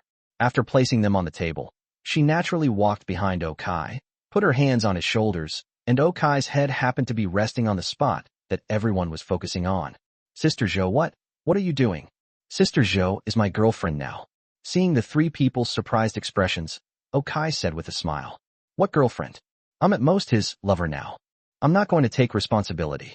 When the 3 of you come again, there will be plenty of drinks, and it'll be on his tab. Upon hearing Okai's words, Zhou Qin smiled and spoke up, then waved her hand charmingly before walking back to the bar. As soon as she left, the eyes of Luo Guogang and the other 2 beside Okai instantly lit up. You little rascal, you've already hooked up with the boss's wife on your first day? That's right, you're not being fair. We brought you here to see the landlady, and you just took her home and kept her as a keepsake. I told you we were showing off earlier, and you ignored us. Turns out you were waiting to deliver a fatal blow. Wow. Indeed, outstanding people are outstanding no matter where they are. Damn, he just finished his job safely for you, and you're already sucking up to him? Gratitude is gratitude. Helping is helping, but criticizing him is criticism. Hearing Li Weidong's obviously off-color words, Qi couldn't help but look at him with disdain and said. Seeing their expressions, Okai laughed. Indeed, it's a very satisfying thing to be envied. Chapter 38 The Reason. Phew, I shouldn't have let you come over. Didn't we agree that we were just going to sleep? What are we doing now? Zhou Qin weakly punched Kai with her hand and muttered to herself. Tonight, Kai took Luo Guogang, Li Weidong, and Shi Yi to a bar for a while, and then he and Zhou Qin slipped away together, driving back to Zhou Qin's home. Upon entering, the two naturally engaged in some things that were bound to happen. Hee, go to sleep now. Grasping Zhou Qin's hand, Kai smiled and said something at that moment. I'm covered in sweat and can't sleep well. I'm going to take a shower. Having broken free from Kai's grasp, Zhou Qin struggled to her feet. Let's go together. Kai immediately said upon seeing Zhou Qin's action. No way. If we go together, this shower will probably take at least an hour. Although Zhou Qin said that, when her feet touched the ground, she felt her legs go weak. She really couldn't carry Kai by herself. Kai was already prepared and immediately picked up Zhou Qin. The two then went to the bathroom, where the bathtub was already filled with water. Kai and Zhou Qin then laid down in the tub together. Looking at Zhou Qin leaning against his chest, Kai thought for a moment and then spoke. Wife, don't call me wife, you should call me sister. Zhou Qin suddenly interrupted Kai when she heard him call her that, and then said with a smile. Okay, Sister Qin, can I know why you don't want to be my girlfriend? Kai asked softly, holding Zhou Qin in his arms. I thought you'd wait a while before asking, but it's okay to tell you now. There are 2 reasons why I don't want to be your girlfriend. Upon hearing Kai finally ask about this, Zhou Qin's body trembled. She then gently scooped up a handful of water and poured it onto her collarbone as she began to speak. First, Zhouan, do you know? Zhouan? Never heard of him. After listening to Zhou Qin's words, Kai thought about it carefully and then shook his head. He really had never heard of the name Zhouan. That's true. It's normal that you don't know. He's my dad, but he's a big thug involved in illicit activities. He was arrested 3 years ago and sentenced to death. He was executed more than a year ago. Zhou Qin explained with a smile when she heard that Kai didn't know. When Kai heard Zhou Qin say that her father was a big hooligan, he was indeed stunned for a moment, because he was also worried about how he would refuse if this guy used family ties to blackmail Zhou Qin or did something illegal. However, after hearing Zhou Qin say that he was dead, Kai breathed a sigh of relief, but then he was a little confused as to what this had to do with him being with Zhou Qin. Fool, don't you understand? I am the descendant of a sinner. Being with me will not do you any good for your future. Moreover, our children will not be able to take the civil service exam, join the army, or hold any position in state-owned enterprises. This will ruin 3 generations of our family. So even for your sake, and for the sake of our future children, I can't truly be with you. Turning her head, Zhou Qin cupped Kai's face in her hands and said with a smile. Actually, hearing Zhou Qin say this, Kai couldn't help but want to say that he didn't actually need any external force or help from others. He could do it all on his own. But before she could speak, Zhou Qin spoke again. Secondly, it's also related to my background. My mother was my father's first wife, but from the time I became conscious, my father's attention was always on his mistress. Although lovers may change, he has always loved his lovers. My mother never received love, even as she died. So rather than marrying you and waiting at home for the little bit of love you give me out of pity, why not be your lover? At least before you get tired of me, your love will be given to me willingly. Zhou Qin said with a smile, gently tracing her fingers across Kai's chest. I'm not that kind of person. I understand, but just think of it as me having PTSD. I won't interfere with you seeing other women. If you ever get tired of me, just tell me, and I won't bother you. Of course, if I ever get into trouble, you can't refuse to help me. Zhou Qin interrupted Kai again and started speaking with a smile. Then may I ask you why you chose me? Seeing Zhou Qin say this, Kai really didn't know how to answer. He could only try to open Zhou Qin's heart through his future actions. So at this point, he asked his second question. The reason I chose you. Maybe I'm getting older, and I want to experience the taste of love again. Secondly, and mainly because I'm also very curious, you're so handsome, have such a great physique, are so rich, so talented, referring to music, have no bad habits, and have a very gentle personality. So why did your girlfriend break up with you? There's only one possibility. You can't do it. So I wanted to confirm it. While laughing, Zhou Qin leaned closer and whispered in his ear. At that moment, Kai also looked at her. So what has this confirmed? That confirms it. Your girlfriend probably couldn't handle you anymore, so she ran away. Blinking, Zhou Qin smiled and began to speak to Kai. Then we'll see if you can handle it. Faced with Zhou Qin's teasing, Okai scooped her out of the bathtub, and the two of them laughed as they returned to their room. The next day, Okai was woken up early by a phone call again, but this time it wasn't sure. It was a call from an unknown number. Okai has a habit of answering calls from unknown numbers. If it's a spam call, he'll hang up and blacklist it. So even though he hadn't seen the number before, he still answered it. As soon as he answered the phone, he heard a woman's voice. "Hello, are you the owner of Unit 31, Building 7, Longting Yuan? It's me, what's up?" Upon hearing the woman's voice, Okai asked with some confusion. "I'm the owner of apartment 3001 downstairs. Do you have any conscience? Don't you know that renovations aren't allowed on Saturdays and Sundays? You're up early this morning and starting to demolish walls. What are you trying to do?" After Okai confirmed his identity, the woman spoke up directly. Hearing the dissatisfaction in her words, Okai was stunned for a moment. He picked up his phone and saw that it was only a little past 7 o'clock. Although it's not like his house is being renovated, it does seem a bit premature. Chapter 39 Neighbors. "Sorry, my house isn't being renovated. It's just that we're planning to build a staircase. As for why it's so early, I didn't expect it to be this early either, because we originally planned to start at 9 o'clock. The person in charge is going back to check now. Hurry up." Hearing that Okai's attitude was quite good, the person on the other end of the line did lose some of their anger. After saying, "Hurry up," she hung up the phone. Then Okai also called Sure, who was on her way to his house. However, the bus was a bit congested today, so she hasn't arrived yet. After listening to her words, Okai thought for a moment. Why don't I give Sure a sports car? After all, she's my assistant. She might be traveling a lot in the future, and it's not good for her to always take taxis or buses. Oh, right. I think there's still the money for the clothes I bought yesterday. I haven't given it to her yet. That silly girl doesn't even know to take a receipt for herself. What's wrong? Did something happen at home?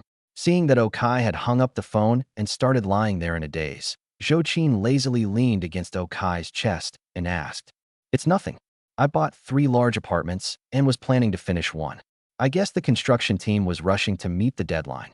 So they started construction early this morning before Sure even arrived. The downstairs neighbor came to me. Oh, I see. By the way, is your assistant a young girl with little work experience?" Zhou Qin suddenly chimed in after hearing Okai's explanation. "What? Are you jealous?" Looking at Zhou Qin, Okai gently licked the tip of her nose and said with a smile, "Eat my ass. I'd love for you to find a few more sisters to help me out. I mean, young girls like you are bound to be a bit clumsy when handling things like this. You should go back and check on things first, so your neighbors and the construction crew don't bully your little assistant." Zhou Qin rolled her eyes at Okai and spoke up. After hearing Zhou Qin's words, Okai thought about it and realized that what she said did make sense. "Then I'll go back and check. You go to sleep first in a little while. Don't come anytime soon, and don't come tonight either. I need to rest. Your house is finished being renovated today, so go home and sleep. We'll talk tomorrow." She kicked Okai directly, and Zhou Qin waved her hand, slapping him to make him leave quickly. "We agreed that I was just going to sleep yesterday, but when I got back last night, I was busy for 2 hours, and after I took a shower, I was busy for another hour." She really felt that if things continued like this, she might not survive. But unfortunately, Okai is like poison. Even if Okai doesn't take the initiative, she can't control herself when she's with him. So the best way is to make him not come and let her rest for 2 days.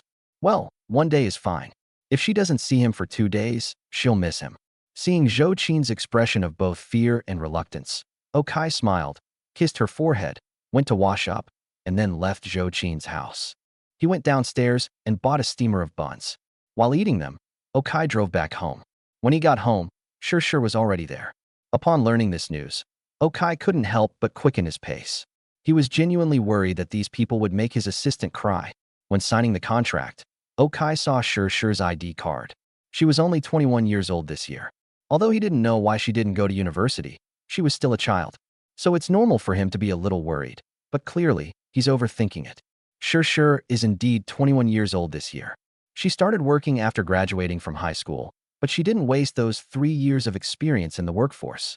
She was a gentle girl in front of Okai, but that didn't mean she was like that in front of others. So when Okai returned home, she had already taken care of everything. The construction team had temporarily stopped work and would talk about it again after 9 o'clock. She had also appeased the neighbor. When Okai came up in the elevator, the neighbor downstairs was all smiles. When Okai saw her, Both of them were momentarily stunned. Don't get me wrong, they don't know each other. What surprised Okai was that the girl downstairs from his house was actually very pretty. She looked to be in her early 20s, probably older than me, but not by much. She was about 1.66 or 1.67 meters tall. Although she was wearing a loose t-shirt as pajamas, you could tell she had a great figure. Her long, dyed brown hair was draped behind her head, giving her a rather sharp look. She looked at Okai with some surprise, because she knew that Shir was just Okai's assistant, while Okai had bought 3 large apartments here. Since she lived here, she naturally knew very well how much these apartments cost. She lives downstairs in a 3-bedroom, 2-living-room apartment of 125 square meters, which is already the envy of countless people. She has no idea that the legendary large single-level apartment is right above her. She originally thought Okai would be some kind of old man or middle-aged man, but she never expected that Okai would be so young and so handsome. Are you the owner here? After the two looked each other up and down, the woman spoke first. Yes, it's me.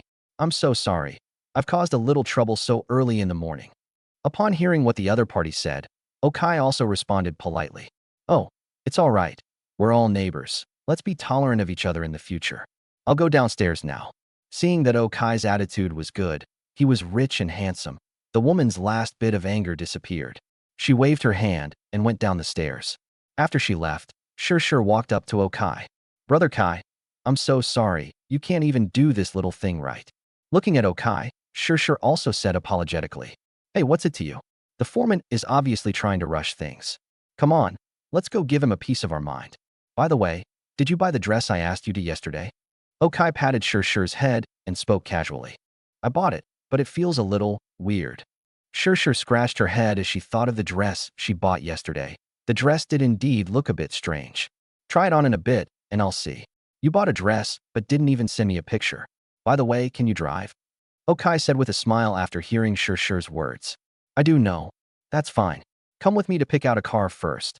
Then we'll go back to your house to look at dresses, and then we'll go to the filming location. Seeing Shir's hesitant look, Okai laughed, and then immediately made the decision. Chapter 40 Dress. The foreman is easy to manage. Because this foreman actually signed a contract with the sales office and property management company here. If it were a regular resident, he might just deduct money from their pay if he didn't handle it properly. But if things don't go well with Okai, he could be fired with just one word from Okai. Okai's big house is no joke, so it's not difficult to give him a warning. He just wanted to hurry up, afraid he wouldn't be able to finish by night. It's always better to eat early in the morning than to stay up late at night and get reported. Now that Okai, the person in charge, has arrived and said that if things aren't done well, they can come back tomorrow, he's not in a hurry anymore. He waited until after 9 o'clock before calling the construction team to start working again. After they started, Okai also drove Shir to the Union Supercar Club. As soon as he arrived, he found that Li Weidong was already there. Although he and Feng Yu haven't signed a contract yet, the matter has been settled, so Li Weidong can be considered to have taken office ahead of schedule. When Li Weidong saw that Okai had brought a new girl, he was a little dumbfounded. Wow, having money really makes a difference. Before, although Lu Hope was indeed beautiful, Okai only ever took Lu Hope with him wherever he went. But now, he has already met 3 of them. Zhou Qin, the original owner of this place yesterday, Feng Yu. Even as an outsider, he could tell that there was something going on between them, let alone that he had no relationship with Feng Yu. And today, Shir came. Sure enough, if a man has money, he's no longer a man. Amidst his questioning gaze, Okai began to speak with a smile. Let me introduce you. This is Li Weidong, my childhood friend, classmate, and best buddy. He will be the manager here from now on. And this place is also my property. This is Shir, my assistant. I might send her if I need anything in the future. Let me tell you, keep the accounts neat. If she catches you, don't say I fired you. All right, enough of your nonsense. Hello, Miss Shir, my name is Li Weidong. Hello, Mr. Li. You can just call me Shir from now on. Li Weidong gave Okai a disdainful look and nodded, which was considered a greeting to Shir. Shir returned the greeting at this time. All right, you go ahead and get busy. Figure out all the ins and outs here. This is something I'll be teaching you from now on. I'll take Shir to pick out a car first. Okay, I got it. Hearing Okai's words, Li Weidong also despised this hypocritical guy in his heart. He was just an ordinary assistant. Why was Okai willing to give him a car? It's all because this cute girl named Shir is pretty. He lusts after her body. How despicable. However, Li Weidong only muttered this to himself before smiling and going about his business, because he knew that if he had money, he would probably be much worse off than Okai. At that moment, Okai brought Shur to the front of these cars. Those executive or performance sedans, as well as SUVs, are not suitable for Shur. So Okai took her to pick out sports cars, and Shur was completely overwhelmed by all of them. Because these cars really cost over $1 million, she's genuinely hesitant to drive them. In the end, I chose a Porsche Boxster, a 2.5T soft-top sports car. This car originally cost 817,000 yuan, but now the price of a new car has dropped to 735,000 yuan. Even with taxes and other fees, the total price is only around 820,000 yuan. It has indeed been severely impacted by domestic cars. But this car is quite suitable for Shur to drive. It's fully insured, so there's no fear of her getting into an accident. After taking her for a few laps around the local racetrack to test the car's performance and the switches, Okai and she slowly drove the car to their residential area. The apartment complex where Shur lives. Well, it can't really be called her home, because it's actually a rented apartment. It's an old complex, but it's not far from Longting-Jiyuan. It's about 4 bus stops away. It takes 20 minutes to walk, but only 10 to 15 minutes by car. This is also why she came to Longting-Jiyuan to work as a saleswoman. It's close to home. However, in this old neighborhood, many amenities are definitely not very good. Parking spaces are a mess, but thankfully, there are quite a few security cameras around here, probably because of past disputes.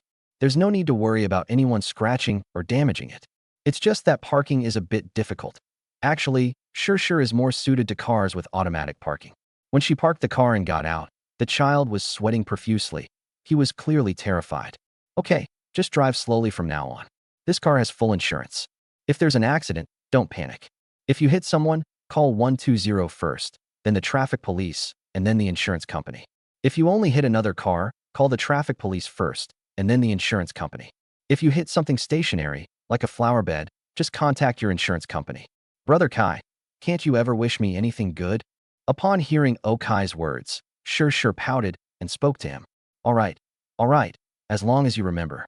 Let's go upstairs and look at the dress. Seeing Shur's expression, Okai smiled, and then followed Shur upstairs.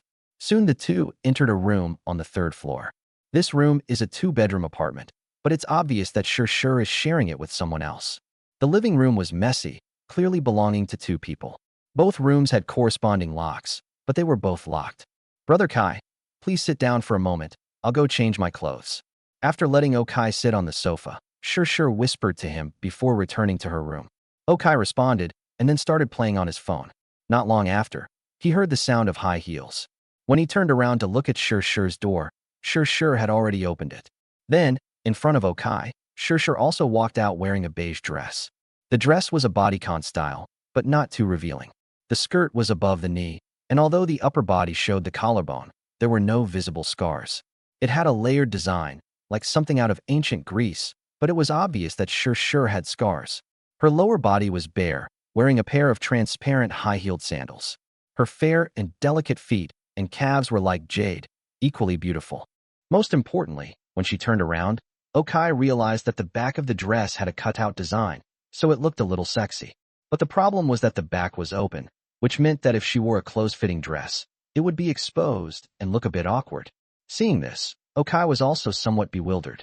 Shur, who hadn't heard Okai's evaluation, couldn't help but ask, Brother Kai, don't you think this outfit looks good? Chapter 41 Auction. It looks good, it does look good, but is there something inside you? Hearing Shur's words, Okai scratched his head and then whispered something about it. Oh, there's a bra inside.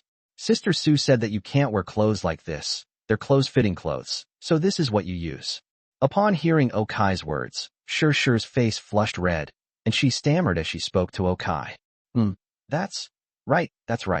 By the way, how much is this shirt? I'll send it to you.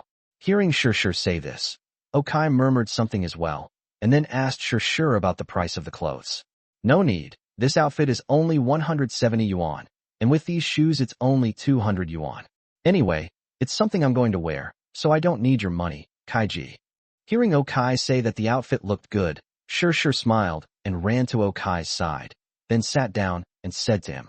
Upon hearing her words, Okai couldn't help but smile. You silly girl, Are you trying to save me money? I don't need you to save me money. You should buy something expensive. Okai said with a smile, gently patting Shi's head. Actually, it's not that I wanted to save money. It's just that I didn't know where to buy a dress. I asked Sister Su Nuo, and she took me to a small shop to buy one. But I think the material is pretty good. Feeling Okai's movements, Shi also smiled and spoke. Look at the person you found. Someone who promises to wear formal attire all the time. How would she know where to buy a dress? I bet if you asked her, she'd be too embarrassed to admit she didn't know. So she probably found a shop online. Okai chuckled and looked at her, smiling as he spoke. He wasn't wrong. Su Nuo was a girl who always wore formal attire. Although she was very pretty, she had never actually worn a formal dress. But I don't know anyone else.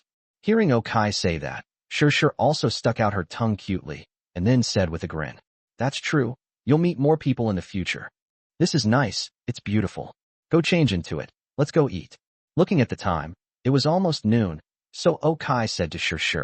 Upon hearing Okai's words, Shi immediately stood up. Don't go out to eat. I'll cook for you. Okai had already tasted Shi's cooking on the first day after moving in. He really liked the home-style flavor. Seeing Shi's eager expression as if she wanted to show off, Okai smiled and nodded in agreement. Shi then changed her clothes and went to the kitchen to get busy. Soon, the aroma of food wafted over. When Shi called Okai, he saw a variety of dishes in the restaurant. A large bowl of boiled sliced pork, a plate of shredded pork with garlic sauce, and a plate of scrambled eggs with tomatoes. They all looked delicious. Okai then didn't stand on ceremony and ate with Shi there. As he took his first bite, Okai smiled and gave a thumbs up. I'm glad you like it. Eat more. Seeing that Okai enjoyed the food she had made, Shi smiled and started eating herself. After finishing their meal, the two tidied up and went to sit on the sofa in the living room to watch TV. It has to be said that Okai and Shi actually had quite a lot in common. Especially on Thursday and Friday, when he was directing Su Nuo and the others to manage the market, he became quite familiar with Shi. So, when the two of them sat together watching TV, they didn't feel anything was wrong. In the blink of an eye, it was past 4 in the afternoon.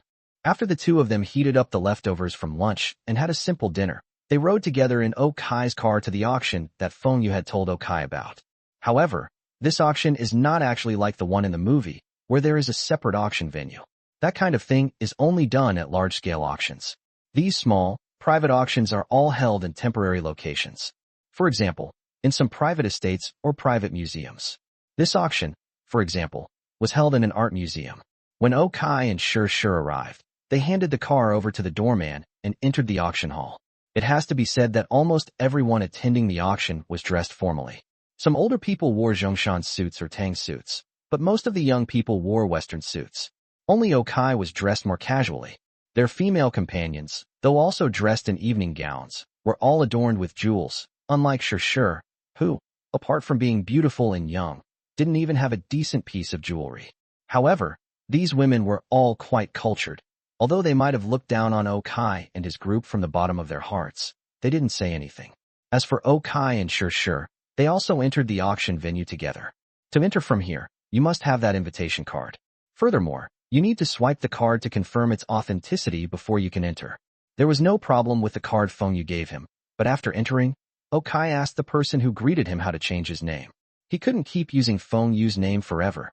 The greeter politely led Okai to the office of the person in charge. Hello, sir and madam. How may I help you? The person in charge here smiled and said as Okai and Shi walked in. This membership card belongs to my friend. She might not want to come anymore, so she asked me to change the card to my name. After hearing what the person in charge said, Okai also explained his purpose. Actually, it doesn't need to be that complicated. Now all you need to do is verify your assets. If you have more than 30 million in assets, we can issue you a membership card here. After hearing Okai's words, the person in charge spoke up. Needless to say, this is definitely a change in the rules.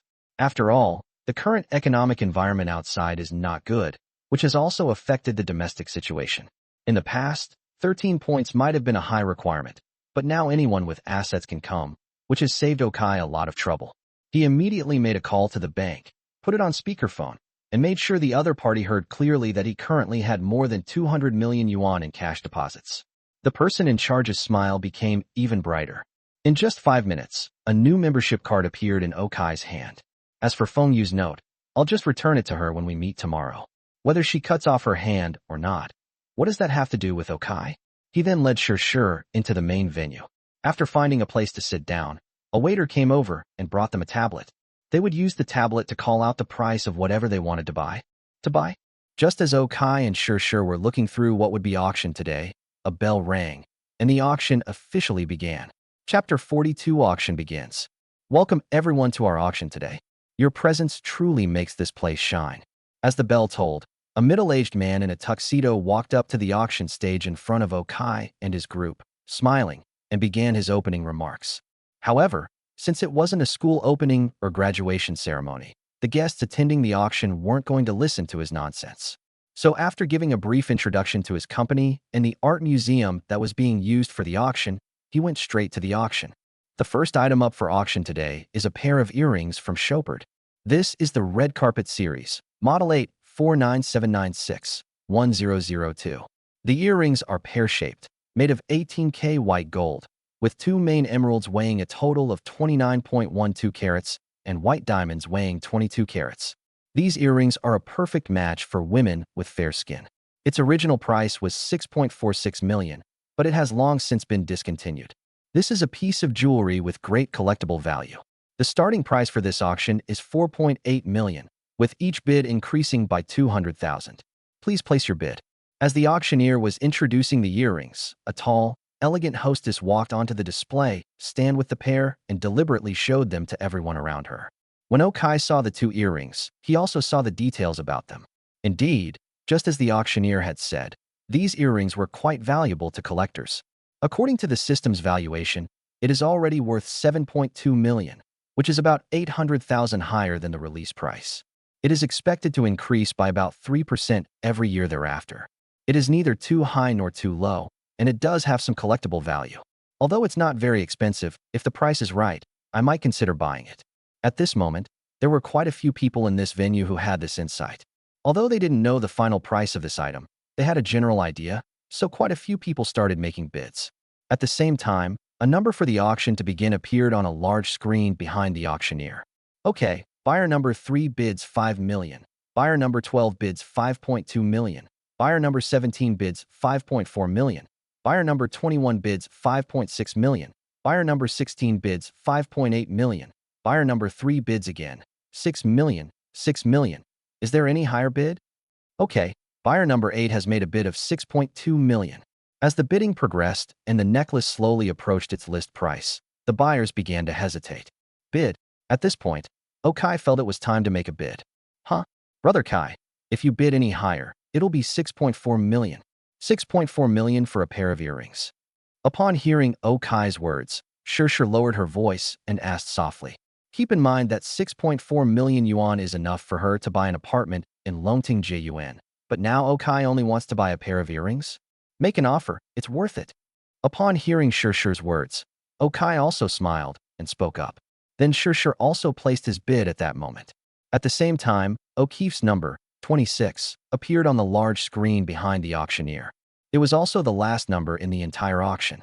Of course, there aren't actually 26 people here, because the organizers removed some numbers that seemed unlucky, such as 4, 14, 24, 18, 7, and 13.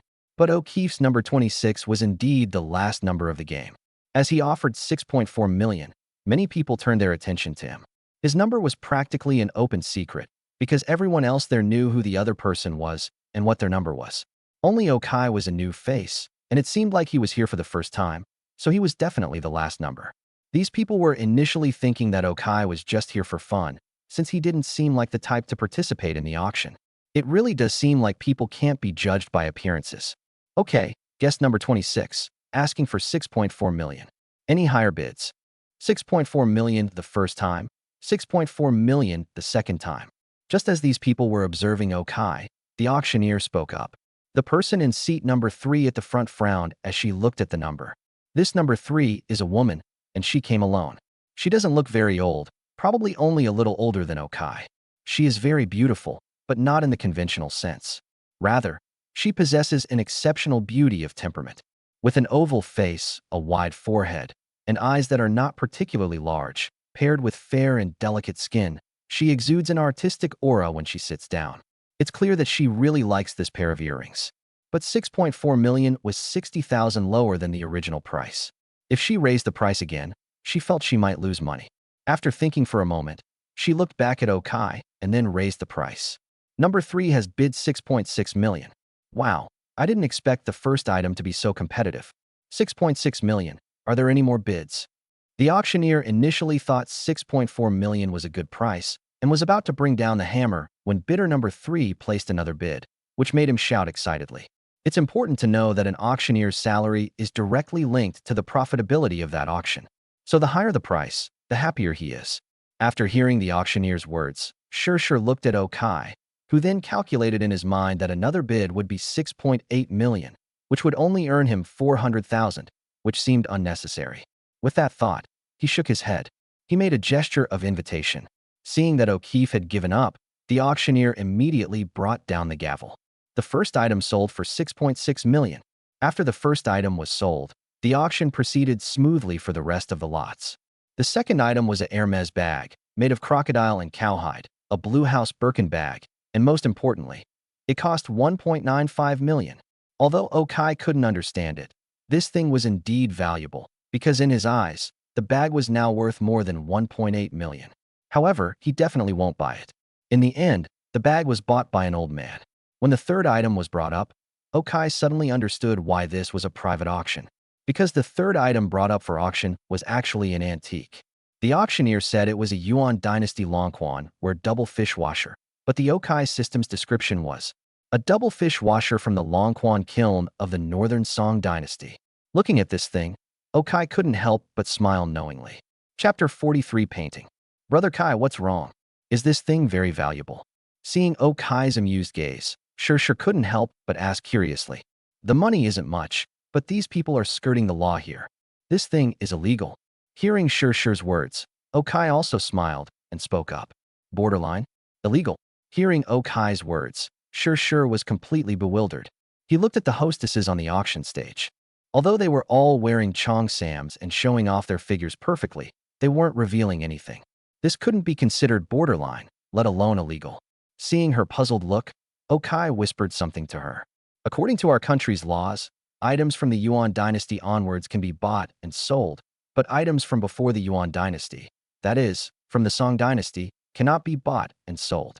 The double fish basin on the auction stage is actually from the Northern Song dynasty, but the auctioneer and the people below are pretending not to know, and they are auctioning it off as if it were from the Yuan dynasty. If it were a Yuan dynasty Longquan double fish wash, the price would not exceed 1.5 million, but the starting bid here was 1.2 million, and it's already 1.7 million. Only those from the Northern Song dynasty can fetch around 2.6 million. Upon hearing Okai's words, Shershur finally understood what he meant by skirting the line and breaking the law, and her face flushed slightly. Hey Kai, do you want some? If they're pretending not to know, then I'll pretend too. Anything under 2.4 million is acceptable. Hearing Shershur's words, Okai smiled. A Pisces wash like this will definitely increase in value over time. Even the system says that the investment amount increases steadily by about 5% every year, which means that this thing will increase by at least 100,000 every year. Why not take it? As Okai finished speaking, Shershur also started bidding. Soon, the price of this Pisces wash exceeded 2 million.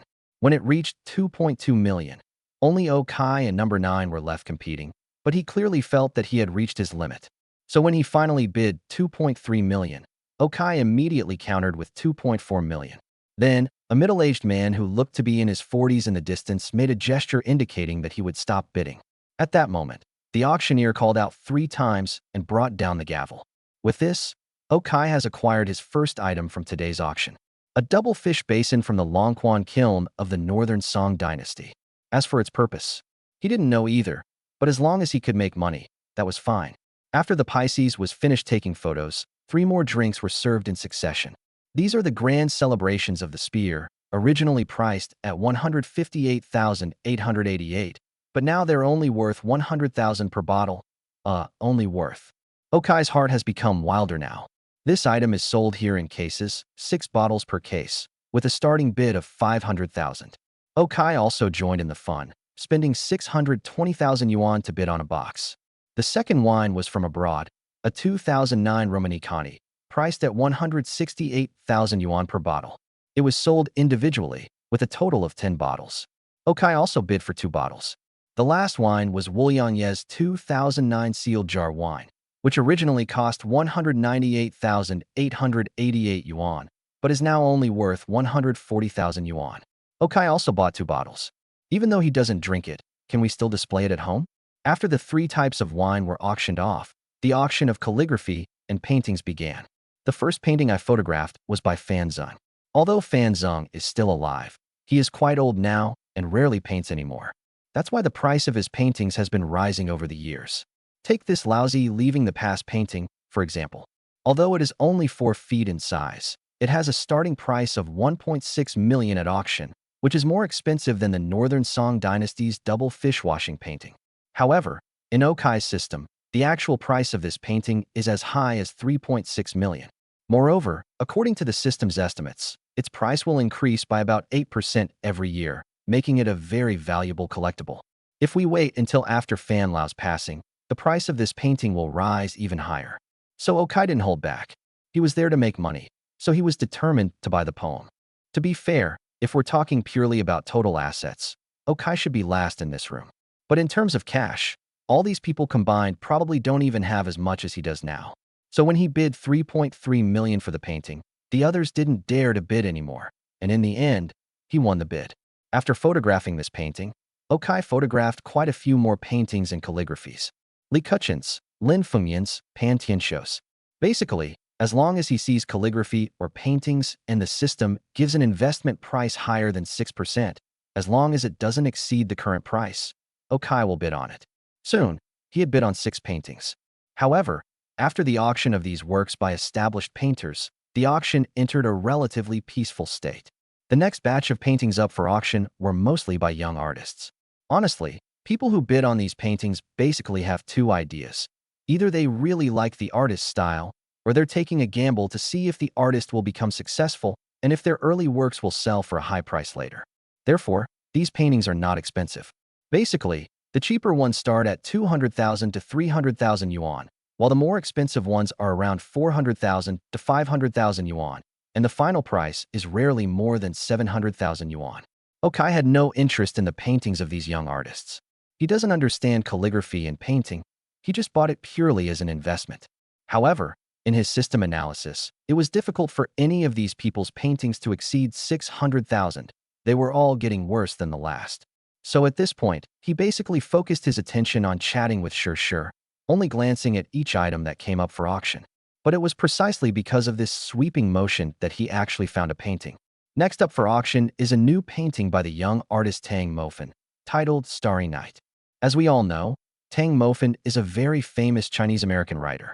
His masterpiece, The Weeping Woman in Notre Dame, once fetched a record price of 530,000 euros at auction in France. This starry sky painting, while not as refined in brushwork as the other one, is equally impressive in its artistic conception. The starting bid for this painting is 450,000, with each bid increment no less than 20,000. Listening to the auctioneer's words, Okai also looked at the painting with interest. Because at this moment, in his field of vision, there is a straight upward arrow on the top of the painting, and if he concentrates, he will see a line of small characters. The starry sky is currently worth 500,000 and will be worth 3.3 million in a month, with an annual growth rate of 12%. Oh, you really found a bargain. Looking at the painting, Okai's eyes lit up. He hadn't expected to actually make a profit here. Chapter 44 Good Taste. 450,000. Number 6 bid 470,000. Okay, 49, 51, 55. Number 3. Number 3 has bid 610,000. Any higher bids? As the auctioneer's voice rang out, many people below placed their bids. However, when the price reached 610,000, the others couldn't help but put their hands down. In their opinion, Tang Mofen's painting was only worth about 500,000, and anything over 600,000 was no longer worth it. The elegant woman in seat number 3 at the front smiled slightly as she noticed that everyone around her seemed to have given up on the competition. Then she gazed at the painting in front of her with a look of rapt attention. At that moment, in her eyes, this painting was more than just a painting. It also contained her own emotions. But just as her memories were about to surface, the screen suddenly lit up. Number 26 has bid 630,000. When number 26, who had already made several bids today, finally made his move, many people turned to look, including the beautiful number 3. However, while she was looking, she didn't forget to place her bid, because for her, this painting was more than just a painting. So at that moment, she also bid 650,000, but almost the instant she made her bid, Okai had already bid 670,000, showing that he was determined to get the painting. After hesitating for a moment, she bid 690,000 again, but Okai immediately bid 710,000. Then 73, 75, 77, 79. The woman only calmed down slightly after the price reached 810,000. Although this painting has a different meaning for her, to be honest, putting herself in the other person's shoes, the painting is actually only worth a little over 500,000 yuan. Now it's worth 810,000 yuan, which is a premium of 300,000 yuan. As a businesswoman, she already feels like she's lost out. However, at that moment, Okai made another bid. 830,000. Bid number 26 made 830,000. Any higher bids? Listening to the auctioneer's words, number 3 looked at Okai, and seeing his playful yet serious gaze, number 3 couldn't help but take a deep breath. On the one hand, she was reluctant to part with the painting, but on the other hand, her rationality told her that she couldn't add any more. After all, she had already bought a very expensive pair of earrings today, and if she added more, there might be risks on her end. Phew, whatever, Mo Fan isn't just going to paint this one anyway. Taking a deep breath, the beautiful woman in number 3 nodded, indicating that she was giving up. Seeing that the third lady was not going to raise the price any further, the auctioneer began to increase the frequency of the hammer blows, and the Starry Sky painting was eventually sold for 830,000. After taking this picture of the starry sky, Okai lost interest in the subsequent paintings by young contemporary artists. He's just here to make money, not to appreciate art. He simply can't appreciate it. After these paintings, the auction resumed with jewelry, bags, and other items. It has to be said that with the current economic climate, these things are indeed easy to sell. Okai, of course, was not polite. He bought anything he saw that had collectible value or high appreciation potential. For example, a Van Cleef Arpels ruby wedding ring, which had an issue price of 5.55 million, can now be sold for 6.25 million, but he bought it for 5.18 million. Chopard's Animal World Series, a large necklace, with an issue price of 4.97 million, can now sell for 6.2 million, but he bought it for 4.85 million. He also bought a platinum hair clip with diamonds in Chomet, which had an issue price of 4,452,000 and is now worth 5,020,000 for 4,350,000. However, the most expensive thing he bought was actually a watch set, an Audemars Piguet Royal Oak. These are 9 identical women's watches, but made of different materials. The most expensive watch in the entire emerald set has a retail price of 24,768,000. The second most expensive is the set of rubies, with an issue price of 12,384,000. A complete set of sapphire crystals, 9,364,000. A Tsavorite and chrysoberyl are priced at 5,893,000. Spessartine garnet is worth 5.8 million 1,000. Tourmaline was priced at 5.46 million, while tanzanite and amethyst were priced at 5.203 million. In other words, the issue price of these 9 watches is 79,569,000. He used to hear people say that the poor play with cars and the rich play with watches. He always thought that the watch might have the radical for woman in its name, but now he realizes that he was too naive. With tens of millions, one could buy a large apartment, but for truly wealthy people, it's just a small accessory on their wrist. But most importantly, this watch can actually appreciate in value. These 9 watches are currently valued at a total of 87 million. That means it has already increased by more than 7 million, and after being collected, the price will increase by 5.5% every year, which makes Okai quite interested. Anyway, he bought a lot of things today and hasn't spent 20 million yet, so he didn't hold back and started bidding right away. And these people also officially witnessed Okai's strong financial resources. By the time the watches were auctioned off, Okai's expenses for the day had reached 100 million, and he was satisfied with his purchases. However, when he saw that Shure's hands were still empty, He also looked at the bag that was next to be auctioned. This bag is also Hermes. It's called a gold-buckled emerald green crocodile skin bag. The issue price was 1,215,991, but the price has now naturally plummeted. However, according to Okai's system evaluation, it is still worth 1.09 million. Although I couldn't understand it, I was truly shocked. Okai calmly bought the bag. After buying the bag, he didn't buy anything else. Even after the auction ended, staff from Okai's side came to settle accounts with him immediately, fearing that he might run away. Okai naturally wouldn't run away. He readily swiped his card and told them that they could deliver these things to his home tomorrow, because the contractor from Manhua had already called them when he and Shur arrived. The stairs have been installed today.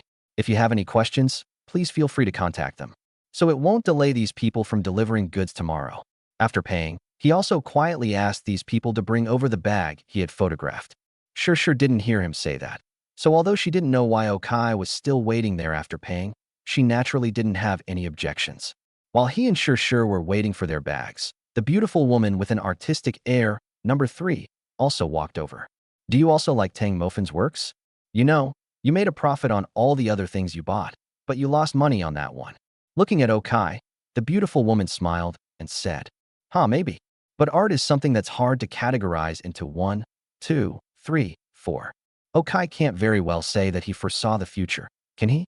As things stand, he definitely overpaid for that painting. It seems we have a similar taste in art. My name is Zhuo Mei, and I own an art gallery. If you have time, you can come and visit my gallery. As she spoke, the woman handed over a business card. After receiving the business card, Okai felt a little embarrassed because he didn't have one. Chapter 45. Come up and have a seat. I'm so sorry, I haven't printed any business cards yet. If you don't mind, could you please save my number? Seeing that the other person was still waiting for him to give her his business card, Okai said a little awkwardly, and then took out his phone and asked her. Zhuo Mei clearly hadn't expected Okai to say that. While somewhat surprised, she was also clearly more interested in this big boy, Okai. His first impression of him wasn't that of a rich second-generation or spoiled brat, but his actions at the auction showed great maturity. Apart from the painting by Tang Mofin that he had his eye on, everything else he bought was quite secure. Okay, hearing that she agreed, Okai dialed the number on her business card. After the two exchanged phone numbers, Zhuo Mei nodded and turned to leave. Shortly after she left, the staff brought over the bag he had photographed, which was worth over 1 million yuan. After Okai checked the bag several times and confirmed that there were no problems, he handed it directly to Shur behind him. Oh, do you need me to carry this for you? Sure. Looking at the bag Okai handed over, Shur hesitated for a moment before asking a question. Honestly, when she saw Okai taking pictures of bags, watches, and jewelry, it was impossible for her not to be envious and not want them. But she was well aware of her position. She was an assistant, not Okai's girlfriend, and these things weren't bought for her. So although she was a little envious, she was able to control herself. But this bag is really beautiful. What do you mean? Help me carry this. What would I need this for? This is for you. Hearing Shur's words, Okai also smiled and spoke up. As he spoke, he tossed the bag to Shur and walked outside. Hearing Okai's words, Shur was still a little stunned and stammered again as she spoke to Okai. This is too valuable. What's so valuable about it? As my assistant, you definitely need to be fully armed. Here you go, just keep it. When you don't want to do it anymore, just return it and the car to me. Looking at Shur's expression, Okai said calmly, Who would bear to leave you? Watching Okai's retreating figure, Shur muttered to herself. Although she hadn't spent much time with Okai, Shur honestly felt that she would probably agree to die for him. Of course, Okai would never let her die. He was quite satisfied with his little assistant. Let's go? Okay. Hearing Okai's words, Shur laughed and ran off, then quickly followed Okai away from the art museum used for the auction. The doorman who had just driven away had already washed the car and parked it in front of the door. The auction was doing a very good job in these aspects. After Okai and Shur got into the car together, Okai drove straight to Shur's building. As the car came to a stop, Okai looked at Shur in the passenger seat. Thank you for working overtime tonight. It's no trouble at all, especially with such a valuable gift as a token of my appreciation. Hearing Okai's words, Shur smiled and shook her head, then showed off her bag. All right, it's time to go back to sleep. We have to go to the new company tomorrow. Tomorrow, Okai has 2 things to do. First, to formally sign the contract to acquire Feng Yu's supercar club, and second, to continue their battle in the stock market with Su Nua. He plans to stay here for a few more days before trying to find connections and banks to exchange money for Hong Kong stocks. The domestic market is indeed a beginner's village. Prices don't rise much, and they don't fall much either, making it very suitable for many beginners. However, it's not so suitable for Okai, since he has cheat codes. If he still follows the usual routine, it would be a waste of his cheat codes. However, just as Okai finished speaking, Shi did not rush to leave. Instead, she looked at Okai, took a deep breath, and then spoke. Brother Kai, would you like to come over to my place and have a seat? Looking at Okai, Shi mustered her courage at this moment. To be honest, when she first met Okai, although the people at the sales office were joking that she should take the initiative, she was actually unwilling. This is why she left immediately after cooking for Okai and when he didn't ask her to stay. But tonight, she felt that she might regret it if she missed this opportunity, so she looked at Okai seriously and spoke. Upon hearing her words, Okai was taken aback. It's already past 9 o'clock at night. We're all adults. He knows very well what it means to go upstairs and sit down at this time. Okai instinctively wanted to refuse, because in his mind, he had a girlfriend, Zhou Qin. However, after thinking about what Zhou Qin had said to him last night and this morning, he swallowed his words of refusal. Looking at Shi beside him, he couldn't help but take a deep breath and ask, Are you sure? And what about your roommate? Won't that be inconvenient? Kai, has your ex-girlfriend ever told you that you can be a real buzzkill? Hearing Okai's cautious expression, Shi suddenly laughed. Upon hearing Shi's words, Okai couldn't help but smile awkwardly, as if Lu Hope had indeed said something similar before. Okai himself knew that he wasn't that good at this. But before he could answer, Shi had already moved closer, cupped Okai's face in her hands, and pressed her face against his. After a long while, the two separated, and then Shi looked at Okai and said, I don't want to walk. Can you carry me upstairs? Fine. Now that things have come to this, what else can Okai say? At that moment, he swallowed hard, got out of the car, and carried Shi back to her home. But as soon as they entered, Shi kicked off her shoes and collapsed onto the sofa where they had watched TV together that afternoon. Looking at Okai's face, which was now so close to hers, Shi couldn't help but swallow. She has dreamt of this scene many times these past few nights. But this time she was certain it wasn't a dream, it was real. I haven't. So, thank you for your help tonight. Okay, leave it to me. Hearing Shi's words, Okai looked at her and then leaned closer. The wind tonight was quite noisy. Chapter 46, Everyone loves to pretend to be cool. Hey, are you up yet? My lawyers are all ready. Should we sign the contract at my company or somewhere else? Big sister, it's only 7 o'clock. After checking the time on his phone, Okai spoke to Feng Yu. This girl is really too impatient, and she must be born in the year of the rooster.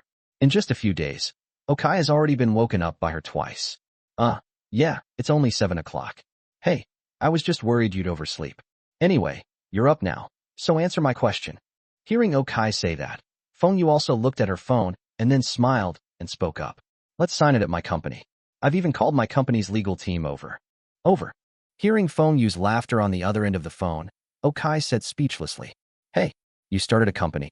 Upon hearing Okai say that he had started his own company, Feng Yu couldn't help but feel a little puzzled. Yes, for the convenience of paying insurance and filing taxes. After casually answering Feng Yu's question, Okai chatted with her for a couple more minutes and arranged to meet at the company at 9 o'clock in the morning. After that, Okai hung up the phone and sent his company's address to Feng Yu. When his call connected, he looked at Shi, who was covering her face with the blanket, only her bright eyes showing as she stared at him. Just as a writer from a previous dynasty, surnamed Zhang, once said, the shortest path to a woman's heart is to get a good night's rest. At this moment, Shi's gaze towards Okai was one of extreme infatuation. Okai truly fulfilled all her requirements for a man. The sunlight streaming through the curtains shone on Okai, his perfect face, equally perfect and muscular body, and his warm smile were so captivating that Shi was almost mesmerized. Especially when she thought about what had happened last night, her eyes became somewhat glazed.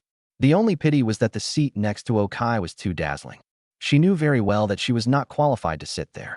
Moreover, based on what she had learned last night, she also knew that it would be difficult for her to completely control Okai. Therefore, the best choice was to remain the same and continue to be a good assistant. Did I wake you up? Go back to sleep. I'll make you some porridge.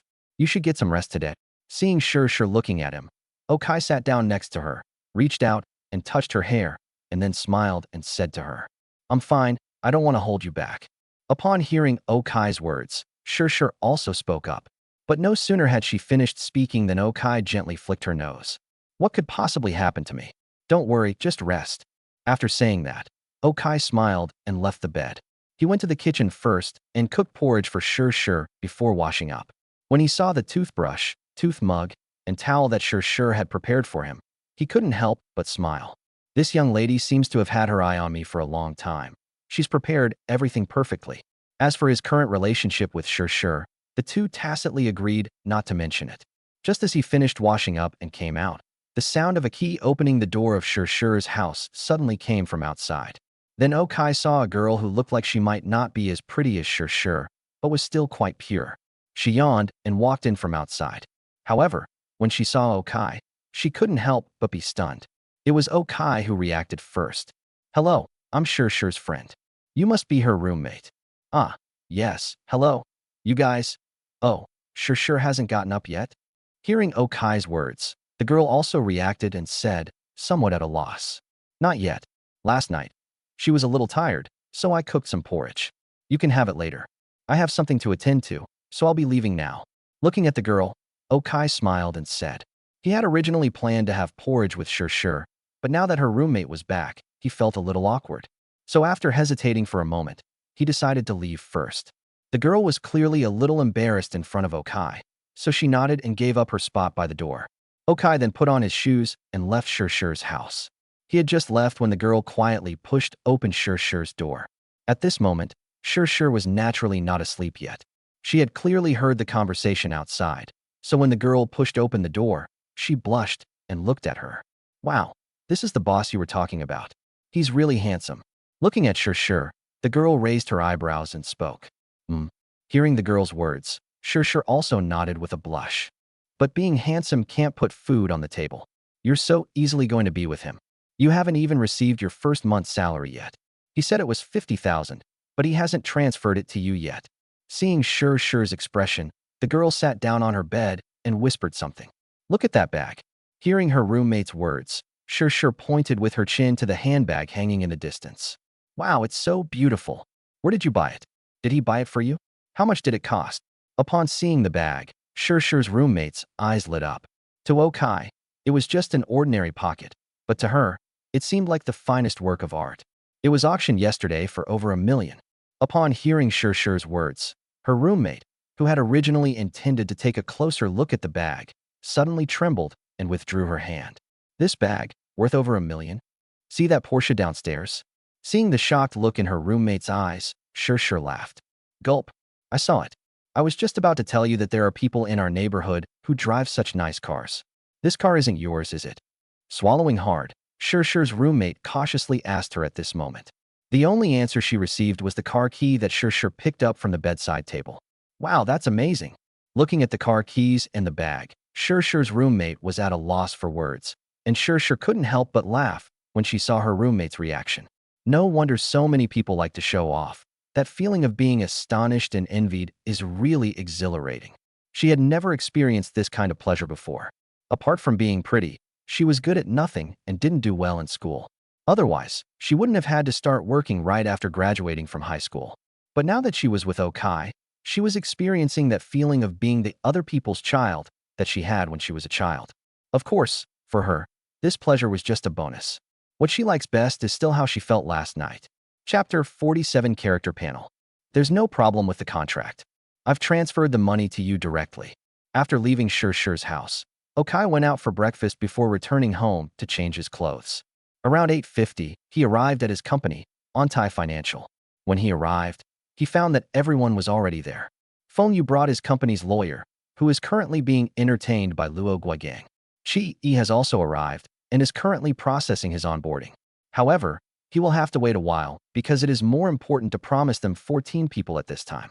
HR is working diligently to process their onboarding, which is currently the company's top priority. Of course, the company's legal counsel had also arrived by then. Meanwhile, Okai completed the transaction with Fengyu. After the 4 copies of the contract were signed, one for him and one for Feng Yu, and one for each of their respective law firms. And Okai transferred 180 million to the company. Feng Yu's supercar club officially became O's. Meanwhile, Li Weidong officially joined the supercar club as its manager. At that moment, Okai's system suddenly appeared. Ding! Congratulations to the host for successfully making money. The amount earned has reached 100 million, and the reward is character panel unlocked, precognitive ability unlocked. Huh? The character panel? Okai never imagined that this super-rich system would have a character panel. However, he still subconsciously opened it and took a look. Then a semi-transparent panel that only he could see appeared in front of him. Name: Okai. Gender: male. Age: 25. Height: 188. Will gradually grow to 192. Weight: 85 kilograms. Physique: 100. The average value of all attributes for an average person is 10. Charisma: 100. Wisdom: 47. Business: 33. Innovation: 39. Social: 9. Management: 37. Special ability: perfect body. Physical abilities reach the limits of human potential. Skills: compassionate hands, vocal master, medical master, basic cooking, basic driving. Property under his name: 31st, 32nd, and 33rd floors of Building 7, Longting Yuan, valued at 89 million. Ontai Financial Company, valued at 68 million. Yuan Supercar Club, valued at 210 million. Stocks under his name, valued at 198.87 million. Miscellaneous items under his name, valued at 113.37 million. The items that were just auctioned yesterday. Current cash: 24,924,033.47. Total assets: 704.16 million. Looking at the detailed records on his character panel, Okai had 3 surprises. Firstly, he was surprised that his basic attributes were not bad. Physique, charm, and the like were definitely given by his perfect body, so let's not mention them. Business and such didn't matter to him either.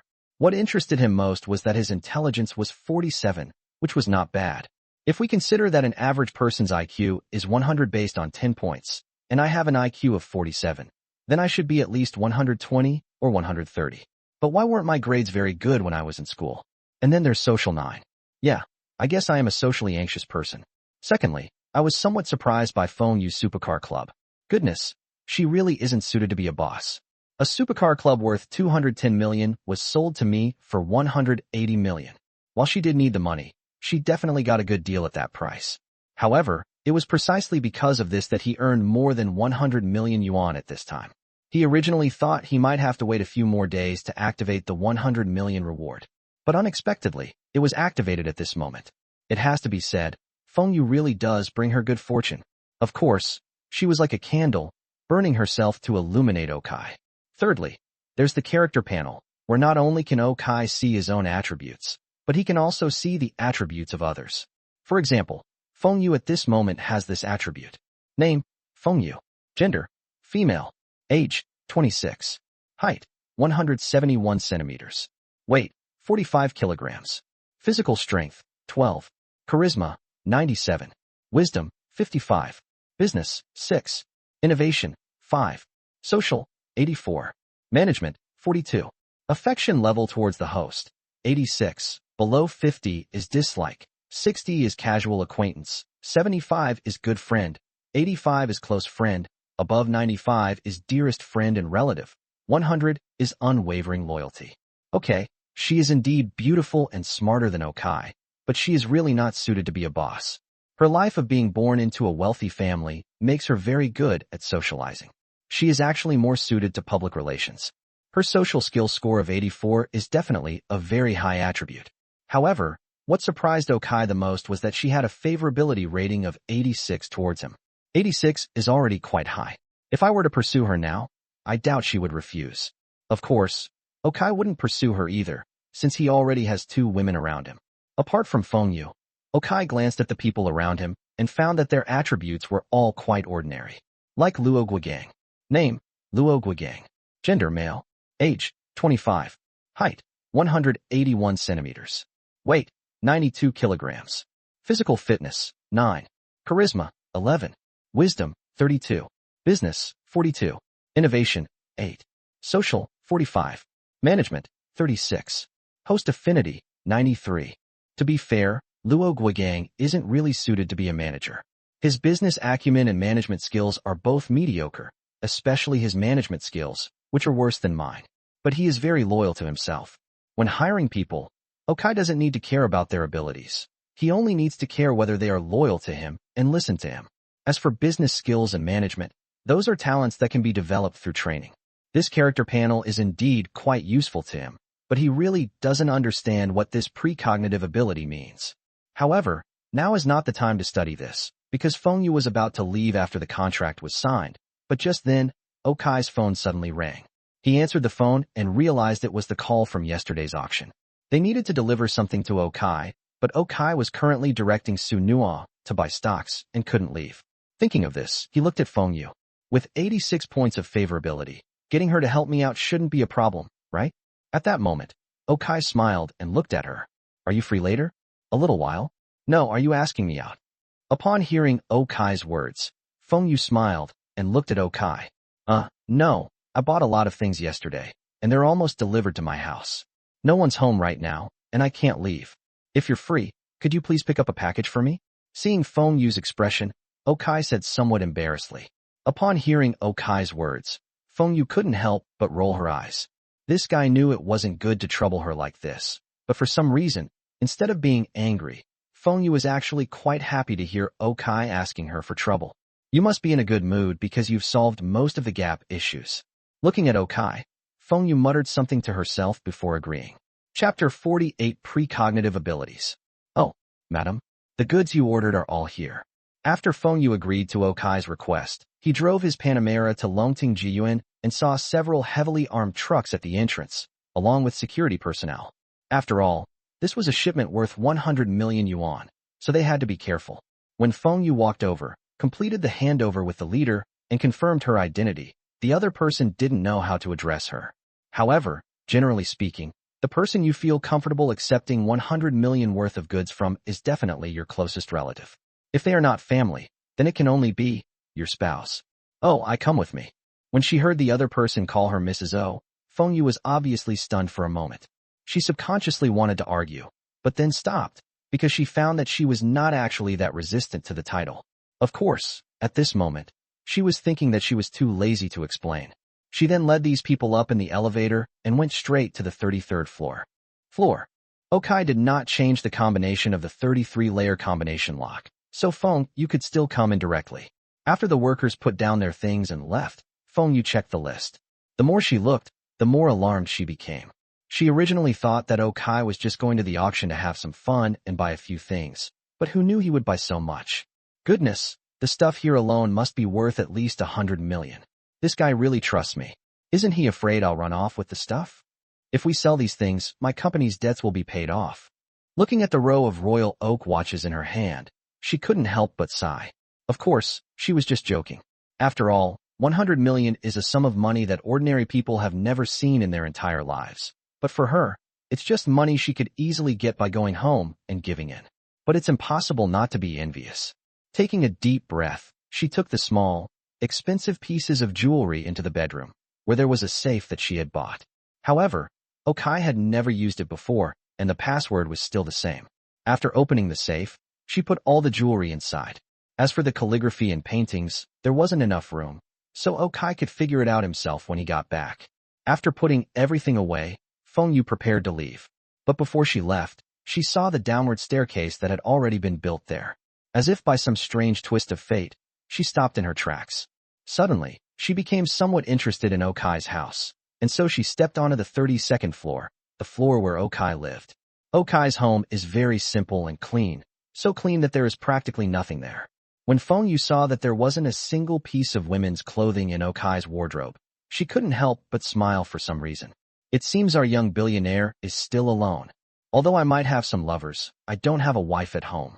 Having grown up in wealthy circles, she doesn't believe in love, because that's how her parents were. They were outwardly united but inwardly estranged. Perhaps there was love between them at the beginning, but society is a complex and often corrupting force. Especially after she started her own company, she realized that some things were indeed out of necessity at the beginning. For example, when she conducts business in her company, business banquets are required. After the banquet, If the client requests to experience the city's nightclubs or karaoke bars, can they refuse outright? If we go to a place like that, and the clients are getting handsy with those girls, are our managers and salespeople supposed to just sit there like saints? Whose face are you slapping? The four ironclad bonds between men, sharing a classroom, fighting side by side, sharing spoils, and so on. You have to get along well with them before you can do a lot of business. It might have started as just playing along, but as time went on, it turned into real life. Therefore, Feng Yu has always been very open-minded, as her mother has also taught her. If she longs for that kind of devoted love, then she should find a spineless man who loves her but whom she doesn't love back. Although this will be exhausting for her, will make the other person lose all self-respect, and may even lead to them becoming enemies in the future, it is the only way for people like her to obtain love. If you want to find someone who is a good match for you and whom you like, you have to learn to be open-minded, because he might have a lot of lovers. However, there can only be one mistress, and what she needs to learn is how to be a mistress. It's clear that Feng Yu didn't choose either of those two paths. She chose to start her own business. But it seems she's really not cut out for entrepreneurship. Thinking of this, she couldn't help but smile bitterly, and then Okai came to mind. What if I were to get together with Okai? I wonder what would happen. At this moment, Okai naturally had no idea what Feng Yu was thinking. After deciding what to buy in the stock market today, he went to the chairman's office that Luo Guogang had prepared for him and began to study his other ability, the ability to foresee the future. In fact, this precognitive ability does not mean that he can know 500 years into the past or 500 years into the future. This ability is primarily a supplementary ability to his original system. Just like before, he only knew that a stock or a piece of land would appreciate in value, but he didn't know why it would appreciate. But now that he has this ability, there will be a detailed explanation later. Why did the value of his current house in Longting Jiyuan increase by 62% in 3 years? The reason is that in 3 years, the city's education system will undergo a campus redevelopment. Currently, Longting Jiyuan is a single-campus city, but in 3 years it will become a double first-class campus, with 2 T0 level primary schools, a T1 level junior high school, and a provincial key high school nearby. Therefore, housing prices will indeed skyrocket. The government plans to develop an industrial park in the area where the Supercar Club is located 2 years from now. This park will be much more valuable than the school, so the land price will increase by 113%. Clearly, this supplementary capability is quite powerful for Okai, because after he learned about this information, he could actually acquire land in the vicinity, and even in some more remote areas, he could acquire land and houses at relatively low prices. This is a great way to make money. He would also add this when looking at stocks. Bang, bang, bang. Just as Okai was sitting here studying his ability, there was a sudden knock on his door. When Okai called out to come in, he then noticed that Su Nuo had just entered his room. Chapter 49 Different Thoughts. Oh, Su Nuo, is there something you need? Looking at Su Nuo, Okai smiled and began to speak to her. Su Nuo is probably the only reliable talent Okai currently has under his command. At this moment, Okai's attributes are as follows. Name, Su Nuo. Gender, female. Age, 25. Height, 172. Weight, 47 kilograms. Physical fitness, 9. Charisma, 96. Wisdom, 53. Business, 94. Innovation, 11. Social, 22. Management, 57. Host affinity, 96. Her professional skills are truly outstanding, and her management abilities are also quite good. Most importantly, she is truly loyal to Okai, and her popularity is off the charts. Okai had no idea why her favorability rating towards him had reached 96, while Luo Guo's was only 93. But in any case, this is good news for Okai. Oh, boss, the stocks you asked us to buy have been purchased. Hearing the words of admiration, Su Nuo gently pushed up her glasses and spoke. Okay, let's go and rest then. I saw the rest room that Luo Guogang set up, and it's pretty good. Luo Guogang has been quite busy these past 2 days.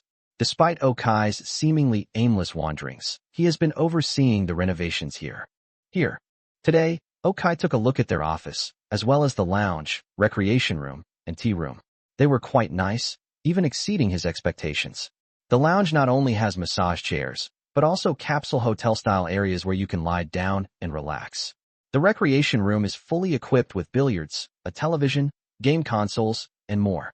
The tea room was fully stocked with fresh fruit, a new coffee machine, a water dispenser, and various snacks. Of course, Okai did not allow him to be treated unfairly. While he was working on this area, he also upgraded the original office area. Although there is no lounge, the tea room is up to standard and has massage chairs available, which has made the original employees very satisfied. I was thinking that you mentioned that you would soon be entering the Hong Kong stock market, so I compiled information on banks that are suitable for cooperation in the Hong Kong stock market. There's also a report on the Hong Kong stock market over the past month. If you have time, I can tell you about it.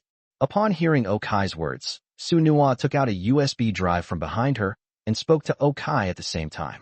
Okay, go ahead and tell me. To be honest, Okai investment, he doesn't really need these things. After all, he didn't know anything about stock trading before. He learned these skills from the system. However, he couldn't remain completely ignorant in front of his subordinates, so he has been learning how to trade stocks recently. There are also some rules and regulations in the financial industry. The information that Su Nua has compiled is indeed of great reference value to him. Upon hearing that Okai had agreed, Su Nua immediately walked over to Okai and inserted the USB drive into the computer in front of Okai, which was displaying a stock market chart. Then I familiarly opened some PowerPoint presentations. The first issue we see is the problem with the partner bank. At the same time, Su Nua also began to speak. Boss, looking at the index holdings, the top 10 weighted banks in the CSI Hong Kong Bank Investment Index are China Construction Bank, accounting for 15.29%, and Huifeng Holdings, accounting for 14.73%. However, this bank has a very bad reputation, even though it is more proficient in its business in Hong Kong. But he will betray his own people. ICBC has a weighting of 14.29%, which is not much worse than it. But ICBC, those who know, they are a bit shady. I'm afraid that when I make money in Hong Kong stocks, they will find a reason to hold on to it. The Bank of China accounts for 10.5%, but it rarely transacts with private depositors. The Agricultural Bank of China accounts for 6.14%, Bank of Communications accounts for 5.83%, CITIC Bank accounts for 5.49%, China Merchants Bank accounts for 5.46%, Bank of China Hong Kong accounts for 5.43%, and Hang Seng Bank accounts for 4.89%.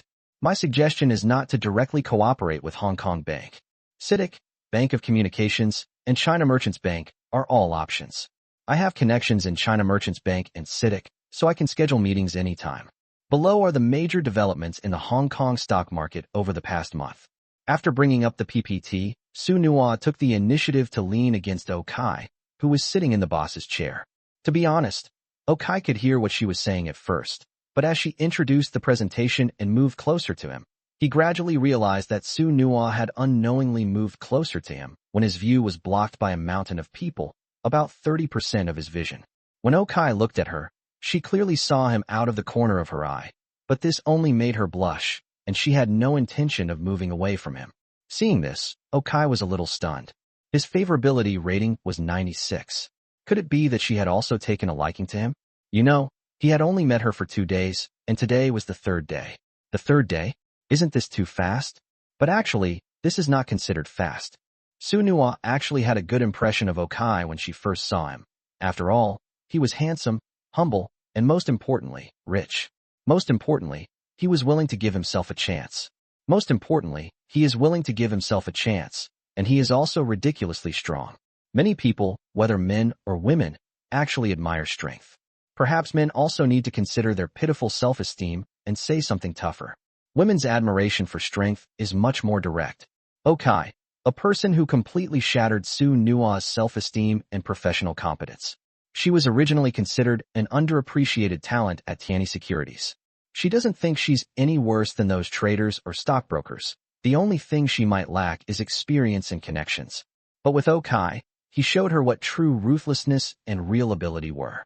She couldn't understand the stocks Okai bought on the very first day. But all of these stocks hit their daily limit up. The same thing happened the next day. After the market opened today, Okai's stock was clearly still rising strongly, and it's estimated that it's only a matter of time before it hits the daily limit.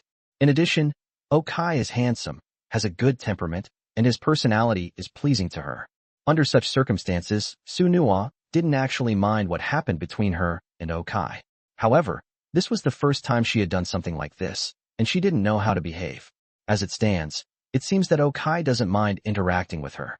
Just as she was thinking this, Her hand suddenly slipped, and she fell into Okai's arms. Oops! When Su Nuo let out a cry of, "Oh dear," and the fragrance filled his arms, Okai was even more bewildered. When she saw herself fall into Okai's arms, but he didn't push her away, Su Nuo gently bit her lip, and she stopped rushing to get up. But just then, a knock came at the door. Chapter 50, No Misunderstanding. Hey, who is it? Chairman, oh, it's me. Hearing the knocking, Okai and Su Nuo finally reacted. Su Nuo immediately stood up, straightened her clothes, and stood to the side. Then Okai asked, and Shirshi's voice came from outside. Shirshi, come in. Upon hearing this voice, Okai also spoke with some confusion. After hearing Okai's words, the door was opened, and Shirshi peeked in. When she saw Okai and Su Nuo, her eyes clearly showed a strange expression. Boss, you can take a look first, I'll go out now. Oh, okay. Feeling Shirshi's gaze, Su Nuo couldn't help but blush. To avoid embarrassment, she spoke first. Hearing her words, Okai nodded in agreement, and then Su Nuo quickly crossed paths with Shirshi and left Okai's office. After she left, Okai waved to Shirshi, and then Shirshi walked over to Okai with a smile. It was clear that she was walking a little strangely today. In this respect, she did not recover as quickly as Zhou Qin. When she walked up to Okai, Okai suddenly reached out and gently pulled her, and Shirshi gasped as she sat in his lap. Why did you come over? Over? Didn't we agree that you should rest at home today? Looking at Shirshi, Okai and she locked eyes, and then they couldn't help but lean closer together.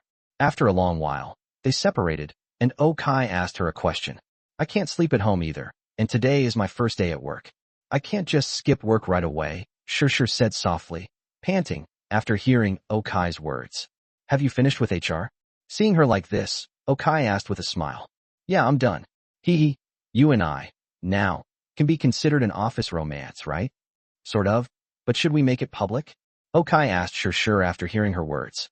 However, upon hearing what Okai said, she immediately shook her head. No, I know I'm not cut out to be a boss's wife. I'd rather be your little assistant, she said with a grin as she looked at Okai. At that moment, Okai also glanced at her attributes. Name, Shirshi. Gender, female. Age, 21. Height, 169 centimeters. Weight, 46 kilograms. Physical strength, 11. Charisma, 98. Wisdom, 33. Business, 31. Innovation, 6. Social, 62. Management, 20. Host affinity, 100. A perfect vase, with a charm value of 98, which is even higher than phone use. I wonder if it's because of her relationship with him. As for her own favorability rating, she set it to 100. It's understandable. Su Nuo already had a 96% favorability rating just because of Mu Chong, while Shirshi had experienced Okai's strongest existence, so locking her at 100% is understandable. However, her other attributes are really quite average.